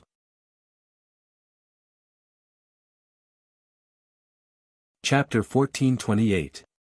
When Dong Huang Linger brought Gufeng back, he was already very old. He was so old that when they appeared in front of the officials of the East Royal Dynasty, none of the officials were willing to accept this imperial husband who was old enough to be the Empress' grandfather. Even though they knew that this old man with wrinkled skin and white hair and a crooked waist, in order to protect the entire boundless world, he burned a large amount of his life force and forged the Dutian blood seal, which caused him to age prematurely. His achievements were worthy of praise from the entire boundless world. However, this didn't change the fact that the officials were unwilling to accept Gufeng. But Empress, you are the only bloodline of the East Royal Dynasty. If you are together with Lord Gufeng, the East Royal Dynasty will have no successor. Dong Huang Linger understood all of this. However, she still insisted that only Gufeng could be her imperial husband.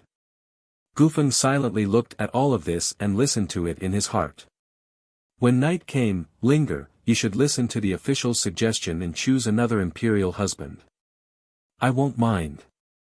Gufeng stared at the woman in front of him. Dong Huang Linger was only in her 20s.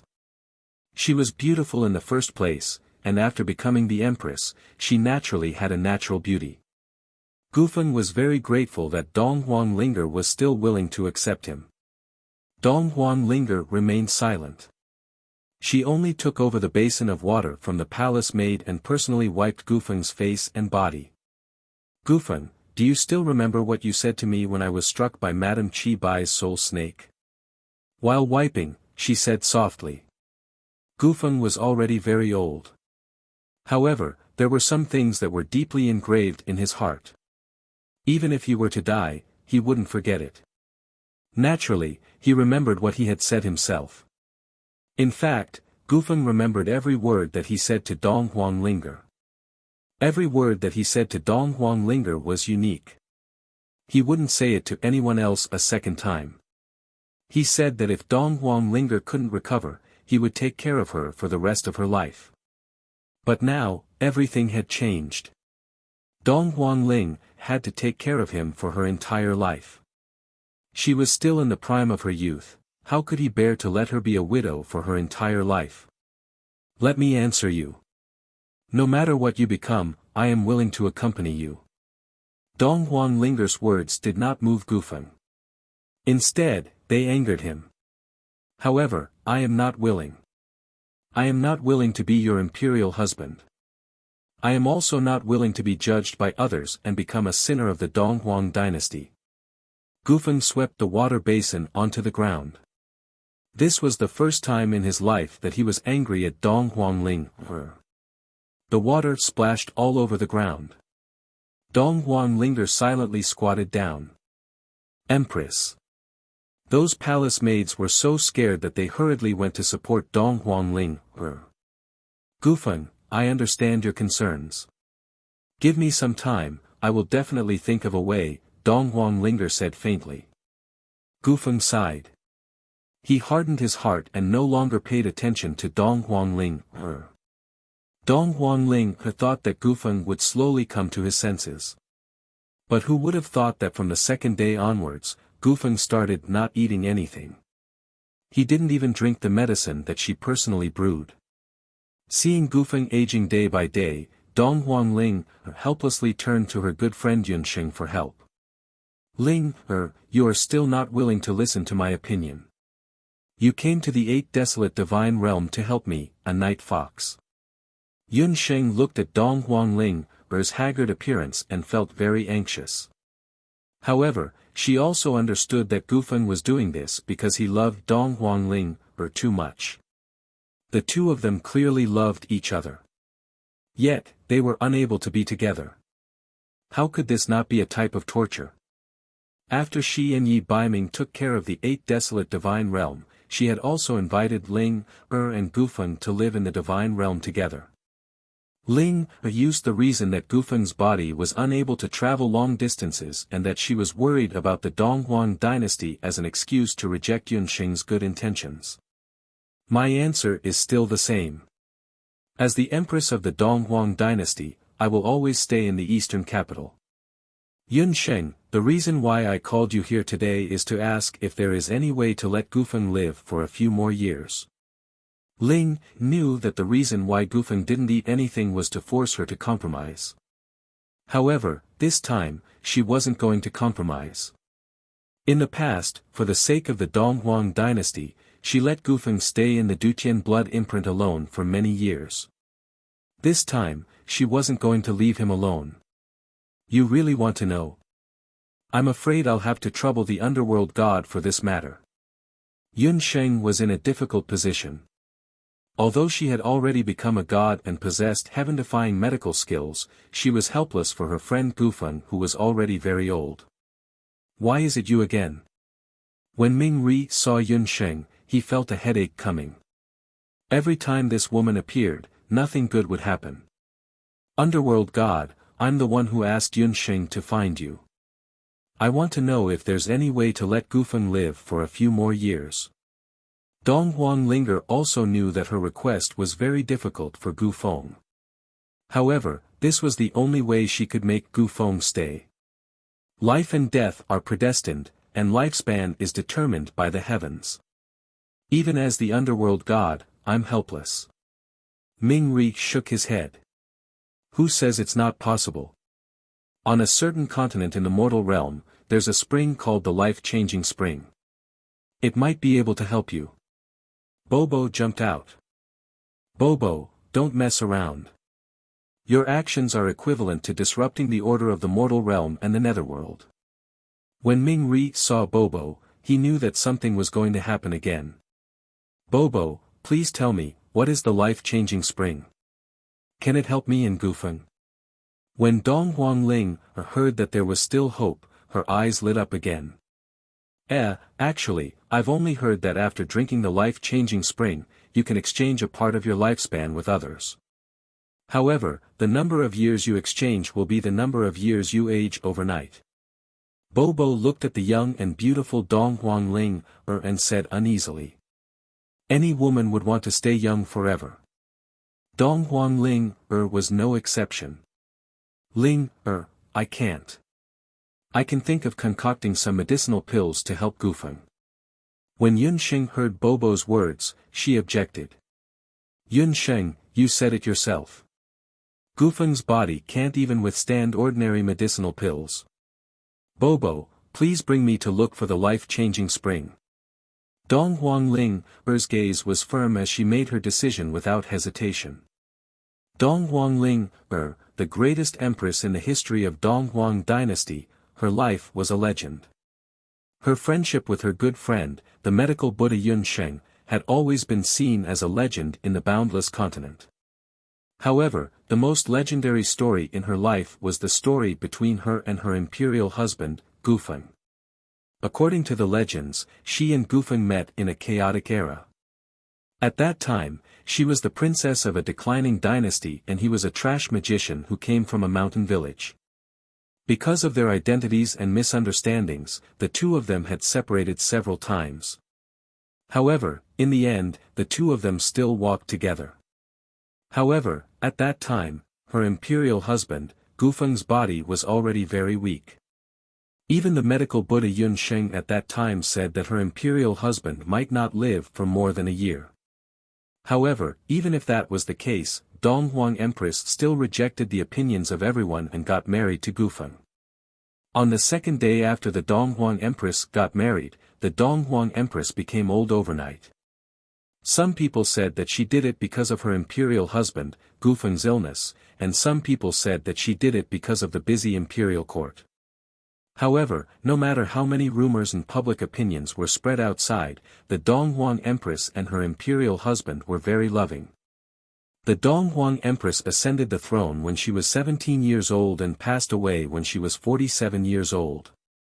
On the same night after she passed away, her imperial husband, Gufeng, also passed away beside the Donghuang Empress. Even when the two of them died, their hands were still tightly held together. The two of them didn't have any children. In the end, the Donghuang dynasty was inherited by the medical Buddha Yunsheng's third son, Yilingguang. There is a kind of happiness called holding your hand and growing old together with you. There is also a kind of happiness called, for you, I am willing to grow gray hair early and grow old overnight. That was the love legend that belonged to Dong Huangling and Gufeng.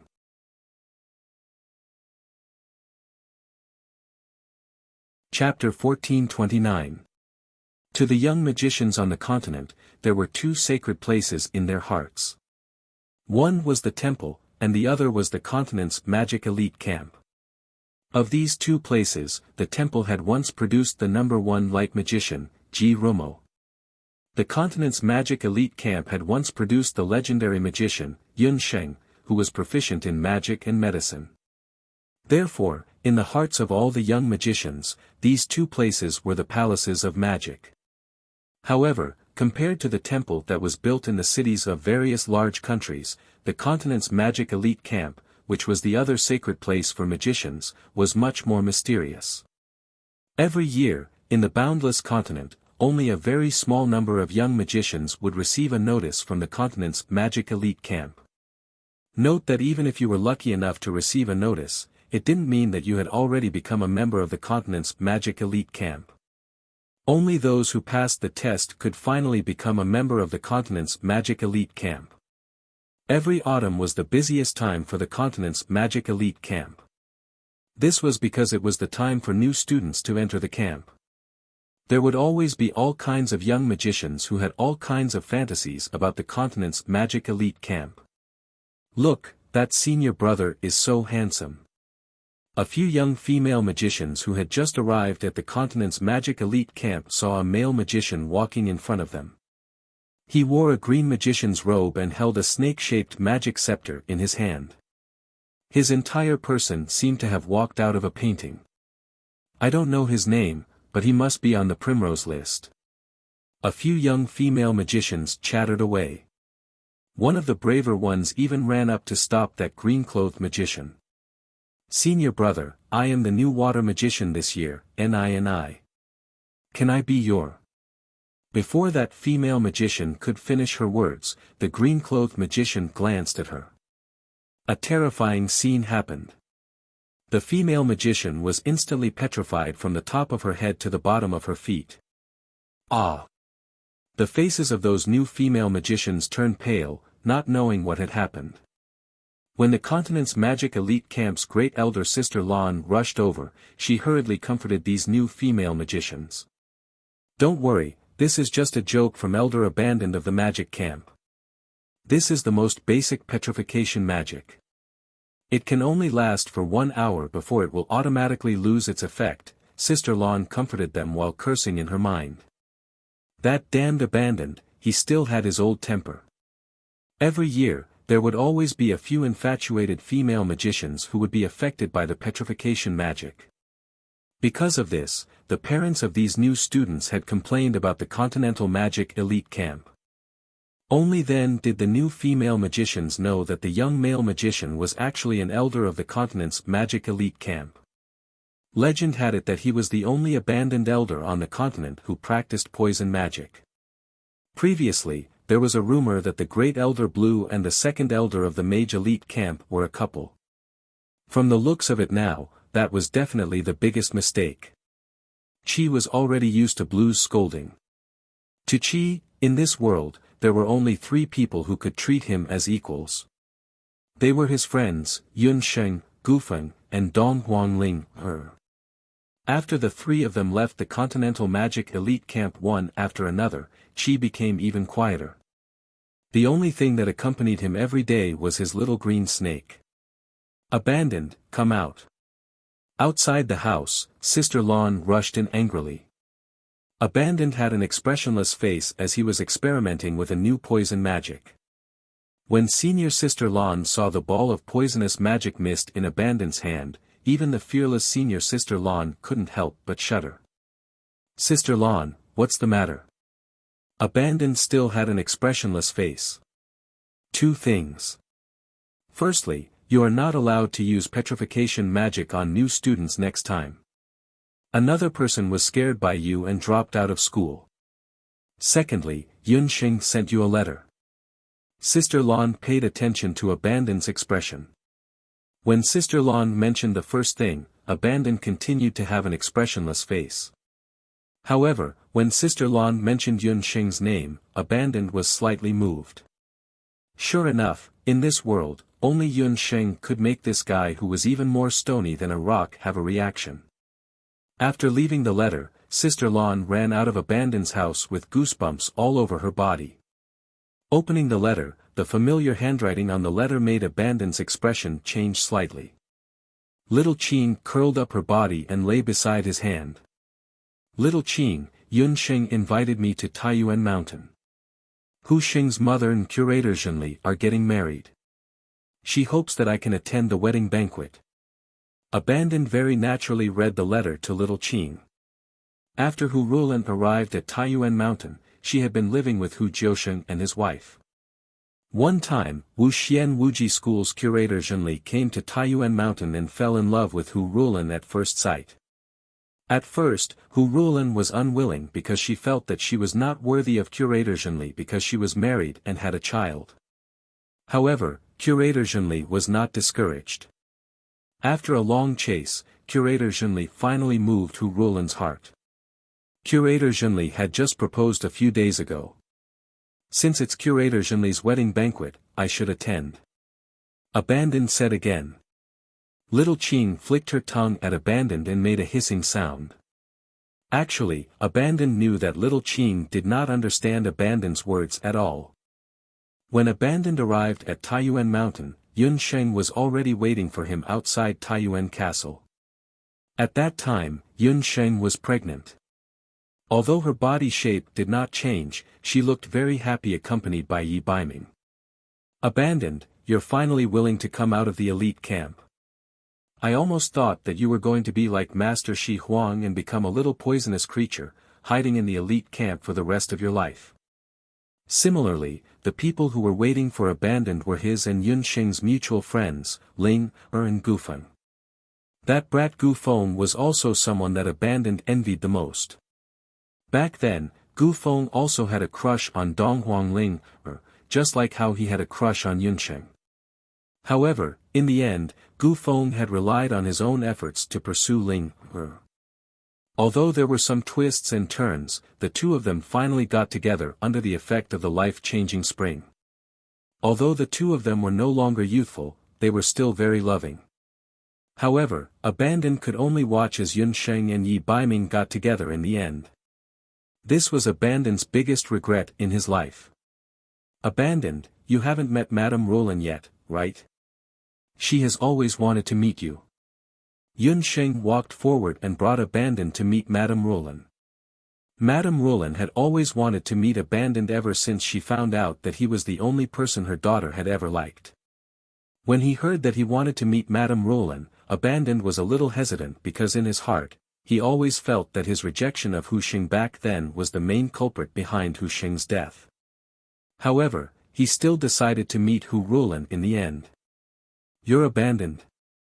You're indeed an outstanding child. No wonder Hu Xing took a fancy to you back then. When Hu Roland saw Abandoned, she did not have any intention of reprimanding him. Instead, she looked at Abandoned with the gaze of a mother-in-law looking at her son-in-law. In addition, the curator of combat strength was standing beside her, which made Abandoned feel very awkward. Seeing Abandoned's uneasiness, the curator of combat strength laughed out loud. Madam, you and Yun Xing haven't seen each other in a long time. You two can chat first. I'll talk to Green about the upcoming exchange between magicians and warriors between the mainland's Magic Elite Camp and Wushuan Everlasting School. With that, he pulled Abandoned out of the room. After Abandoned left, Madame Hu Roland and Yun Sheng looked at each other. He's gone.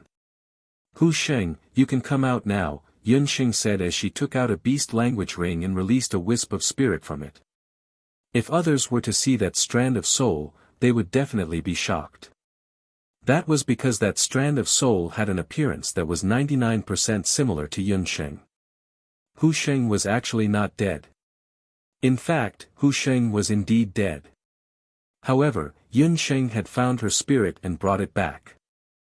Back then, when Madame Roland arrived at the boundless mainland, although she got along very well with Hu Jiuxing's family, every time she saw Yun Sheng and Hu Jiuxing together, she would force a smile and hide in a place where others could not see, secretly feeling sad. Hu Jiuxing and she were twins. Hu Jiuxing also saw Hu Roland's sadness. Therefore, Hu Jiuxing suggested that Yun Xing help find Hu Sheng's spirit. Yun Xing thought about it. In order not to upset Madame Roland, she could only find Ming Ri again. At first, Ming Ri did not agree. After all, he was the world god of the underworld. Back then, Li Qingqing's incident was already a surprise to Ming Ri. If there was another Hu Sheng, there would be no order in the underworld. However, once Yun Xing mentioned Bo Bo, Ming Ri had no choice but to compromise. However, he had a condition. He would not take the initiative to hand over Hu Sheng's spirit. If Yun Xing wanted to find Hu Sheng, she had to search in the underworld herself. The underworld was so big that it was even bigger than the mortal realm. It was very difficult to find a spirit. Ming Ri originally thought that Yun Sheng would retreat in the face of difficulties. However, he did not expect Yun Sheng to actually find Hu Sheng. The specific reason was because of the beast language ring in Hu Roland's hand. That beast language ring was used by Hu Sheng in the past. Relying on the remnant aura in the beast language ring, Yun Xing finally found Hu Sheng in the ninefold ghost prison and brought her back. Although she brought her back, she could only be temporarily stored in the beast language ring in the form of a spirit. It was not good for Hu Sheng if she stayed for too long. At this time, Hu Sheng took the initiative to propose an idea that shocked everyone. She hoped that she could stay by Qi's side. Mother is now accompanied by Uncle Jean. Yunsheng, you also have your own family. I can't always stay by your side. I want to stay by Qi's side. When Husheng first proposed this idea, Hu Rulan was not willing to. However, after Yunsheng and Husheng's persuasion, Hu Rulan finally relented and agreed to meet Qi. This was the reason for this meeting. After seeing Qi in person, Madame Rulan finally believed in her daughter's foresight. But Sheng, how are you going to stay by Qi's side? Are you going to continue existing as a spirit? Hu Rulan sighed. Madame Rulan, you don't have to worry about this. I already have a complete plan. As Yunsheng spoke, a small green snake appeared in her hand. Xiaoqin looked at Yunsheng in confusion. Just now, when Qi and the Director of Combat Strength went out, Yunsheng used the excuse that she wanted to repair Qi's magic scepter to make Xiaoqin and the magic scepter stay behind. You mean to let Sheng attach herself to this snake? Hu Rulan was a little reluctant. Mother, I'm willing to do that. As long as I can silently accompany Qi, I'm willing to be a snake for the rest of my life. Hu Sheng revealed a joyful smile. Hu Rulan's eyes warmed. This was one of the few times she had seen her daughter smile in all these years. This child was so silly. Hu Sheng's spirit entered Xiaoqing's body. When Qi returned, Yunsheng casually handed the magic scepter to Qi. After the wedding banquet, Qi prepared to leave Taiyuan Mountain. Xiaoqing, if Hu Sheng's spirit could see Madame Rulan's wedding, she would be very happy. The Director of Combat Strength is a good person. Qi sighed. Hiss, hiss. Xiaoqing flicked her tongue. This time, she said, yes. I will. Being with you is the greatest happiness in my life. You're tuning in to the Han Li's Wuxia Adventures YouTube channel. We're so grateful for your support, and don't forget to subscribe to join us on this incredible journey through captivating stories. Your generosity through donations truly makes a world of difference, as it's the primary source of revenue that allows me to expand and enhance this channel for you. Thank you from the bottom of my heart for being a part of this adventure.